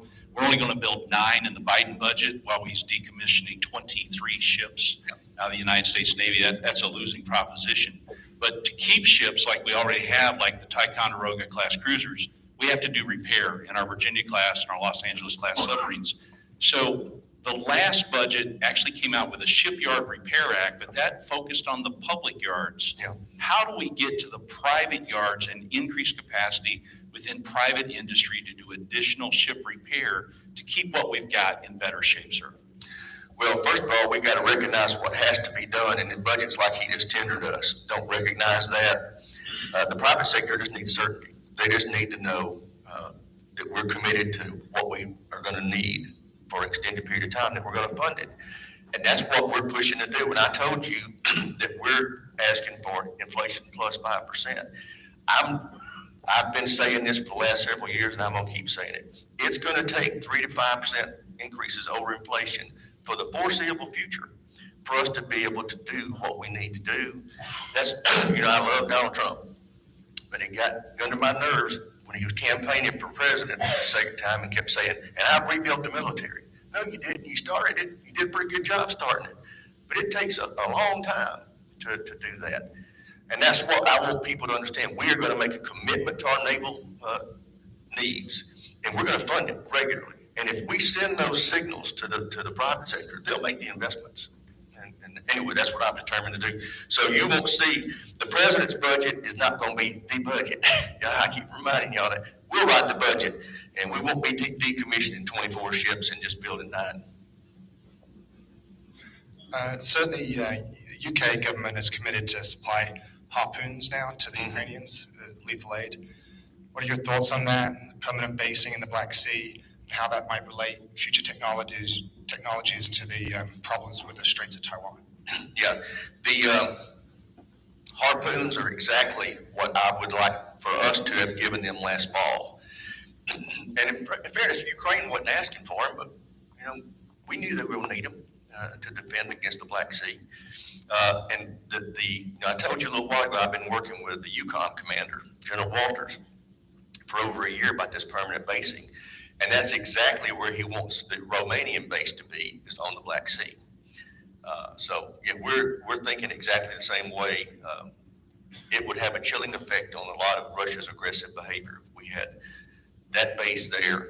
And then the base that we're looking at in Poland is right close to the Ukrainian border. And the beauty about what's happening right now is we can tell Putin, we only did this because putting these bases there until you decided to invade. We are a Guard community, National Guard community here with the 122nd. What do you see the future role of the Guard from a federal perspective? And then what does the funding look like to begin to move, bases like ours from older airframe products to the F-35 and other future airframes? First of all, I'd love to see those warthogs over in Ukraine right now. We make some scrap metal out of it. One of the things I've been talking about with Chairman Milley is, we've got right now 180 of those A-10s in inventory, and the Air Force wants to get rid of 60 of them, including y'all's. There are people around that are our allies that can use those things. And so I'm working now to get foreign military sales of those capabilities over to these Eastern European countries, along with some other stuff. But now I forgot your question.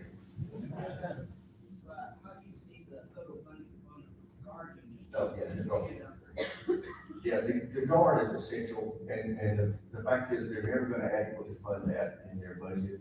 They're going to leave that to us, because one thing I tell you about the Guard, they know how to work the process and make sure that their members of Congress will know what they need. So you'll never see it in the president's budget. You'll always see us put that in subsequently when we actually write the budget. And I know no intention of cutting. In fact, I see us strengthening the Guard and Reserve budgets, because they are so vital to us. We've seen that when we went into the Middle East.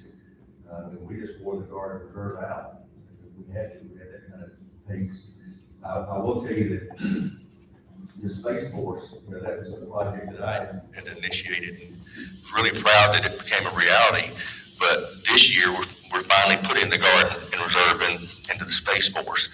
A lot of folks in the Guard were upset that we didn't put them in the beginning, but as we said when we stood it up, it's a process. We don't want to try to do everything at once and mess it up. We're going to stand up just the bare minimum of a service, of this new service. The next year, we're going to add a little bit. Next year, it's about a 5 or 6 year process. So this will be the third year of that process, and we are getting the Guard and Reserve in there now. Got time for a couple more questions.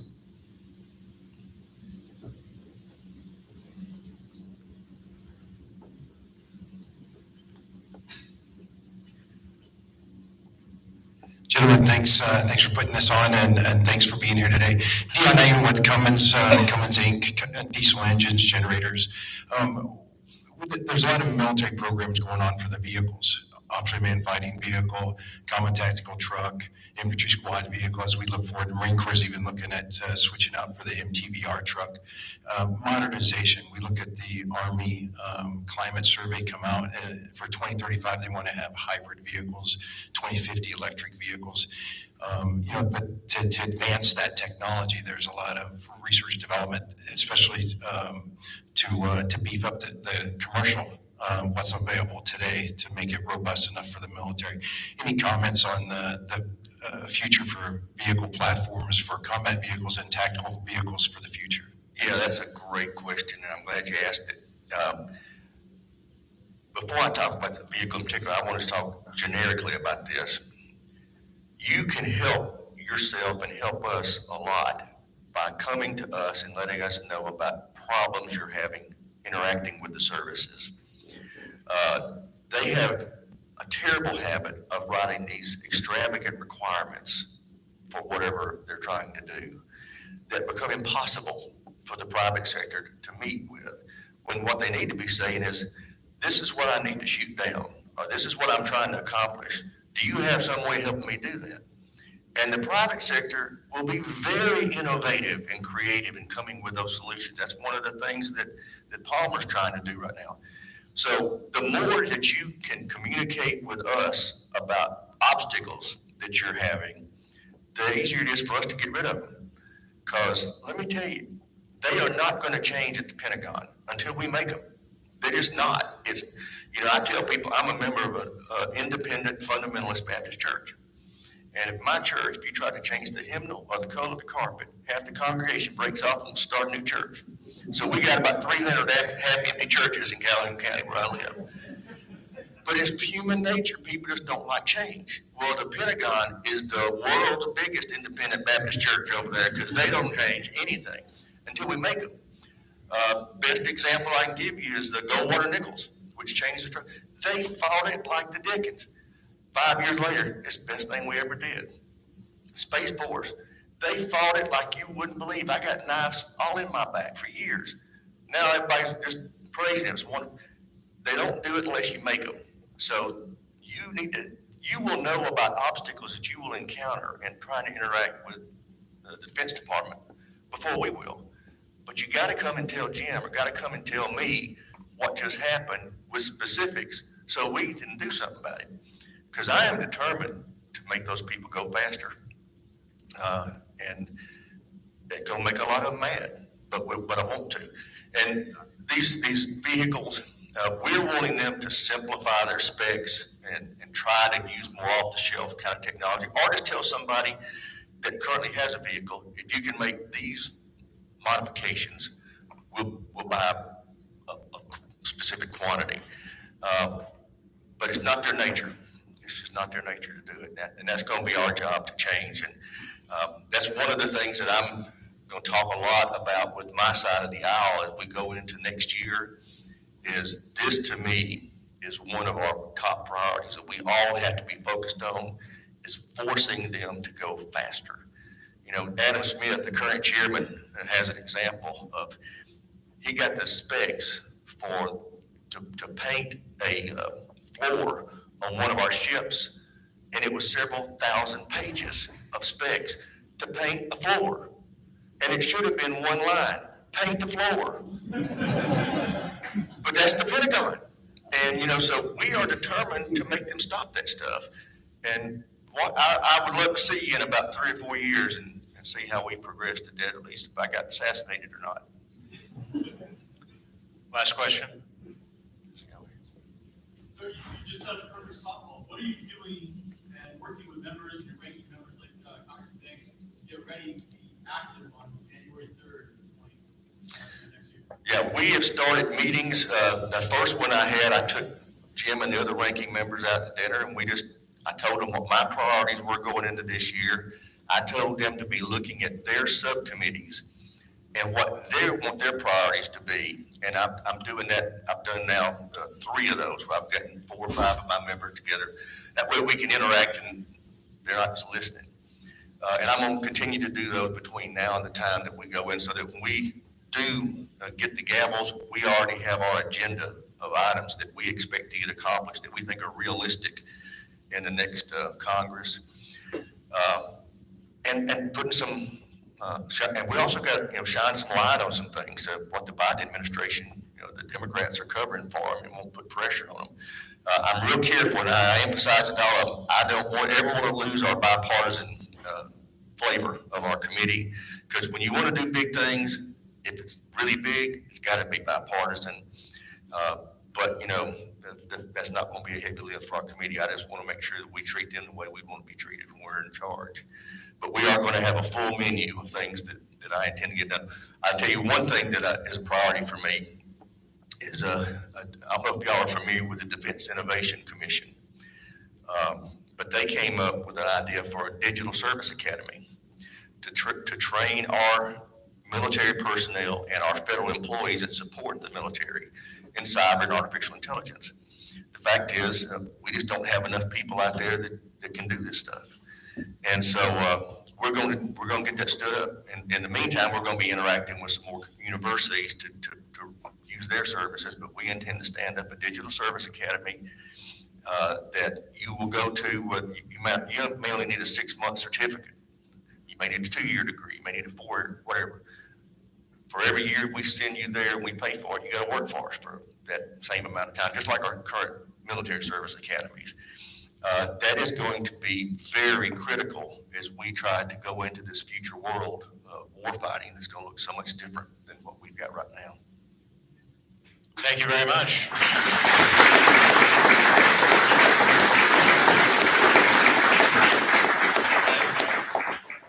I didn't mention before that you were born in Indiana. That's right. So when he becomes the chairman, we're going to make him the 10th member of the Indiana delegation. Thank you. We'll take a quick break.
All right, thank you for joining us again, and looking forward to a discussion with some really interesting companies that I think most of us are familiar with. I've had the fortune to work with one of these companies back in a past life. My name is Dale Book. I work at Willie County Economic Development.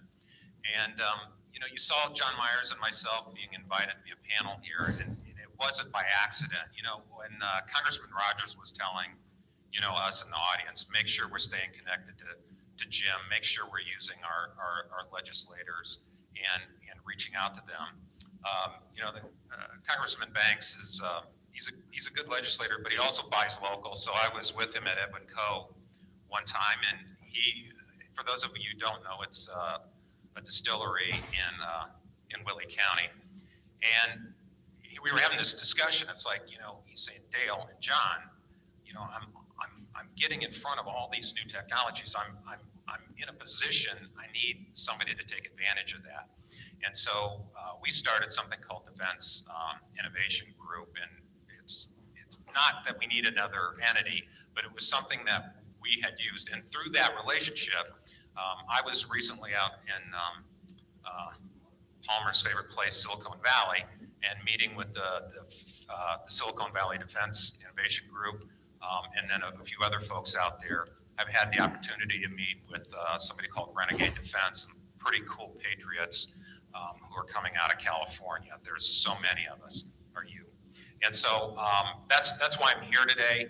And I have the opportunity to introduce this panel. And I'm going to start with Mr. James, and he goes by Jim Cannon, who is CEO of AM General. I'm going to ask him to tell us a little bit about what they're doing there, as I'm sure a lot of you probably do know, and where they're going. Well, thank you. I'm privileged to represent AM General here today. I'm new to AM General, about 6 months, but AM General is not new to Indiana. I think our history goes back to the Civil War. We made wagons for the Union Army. We made Jeeps in the Second World War, Korea, and Vietnam. And now for the better part of 40 years, we've made the Humvee. And it's an iconic vehicle that is a symbol of American power overseas and in our communities. It's a symbol of comfort when there are natural disasters and the National Guard shows up with a column of Humvees. We've got a really simple task and purpose. And I know there are a lot of veterans in this room, and you know what that means. Our task is to grow the business, probably a lot like your tasks in your business. Our purpose, we say, is Sergeant Smith's mission. Who's Sergeant Smith? Sergeant Smith could be anybody from any walk of life. It could be your son or daughter. At one point in my life, I was Sergeant Smith. Sergeant Smith's probably 20 to 25 years old, and their business is war, and their job in that business is not academic, it's not abstract. They get in our vehicles, and they go find, fix, and destroy the enemy. So the last 100 yards of battle space is where Sergeant Smith goes. So as we talk about innovation today, it's really important because it's our job no longer to carry a rifle or to put on a backpack, but we've got to arm and equip Sergeant Smith with the equipment and technology so that Sergeant Smith is never in a fair fight. And now it's Sergeant Melnick in the Ukraine doing that same mission. So I think General McConville, who's the Chief of Staff of the Army, says it well. He said in one speech I heard, about every 40 years, the Army's got to change, and it's got to change in a big way. So it happened in the 1940s, right? The Army of the 30s into the 40s to win the Second World War. It happened again in the 80s, right? Very different Army came out of the 80s with the Big Five and a lot of weapons we're still dependent upon now, right? And that's what won the Cold War, and it's been prosecuting battle for 2 decades all over the world in the war on terror. But now, we've talked about it, we face different threats. So we've got to not just evolve, but transform, and that's a really big word. And we've talked a lot about the inefficiencies of DOD to tackle that. We've got our part to do in industry too, right? We've got to show the way, demonstrate what that innovation looks like, and do it all the time thinking about, how does this really help Sergeant Smith, Sergeant Melnick in those last 100 yards, as they're closing, with the enemy. So it's a big job that's ahead of us, and we've got a lot going on at AM General to meet that purpose. Thank you, Jim. I would next like to introduce John Shade. He is the Executive Vice President at Rolls-Royce.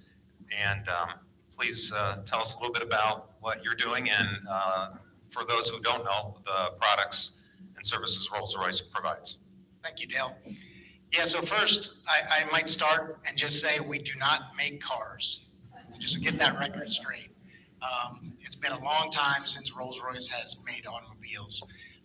We do support the warfighter, very much like Jim said.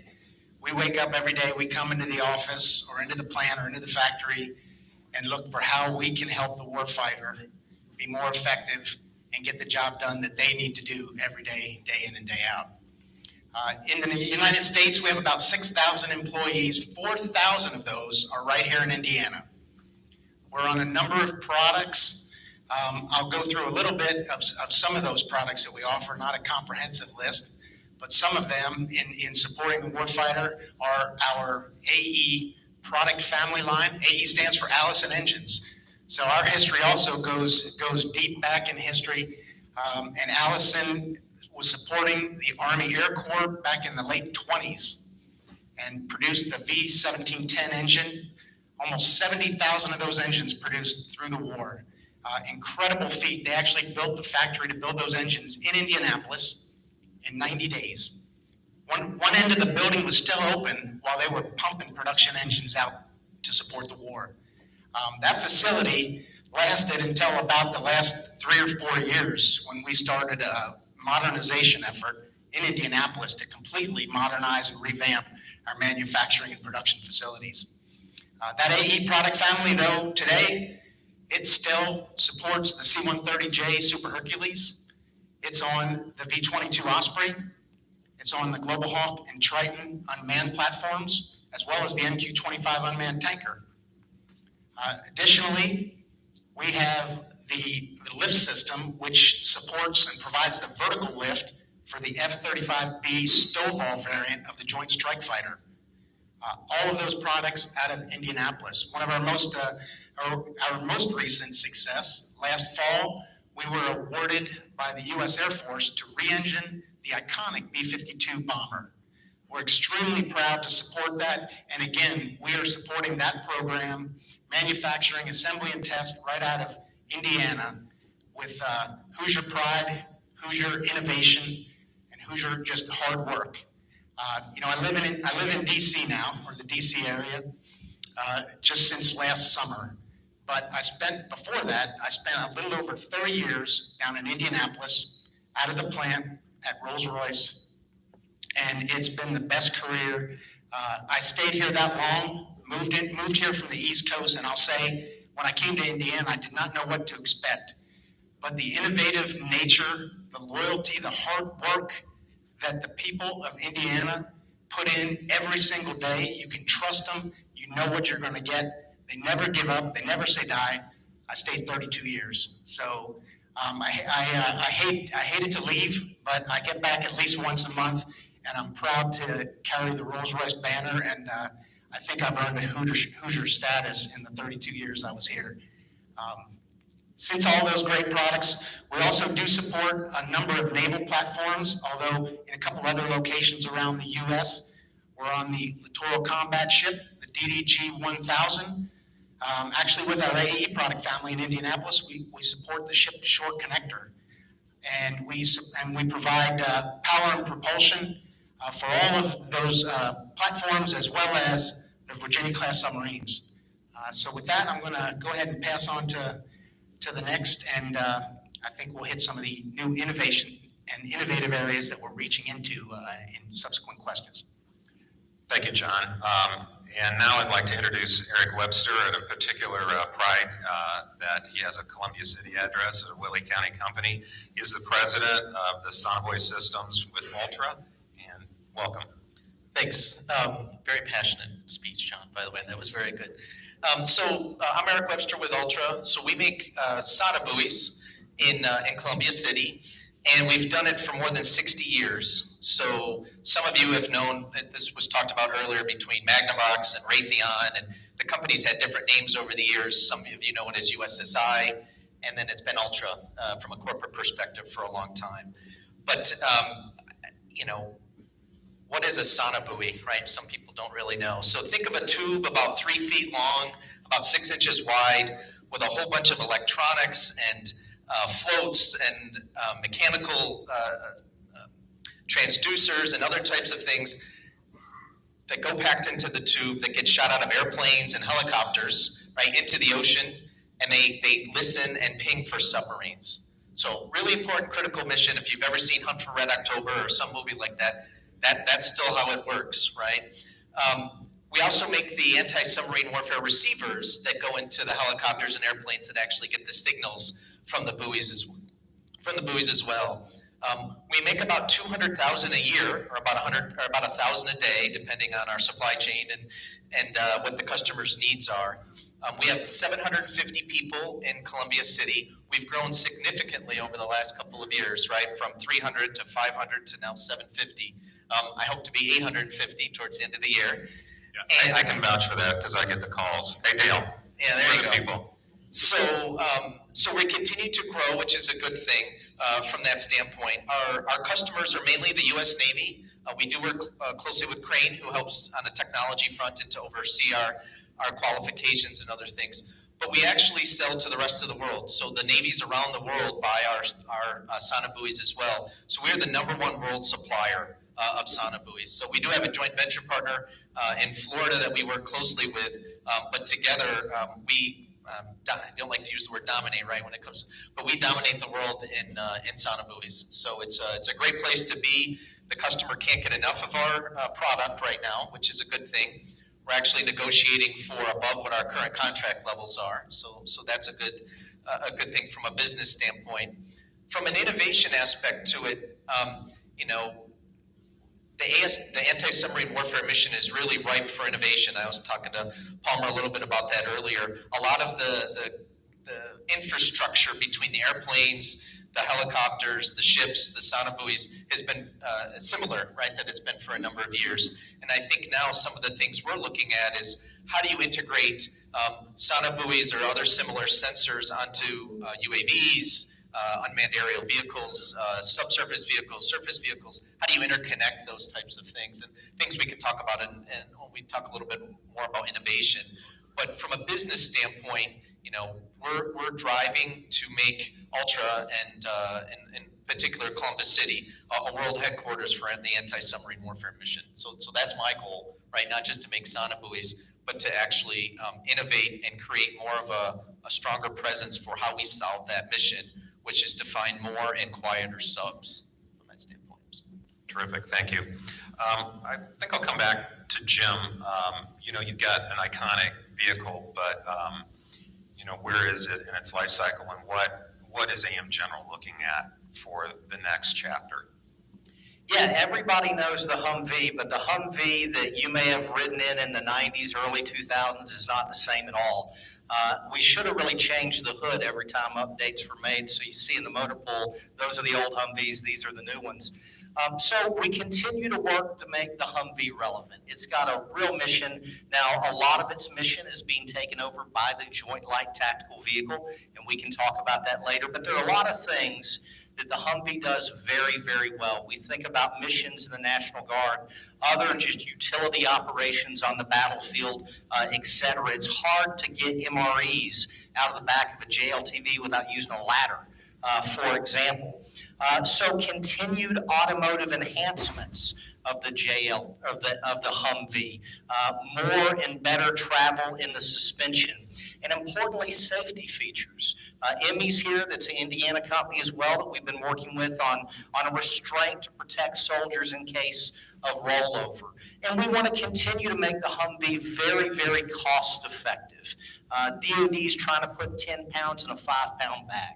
So the more competitive we can be with our costing, of the Humvee, its safety, its performance, the better. But we're also looking at bigger kind of future opportunities. We talked about climate being a big part of DOD's priorities. We're working to develop a hybrid electric variant of the Humvee and targeting the National Guard fleet in particular. The National Guard fleet of Humvees are well beyond their useful life, and they're traveling on our streets in our communities every day. So if there's a fleet of Humvees that should be updated with safety features, driver safety awareness, and be hybrid electric in our communities, that's the one for sure. So a lot going on with the Humvee. It's not official yet, but the hybrid electric variant might be called the Humvee Lightning. We'll see. Lawyers, don't quote me, lawyers have to work on that for a while before it becomes official. But we have a Calvary naming nomenclature with new vehicles coming out. So a lot going on with the Humvee. Excellent.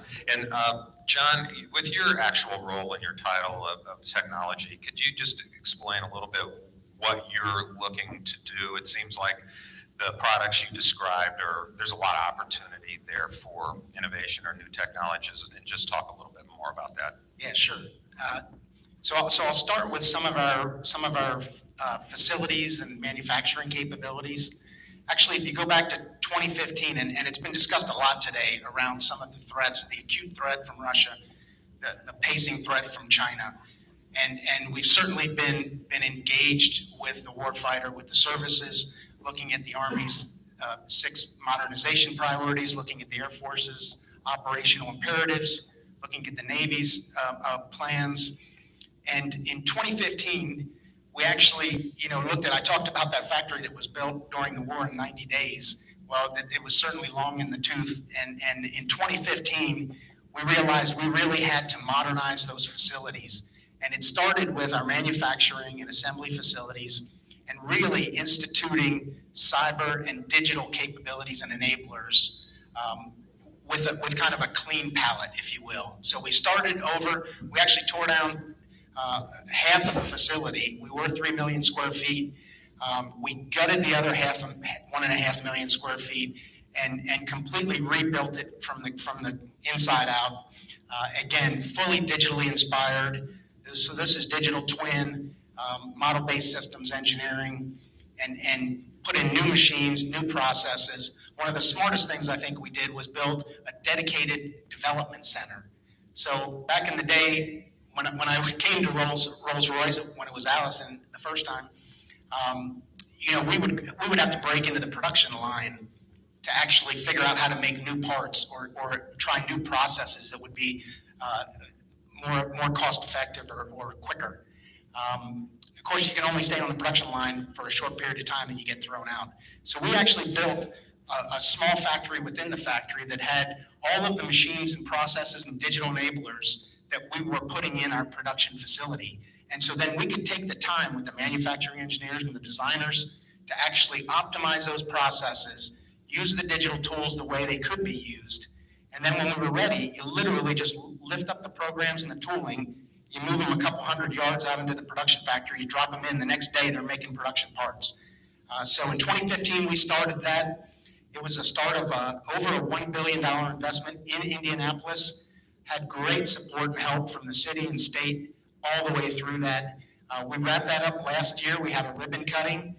So now we have 1.5 million square feet of extremely modern manufacturing capabilities. I'm really excited to say this year we've now been approved for another $400 million to completely modernize all our test facilities as well. We have a broad capability of test facilities all the way up to 90,000 feet, Mach 4, altitude test chambers, attitude test chambers, rig tests. We're going to be modernizing the facilities in Indianapolis, but at the same time, we've got an incredibly strong partnership with Purdue and West Lafayette. So we're actually expanding some of our facilities up there. You might have seen in the press, we're building a new altitude gas turbine engine test cell up in the West Lafayette area, as well as we were one of the founding partners with Purdue, on the Hypersonic Ground Test Center. Additionally, as we look towards those modernization priorities of all the services, we've been investing heavily in new technologies. Again, I mentioned cyber and digital because I really look at those as sort of foundational that need to be pervasive across all the products we offer. But the new areas that we've been really leaning into the last 5 to 10 years include some really challenging capabilities and technologies that are going to be desperately needed by the warfighter. And they include hypersonics, directed energy, attritable platforms, deployable power, and space power and propulsion. So Rolls-Royce is using our global capabilities and really kind of focusing that beam in Indiana to deliver all these new capability areas. We're engaged with all the services on all those fronts that I just mentioned, and we're kind of doubling down, again, over $1 billion just since 2015 in the facilities and in the capabilities to be ready for the warfighter's needs and kind of right in our crosshairs like Jim's example. The first one, knock on wood, is Future Long-Range Assault Aircraft for the U.S. Army, part of their Future Vertical Lift family of systems. So again, in the press, we've been teamed with Bell on their V-280 as part of Team Valor. We're in the waiting period of that activity, and so we'll see here hopefully this fall that'll get announced. But again, those great products will be developed and manufactured right here in Indiana. Thank you. And Eric, the same kind of things what Ultra is working on, and also I'm curious, how do you encourage that in your teams, or are people encouraged to find extra time to innovate, or are you listening to your customer as well? Sure, so thanks. Look, what most folks don't realize, or unless you're reading closely about it, we talk about Russia and China. They're actually working together both from a technology standpoint and a manufacturing standpoint with regard to submarines. So the projections are both countries will be building significantly more submarines and quieter submarines. Not only that, but the areas in which they normally transit is expanding significantly. So from a threat and a national and international security perspective, we're trying to work with the Navy and others in how to expand the horizon in terms of what we can actually see and hear, right, from the technologies. So we kind of call that the cost of washing water. So we're trying to look with them in terms of how many nautical miles and how many sensors and how many technologies and things, communications assets, how to wash more water at a cheaper price, right, and get to these areas that historically the U.S. hasn't been able to get to, or even working with our allies. So we're doing a lot of international outreach with our customers, along with the Navy from that standpoint. And part of it, as I mentioned, is putting our sensors and our capabilities on unmanned platforms, which can go further afield than just the man aspects of it. The other part, though, is how to interconnect the different pieces. I asked a question earlier about stovepipes, and something, again, as we talk to our different customers, I used to work on the space side of the world too, and they're working on, optical communications in space and on the ground, and how to get data from one place to another faster. Data doesn't travel very quickly underwater, right? It's a different medium that most folks aren't normally used to working through. So some of our scientists and engineers are trying to figure out how do you connect sensors on a sub with a sonobuoy, with unmanned platforms, how to get that to the surface, get it to space, and then get it to the decision makers, right? So the goal for us is, to shorten the kill chain, or from cue to decision making. And I think there's investments that we've been making on our side, both in communications aspects, even encrypting information, and trying to, again, find how to use the least amount of bandwidth to get the most important information. And in the end, similar to what Jim talked about, we think about the person, right, the ensign or whoever in the back of that plane or on the helicopter who's trying to look at a screen and figure out acoustically, is that a submarine? Is that a whale? Is that a Russian sub? What is that? And again, I think the whole system is ripe for innovation in ways to use different algorithms and technologies to take away what you don't need to know or what you don't need to see, to focus on those submarines and other aspects. One of the other areas we're looking at is not just through sonobuoys. They tend to last 1 hour to 8 hours, right, in the water, depending on the need. And sometimes people are like, well, why don't you make them last 24 hours or 36 hours? Well, by the time we do a ping, or as we're listening, we know that they're there, and then they leave, right? So, but what we are looking at is how to make more persistence sensors that would be on the bottoms of the oceans. They, again, would be in different areas of the world, and how do we utilize those, again, to create acoustic funnels for sound and then information that would give us, again, a much broader reach. So, there's not been as much technology innovation, I think, in the sonobuoy itself over the years.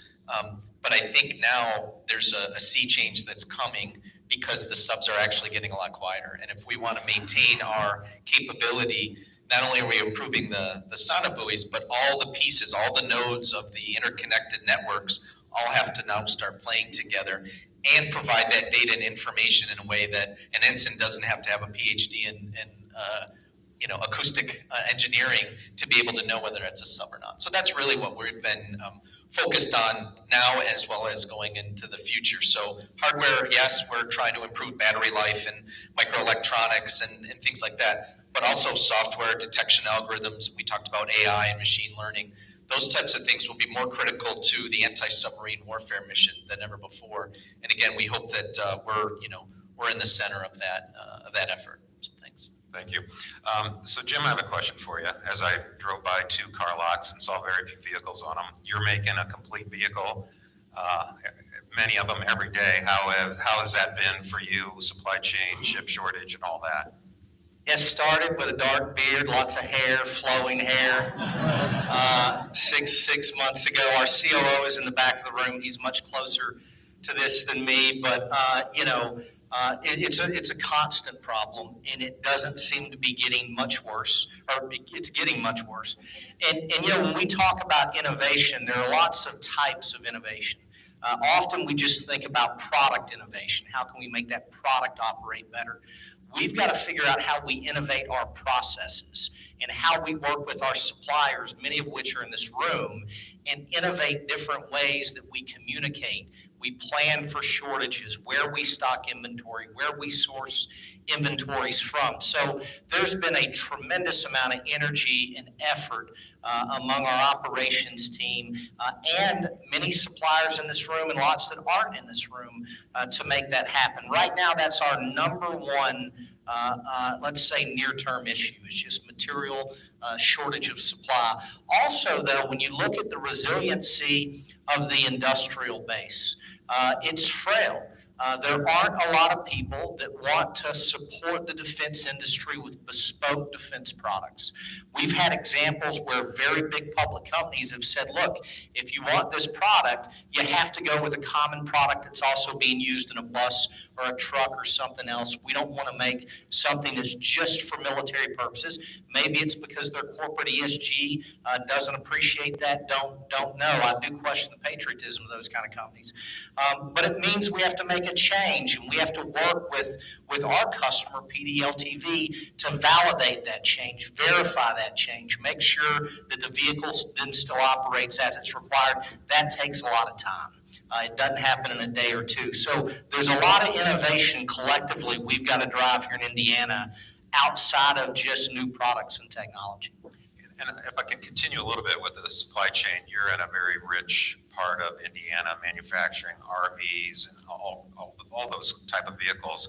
How much are you able, or is AM General able to find relatively local as far as the vendor or supply base? Now, we do have a great supply base in Indiana and in the Midwest, across the Midwest. A lot of long tenured suppliers and great relationships. But the short answer is it's hard. Right now, we're competing on the JLTV program. We're also building a new product called the Humvee Sabre that we're really excited about that requires some different skill sets than we have right now. I've got to give a plug to the UAW Local 5. That's our workforce there, and it's the oldest continual operating UAW local in the world. Goes back to 1937 in Studebaker, but average age is 55 years old. I meet people in the factory every day that have a 41-year tenure with the company. Some even more. The new guy can't get off second shift because he's only been there 22 years, right? And now we've got to do new things. We've got to weld in different ways with this new vehicle, the Sabre, if you will. So finding young people with the skill sets that want to get out of the trades or into the trades into manufacturing is a challenge. And as we're now looking at new sorts of components for new vehicles, there's just not a ready supply of folks standing in line for a lot of the reasons that were all discussed in the various panels before us. This next one is just whoever wants to answer first, but we heard Congressman Rogers talk about where he wanted to see the increase in defense budget and spending. Are you seeing with either what is going on in Ukraine or whatever China may try to do with Taiwan, are any of you seeing immediate short-term and long-term forecasts for increased revenue for your companies? Yeah, so I can take that first. So for Sonobuoys, we've been very fortunate. The Navy's put in a base budget historically of about $250 million. And then as the Congressman mentioned, they have these unfunded priority lists that they have. And so for the last several years, they've put about $50 million in unfunded priority spending for Sonobuoys in particular. And actually, on appropriations side, they've been very frustrated with that. If you really want $300 million, you should ask for $300 million. And this year, finally, we did get the full $300 million in the base budget. So that's good. And we got an additional $50 million of kind of what we call RDT&E money for some new kinds of buoy developments that we've been working on. So from our standpoint, I think they're funding it. And as I mentioned, they actually want more of our product even beyond what our contractual obligations are. So they needed more money to do that. So I think from an operations tempo perspective, they're using more Sonobuoy in the recent history, especially with what's going on in Russia and Ukraine, and even before that. So as fast as we can make them, they're accepting them from that standpoint, and they want more. And the increased budget will help about supply chain. We have struggled with electronics, microprocessors, things that others have as well. And that is one area where I've been trying to work with the Navy and some others to say, if it's ubiquitous across certain platforms or with certain companies and capabilities, can we work with DoD on getting higher access? We have a DX rating or other things, but sometimes that doesn't matter either. I was on a couple of calls with some suppliers. I actually threatened to put the admiral who's in charge of our stuff on the call with them to explain how every day, if we don't make buoys, they can't produce their missions, which is to hunt for subs every day. And so that helped. We jumped to the top of the list. But it's really hard to do that over and over again. And so I do think we need to collectively, as an industry and with our customers, do something that helps either work together more closely on trying to identify some critical areas. The government actually buys silver and gives it to us as part of a GFE, as part of what we build, because the silver market goes up and down so much that it would be hard for us and fixed price contracts to deal with that. So I'm trying to lobby for them to look at more aspects, not just silver, but microprocessors or other things to guarantee the supply. If they said, if something happened tomorrow and they said we need 200,000 buoys in 6 months, I can't do it because of supply chain, right? So I think we need, as a national security aspect, to figure out how to build up enough backlog in a way and have assured supply chains so that we can provide what they need from that standpoint. I'll add, if you watch these YouTube videos or such, and we get them and share them with all of our employees coming out of the Ukraine, there's one of up our bush. Everybody in it survived. The Humvees shot to pieces. Direct fire contact, probably about infantry. And the sub caption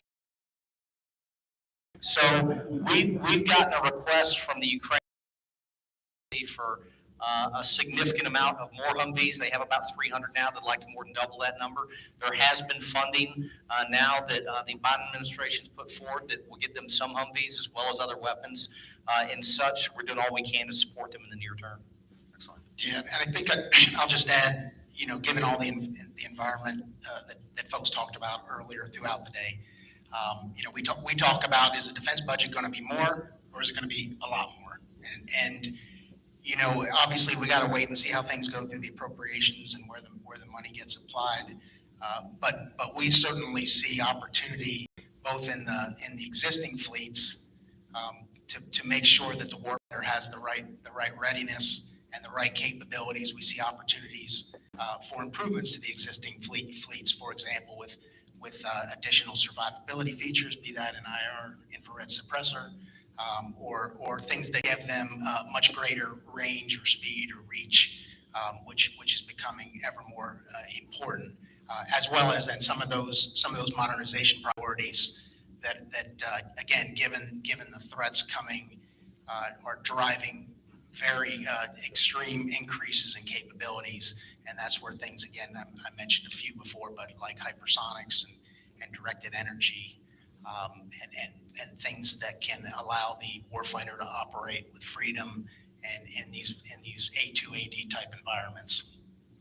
Thank you. Well, listening today, I think the audience has had some really, really good questions, and I'd like to open up for a little Q&A.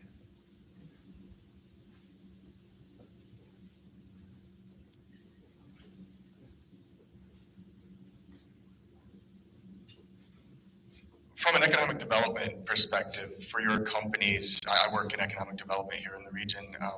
If we were to go out and find an asset or a company tomorrow to support your companies, what would that be? What would you like to have move in next door to help each one of your companies grow? A company that makes all the components for the JLTV cheaper than they do for Oshkosh.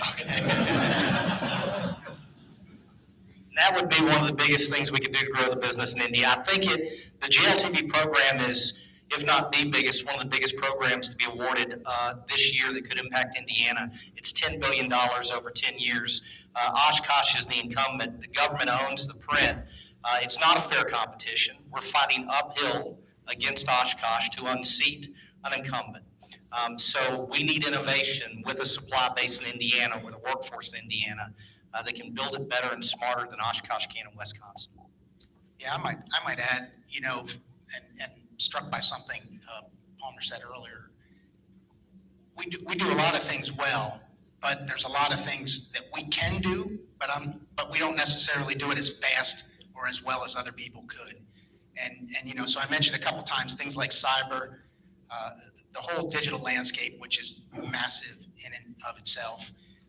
I know there are companies out there and entities that can probably figure out how to best do things and use those capabilities faster and more effectively than we can. We'll get there. We've been working at it very hard. But again, I think pairing up with companies that's what they're all about, could be very effective. We try to run at least once a year. We run kind of innovation weeks where we invite folks from around the country, companies, small businesses, and we run it almost like a Shark Tank. And the first couple of days, people pitch their where they can help, and then we spend a day or so kind of figuring out where things align between what we need and where they can support. And then literally we try to write some contracts at the back end of the week, and they walk out the door with a contract to try to see if we can. They don't all pan out, they don't all work, but some of them do. And so I think it's these kind of really innovative, lean, agile types of companies in some of these enabling areas, again, like digital, like cyber, that can help us move more quickly and think more diversely. Yeah, I think we're in a similar boat. While it's talked about quite a bit that we have a breadth of engineering talent, a lot of it is also, they're new grads, And I think there is a dearth of folks that are in the 5 to 10 to 15 year range at times to get them here again, unless they had a family connection. I think for us, it's, again, we've been heavily manufacturing. We have some PhDs and others. And we do work with some innovative companies that are in different parts of the country. But if I had a magic wand, or Nick, you had one, I'd like to have some more companies that are heavy into systems engineering, artificial intelligence, machine learning, cognitive, distributed architectures, things that could go and do different types of studies or understanding of how to interconnect different pieces, right, of the pie in ways where we have some of it, but I only have 1 or 2 of those people. And if I had 10 or 15, I think we could go faster, right? Or go bigger and go faster. So we're trying to do that within our company with working through different parts of our company. But, as much as whether it's the pandemic, we've learned to use Zoom and all this, it's still having people next to each other in a way still does make a difference. And I do think getting some of those core synergies and capabilities together foster much faster than trying to do it over Zoom in that way. So I would love to get some more of that kind of engineering talent and help here that's going to help push some of the folks that have been around for a while into new levels of thinking, right, from that aspect. Please. Gentlemen, I recently had a meeting with a shipbuilding company building new construction for the Navy on the East Coast. And they're having tremendous difficulty attracting blue collar labor. So they're offering $85,000 a year starting for welders on ships. And yet they have the average mortgage for a 3-bedroom home is $850,000 in this particular area. So they're in a very tight market. What is your labor market like here?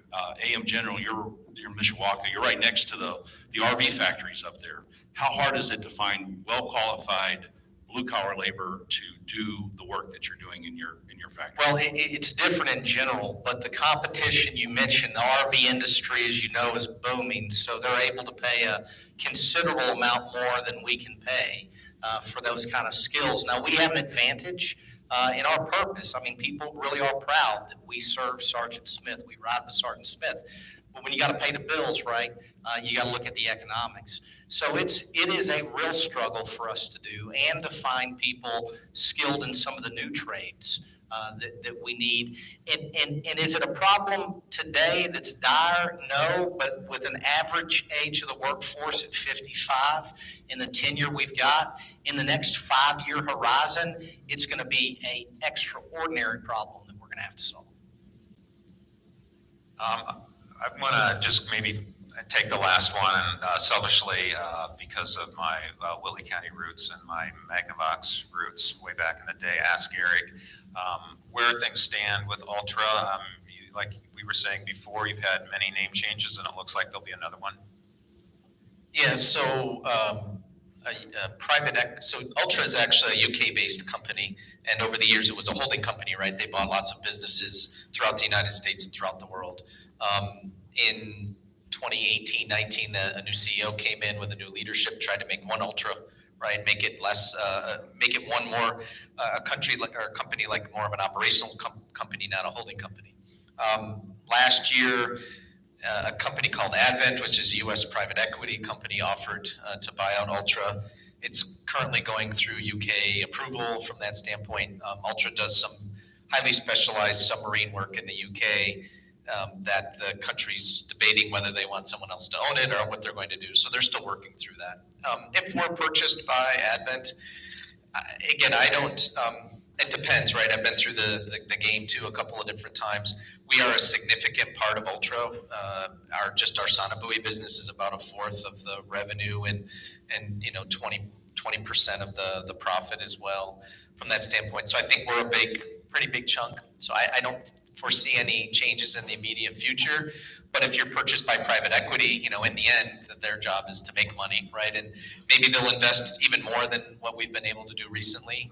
I've been very proud and supportive. Ultra's been investing into Columbia City significantly in the few years I've been there from that standpoint of research and development, upgrading facilities, pay for people, things that was talked about. So I think we're getting into a better place. And I hope that Advent will see that and continue to drive for that as we look at the future from that standpoint. So thanks. Thank you. Well, thank you very much, gentlemen, for your time and the work you do here and the people you employ. And let's thank our panel.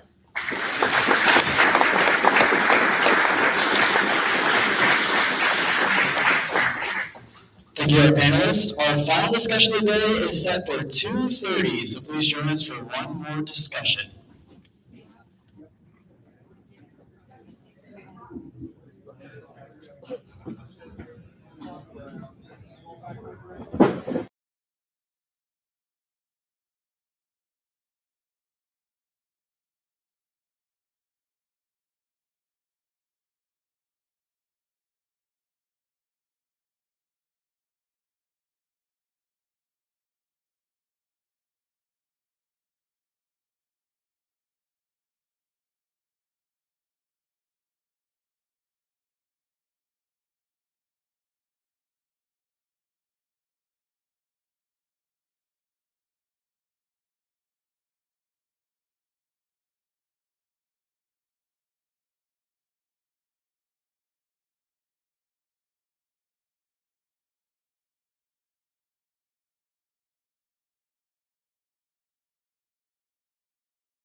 they save the best for last.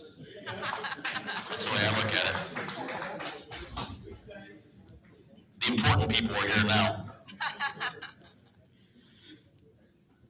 I'm sure all of you have seen, I'm Matt Conkler. I'm the CEO of Black Point Enterprises. I've been involved in the national security defense space most of my career. I'm a Southern Indiana native who now has the pleasure of living in Northeast Indiana and have had for the last 12 years. I'm just going to introduce our panel here quickly. To my immediate right is Chris Jeffers, and Chris is the State Director of PTAC.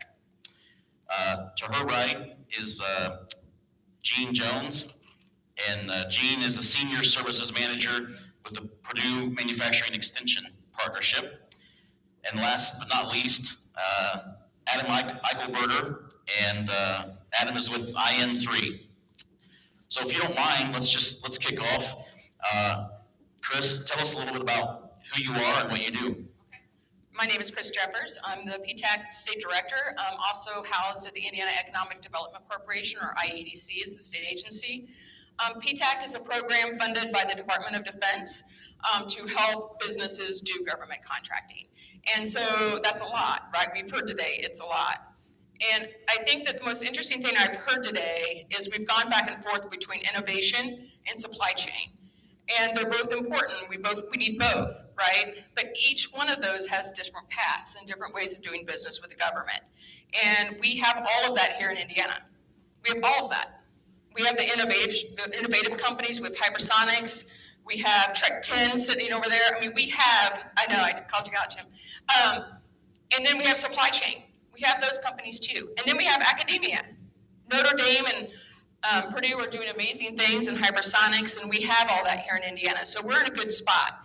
We're in a good spot to work together, and we're in a good spot to solve some of these problems. However, there are barriers, and we talk about barriers into federal contracting space. We talk about new entrants. That's the new buzzword in the federal space. How do we get new entrants? That's a hard one. There's barriers. The process itself is a barrier. Just the process. It's a barrier. Mailing and shipping, Mike, right? It's a barrier, right? Barriers can also be bandwidth. Is the company ready to do federal contracting? We talk about that a lot. I talk about that a lot with my friend Matt from Crane. Is a company able to do federal contracting? Are they truly ready and have the capabilities of doing it? Do they have cybersecurity? That we'll talk about here in a minute. There's also innovation barriers as well. And so what we did as the state is we kind of came together and decided the two barriers we can control or help companies with in the state of Indiana is CMMC. I know anyone that knows me knows how much I hate talking about cybersecurity. I really do, but it is here and it's coming and we have to do it. So we are lucky enough in the state of Indiana that Purdue MEP join forces with us to give companies CMMC training. And then the other issue is innovation. And so we looked at contracting avenues for SBIRs and STTRs. And in the state of Indiana, we are not playing in that space comparatively enough as other states. In fact, Adam can probably tell you some numbers that are alarming as well. But we partnered with IN3 to help us in that SBIR and STTR space. But again, I also want to acknowledge, I want to thank Congressman Banks for having this today, and I want to acknowledge Nydia. You guys are in a great location in Northeast Indiana. You have a very organized defense association and the Northeast Indiana Regional Partnership, and that's what it's going to take to get us to where we need to go. Great. Gene? Well, thank you. It's amazing to me the person who says that she hates cybersecurity the most in the room is the person who stroked the biggest check. So, Indiana PTAC wrote a $100,000 check to Purdue MEP to help small businesses with cybersecurity. So, Chris, I definitely want to acknowledge that. So, back, what is Purdue Manufacturing Extension Partnership? A couple people in the room have mentioned Teresa Mayer. She operates on some of your levels. She's, several pay grades above my level, the Executive Vice President for Research and Partnerships. Purdue Manufacturing Extension Partnership is a couple of levels down from Teresa, and we're working the partnership piece of that. I've got a couple of colleagues in the back of the room. Ed Burrow covers the northwestern part of the state, and Laura Lee Christensen covers the northeastern part of the state, this region. And so what's our mission? The mission is purely making small to medium Indiana manufacturers more effective, whether that's training to make them more profitable or training to have fewer expenses, which makes them more profitable. I like to use some specific examples of the type of work that we do at Indiana businesses. Advanced manufacturing training, whether we're conducting the training or hiring a third party to do it. Quality training, lean training, or consulting, getting small to mediums ready for either their AS or their ISO certification, which, Chris talked about barriers. It takes a significant amount of funding just to get ready for an ISO or AS certification, to the tune of $24,000 or so. And so that's a barrier, but I'll talk about in a minute how we can help with that. Various workforce training. Someone mentioned ITAR earlier. We have a sub who helps with evaluating an ITAR program at a small company and training there as well. Of course, we work on cybersecurity assessments and remediation for companies in the defense supply chain. Procurement, and we do this in collaboration. PTAC really is the place to go for federal procurement database, understanding and readiness and that sort of thing. But if we have a contact that does deep mining in the same, in that space, so we work together on that. DoD Tech Scout preparation. A company has a great idea or innovation, but they're not really ready to pitch it to the Department of Defense. So we have a process by which we take them through to get them ready to do that, and then introduce them to the program managers within the Department of Defense who can fund that technology. Digital, a lot of search. So we're trying to make Indiana companies stronger, but we'll just say it's a national presence, right? And how does a company outside Indiana find our Indiana company if they don't have the requisite digital presence? So we're helping with that as well. Tech adoption.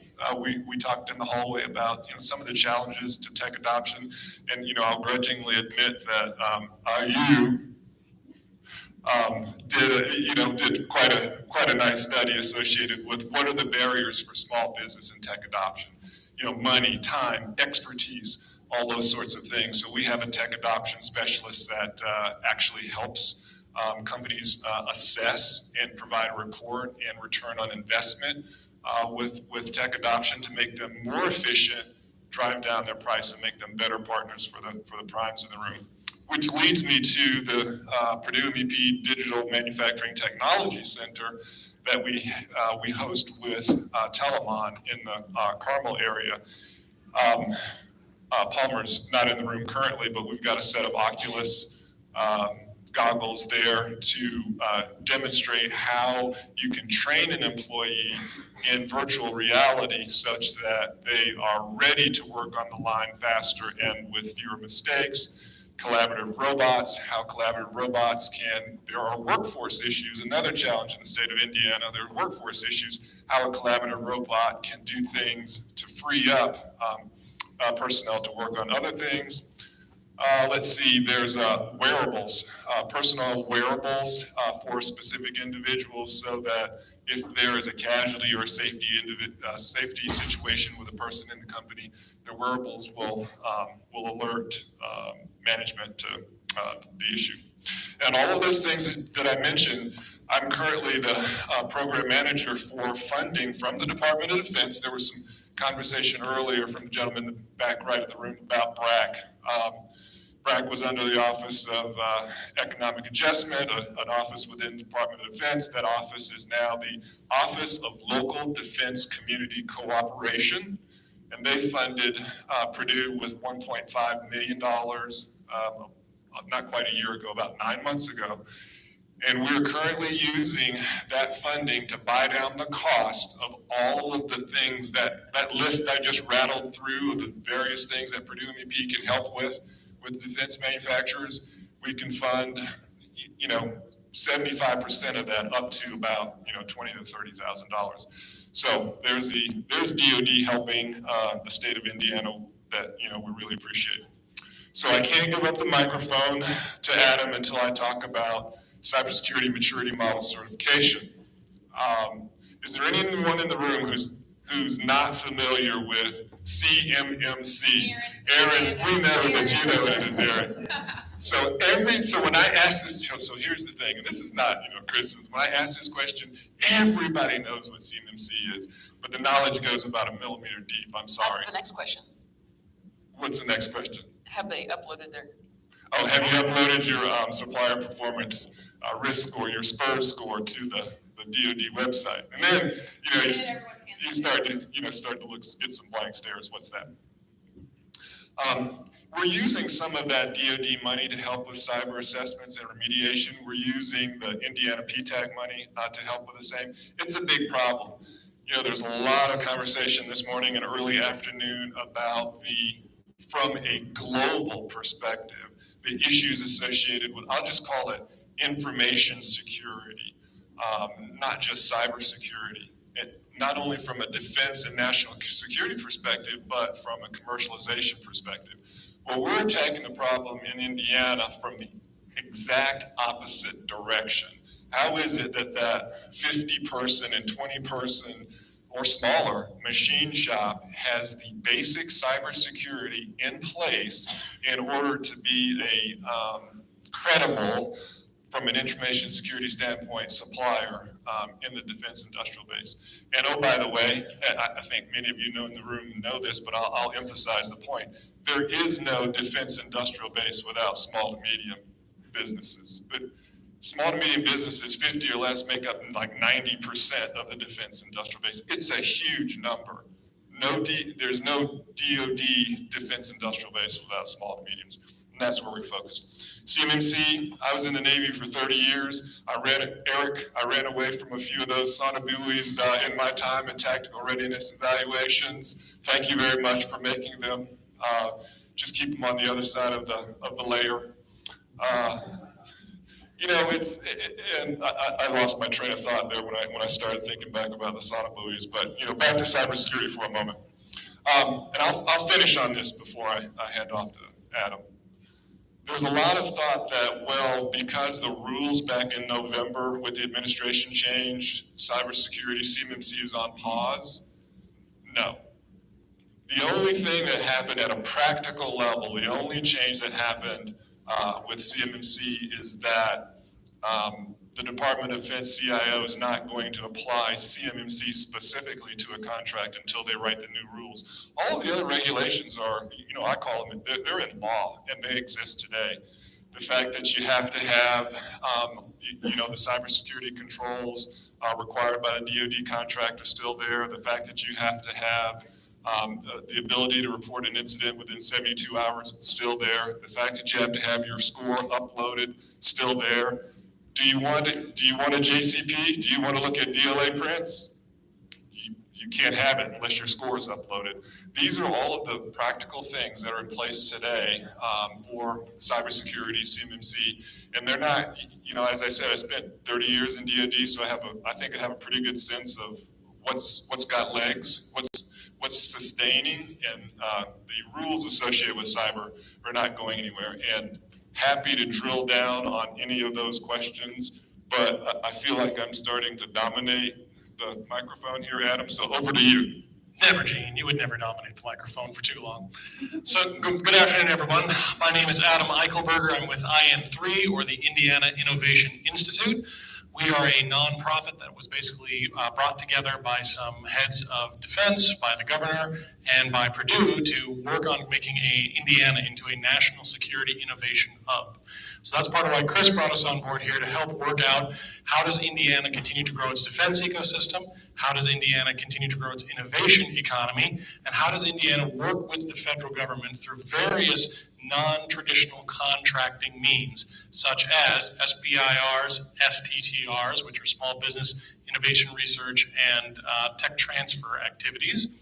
How do you work through contracting and grant processes? How does Indiana bring itself up to utilize all of that incredible innovation that we have in this state And yet all of our neighboring states, with the exception of Kentucky, are cleaning our clocks on who's actually getting these research and development SBIR, STTR, or SBIR SITR dollars. So has anyone here actually gone through a SBIR SITR process?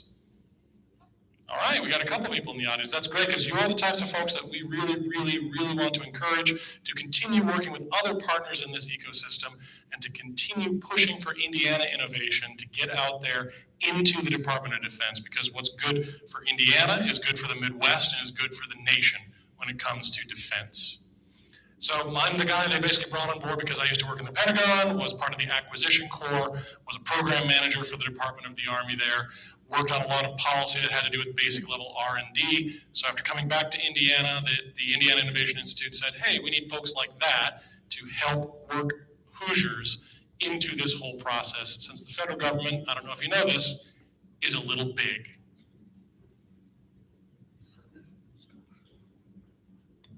That might be the comment of the day, a little big. So the one thing that we want to touch on, which Adam hit, is we want to talk a little bit about SIBRs and STTRs. We also know that in this room, there are those of you who have subject matter expertise, Gil Perry, and those who know very little about it. So Chris, do you want to start and walk through from a learner, a beginning level maybe, the SBIR, STTR? We're going to let Adam do that. Okay, so the SBIR process and the STTR process are basically in there for the federal government to say, we don't really know what is out there in the ecosystem. We don't know what the economy is capable of. So why don't you tell us, either in a broad range of activities, such as the National Science Foundation always puts out about 41, 42, or 45 different broad topic areas that could be as broad as advanced manufacturing, nanotechnology, biopharmaceuticals. Or you get over to the DoD, who tends to have a much more mission-oriented, give me something capable of punching down a hypersonic missile.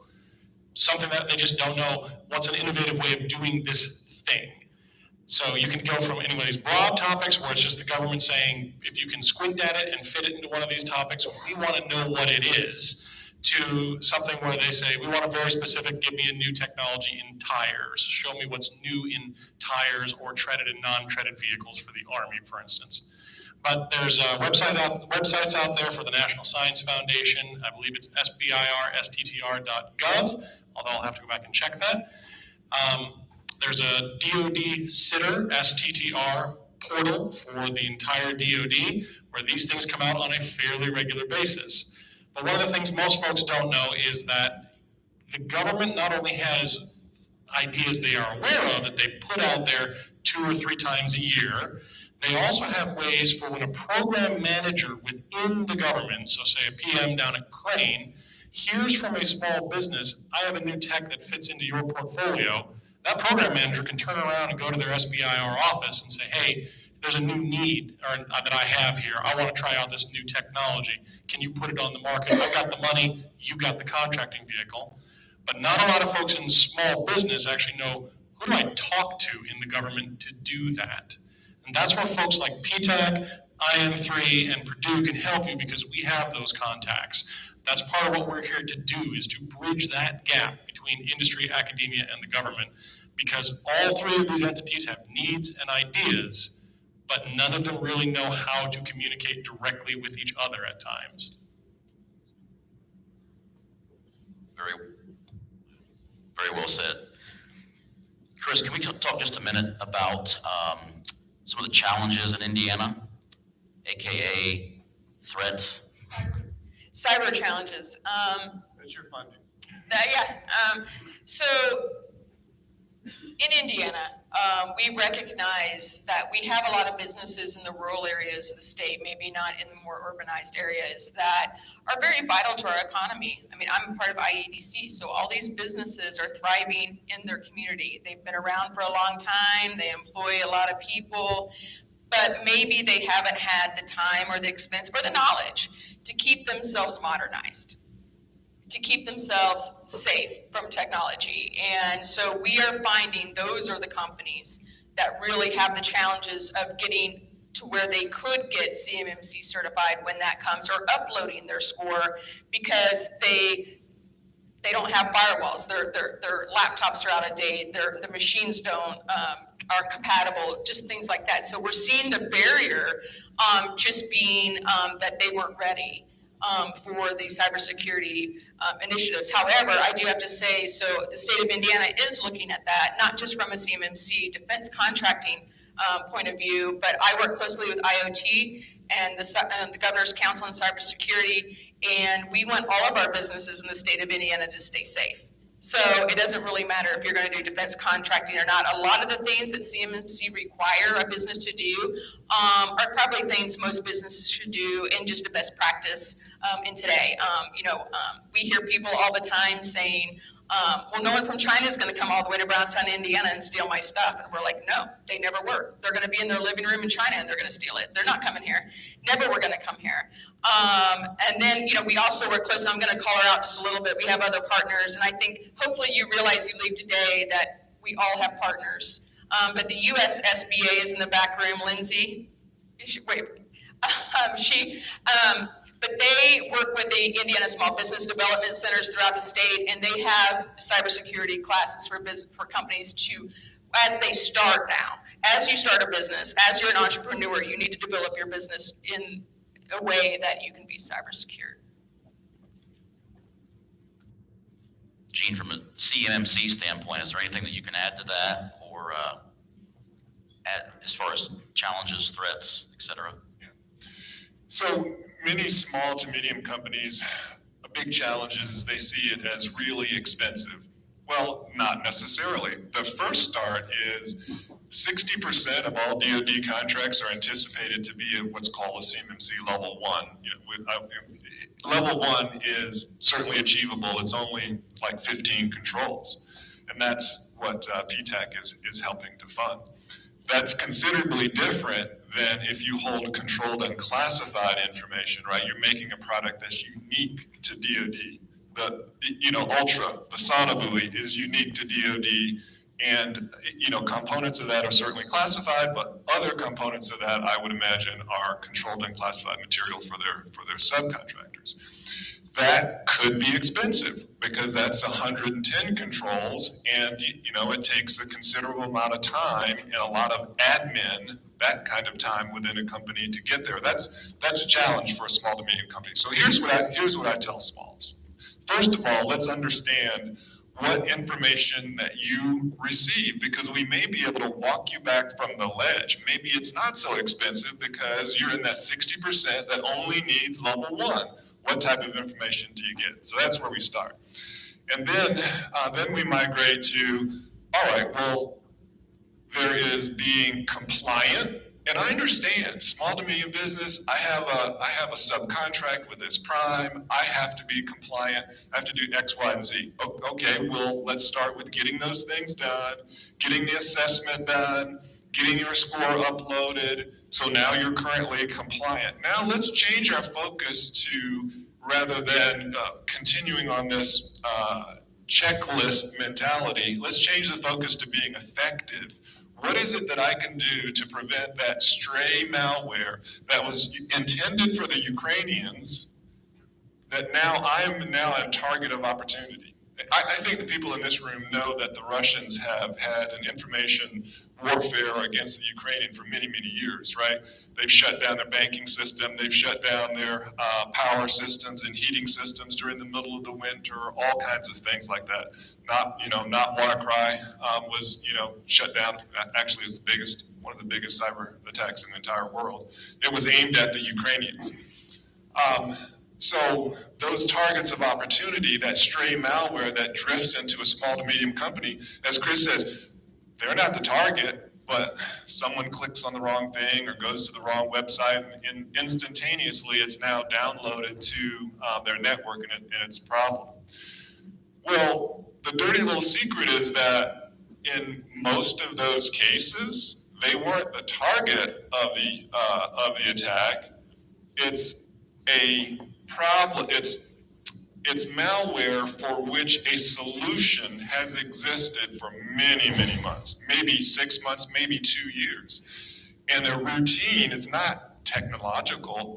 Having a good patch management routine where you go and update software and operating systems on a regular basis would significantly reduce that risk. That's what I mean by being more effective. Being more effective at the small to medium level doesn't necessarily mean spending tens of thousands of dollars. It just means having some good basic processes in place. So Adam, you have a little bit of a different background and experiences that most people in this room have. Let's talk just a minute about policy. And from a policy standpoint, can you share with us a little bit about what may be in the pipeline or some things that may be on the horizon that from a policy standpoint that might be beneficial and or detrimental? So a couple of things that we're tracking in the policy pipeline coming down is one, the DoD's big focus on artificial intelligence and machine learning. If you have anything at all that you can squint at and say involves machine learning, there's a contracting vehicle or 5 out there for you to get onto, either as a prime, a sub, or someone who can do language is hard today, you know that? Someone who can come on board and do an other transaction authority or an OTA sub-agreement where you basically do some actual prototyping for the federal government. Outside of the artificial intelligence and machine learning, automated systems and autonomous systems are one of the other large items that's coming down the line. When you see the DoD talking about refreshing its systems and see them talking about the future state of warfare, autonomous systems is one of the big ticket items they're looking in for any sort of a large vehicle or weapon system. The future of war is basically too fast for the human mind to follow. So that's where that machine-assisted learning and human-in-the-loop interaction basically comes into play there. How about questions from the crowd? Paul, you're on a roll. So I attended events both in Florida and Texas, hosted by their BHACs, on mentor, prime, mentor, mentee, matchmaking, on, building connections with federal agencies, all of that. What's Indiana looking forward to in the future? It's been that you've gotten help with BTAC, predecessor, or I'm sorry, Gil. So we've gotten help, but there hasn't been any sort of major event or, that sort of thing hosted by the state I'm aware of that brings smaller businesses into an environment where they can be meeting with their potential customers, primes, or potential customers and subcontractors. And that's what are your plans? Well, we just had Buy Indiana last week down at Crane. Okay. We had the last big defense thing we did was in Indianapolis a couple of years ago, right before COVID. It was February of 2020. In the future, we will start doing larger events again and larger matchmaking, but I think we're getting to the point with some of our primes that we need to have very targeted audience, if you will, events. I think everyone virtual versus in person, there's this need for in person, right? I mean, it's a relationship building thing, but you got to make sure it's the right people for the prime. So for example, we want to get to the point in Indiana where, AM General can come and say, hey, Chris, we're looking for this type of vendor in these areas, and we can have an event for that. But then there is also a need for the overall, because I think it's important for all Indiana businesses to know what the big concept is for defense. And so to answer your question, I think that at IEDC at least, I think once we get past the global summit that IEDC is hosting for the first time ever, I think you'll start seeing some more matchmaking events starting to come out. But I think they'll be more localized and not statewide. Is that, Unless you want it. Now, that's the other thing. And right now, the Fort Wayne position, I don't have a PTAC person there. It's vacant. So if you know anybody, it's been posted 3 times. So I know exactly what it's like on the workforce issue right now. But if you want to know, right, we'll start having more local things, so. I do have to say that one thing Congressman Rogers said that's really important is the relationships. And so it goes back to your question about the networking and the events. Everything goes back to relationships, everything. Who you know, who you talk to, who you met with one time. It goes back to the contracting offices too. So it's not just about meeting with the primes, it's meeting with program offices. That's why Buy Indiana is such a great resource. How many contracting officers did we have go through? So it's really important, but I think that's an important part of the event as well. And so I think we'll work on that too. Other questions?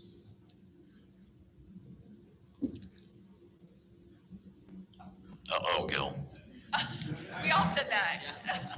There you go, sir. So I just want to say that to the question of building relationships for those small businesses that want to help with their own networking, even here in Northeast Indiana, you might want to join the Northeast Indiana Defense Industry Association. Our website is nidiaonline.org, and we have several social events throughout the year which help with networking. We also have some keynote speakers. I'm sitting at the table with the president of NIDIA right now. Rick Howard is the president and program manager with BAE. I'm sitting here with Dave Jost, who's formerly with, well, not formerly, he is with Ultra Electronics, soon to be Avnet. Advent, is that right? Anyway, I'll get it right. So anyway, it's the NIDIA Association is really worth your while and worth your time. Great networking and great relationship building. And by the way, I'll mention that Chris is on the board of directors. I am. They elected me on the board recently, which I appreciate. But I was just going to say, Gil, I do have the position open in Fort Wayne. I never even retired from it, but it's still open. So. I think she just voted you back on. I did. So I wanted to get a little more clarity about the extension program. When I was growing up, the different universities and the state had extension programs where essentially there were local offices that were helping business and so on. Is that what you're experiencing? Is the university actually having offices out in the local communities? Is there a place here in Northeast Indiana that people can go to look where they could lash up with what Purdue is doing? Yeah, it's not quite as extensive as the ag extension programs, I think, which is a model that you're using. We have Laura Lee Christensen, who waved earlier. Wave again, Laura Lee. She is the Northeastern Indiana rep, and she can meet with anyone in Northeastern Indiana anytime, anywhere they want to meet. So that, I think that answers the question. That answers the direct question about Northeastern Indiana. Now, I mentioned that Ed Burrow is the Northwestern Indiana rep, and we have a Southern Indiana rep, and then there's a rep who spends a lot of her time in the Elkhart region, and 2 in the Indianapolis area. So we push throughout the state, and some of the offices are throughout the state, but not on the level of the Ag Extension Program. We're regional.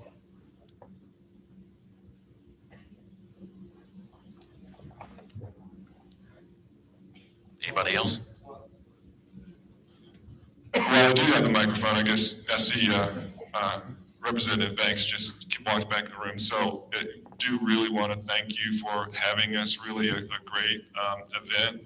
Really interesting speakers. I was pleasantly surprised, and I hope you do it again, because everybody in the room said that they wanted to hear about cybersecurity again next time. I never heard that. But again, I challenge everyone to continue to be savvy. That's what we kind of call it at work, those savvy clients.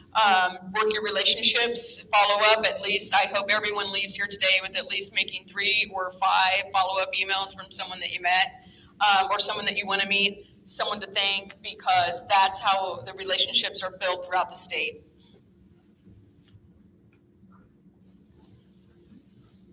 Any last questions? Must be the last session. Let me say thank you to all of you from the back of the room. Thank you for being a part of this. It went much far better than we could have imagined when we put it together. We hope to do it again next year. So thank you again to this panel. Thanks to all of you for participating. Please don't hesitate to give us your feedback. Let us know what you thought. Let us know how we can improve upon this model for next year. And most importantly, let us know, let my team know how we can be an advocate for you and the important programs that you're a part of, your businesses, the work that you're doing. Let my staff know as we get ready for the next NDAA, if we can be supportive of things that you're involved with as well. So thank you very much. We'll see you again soon.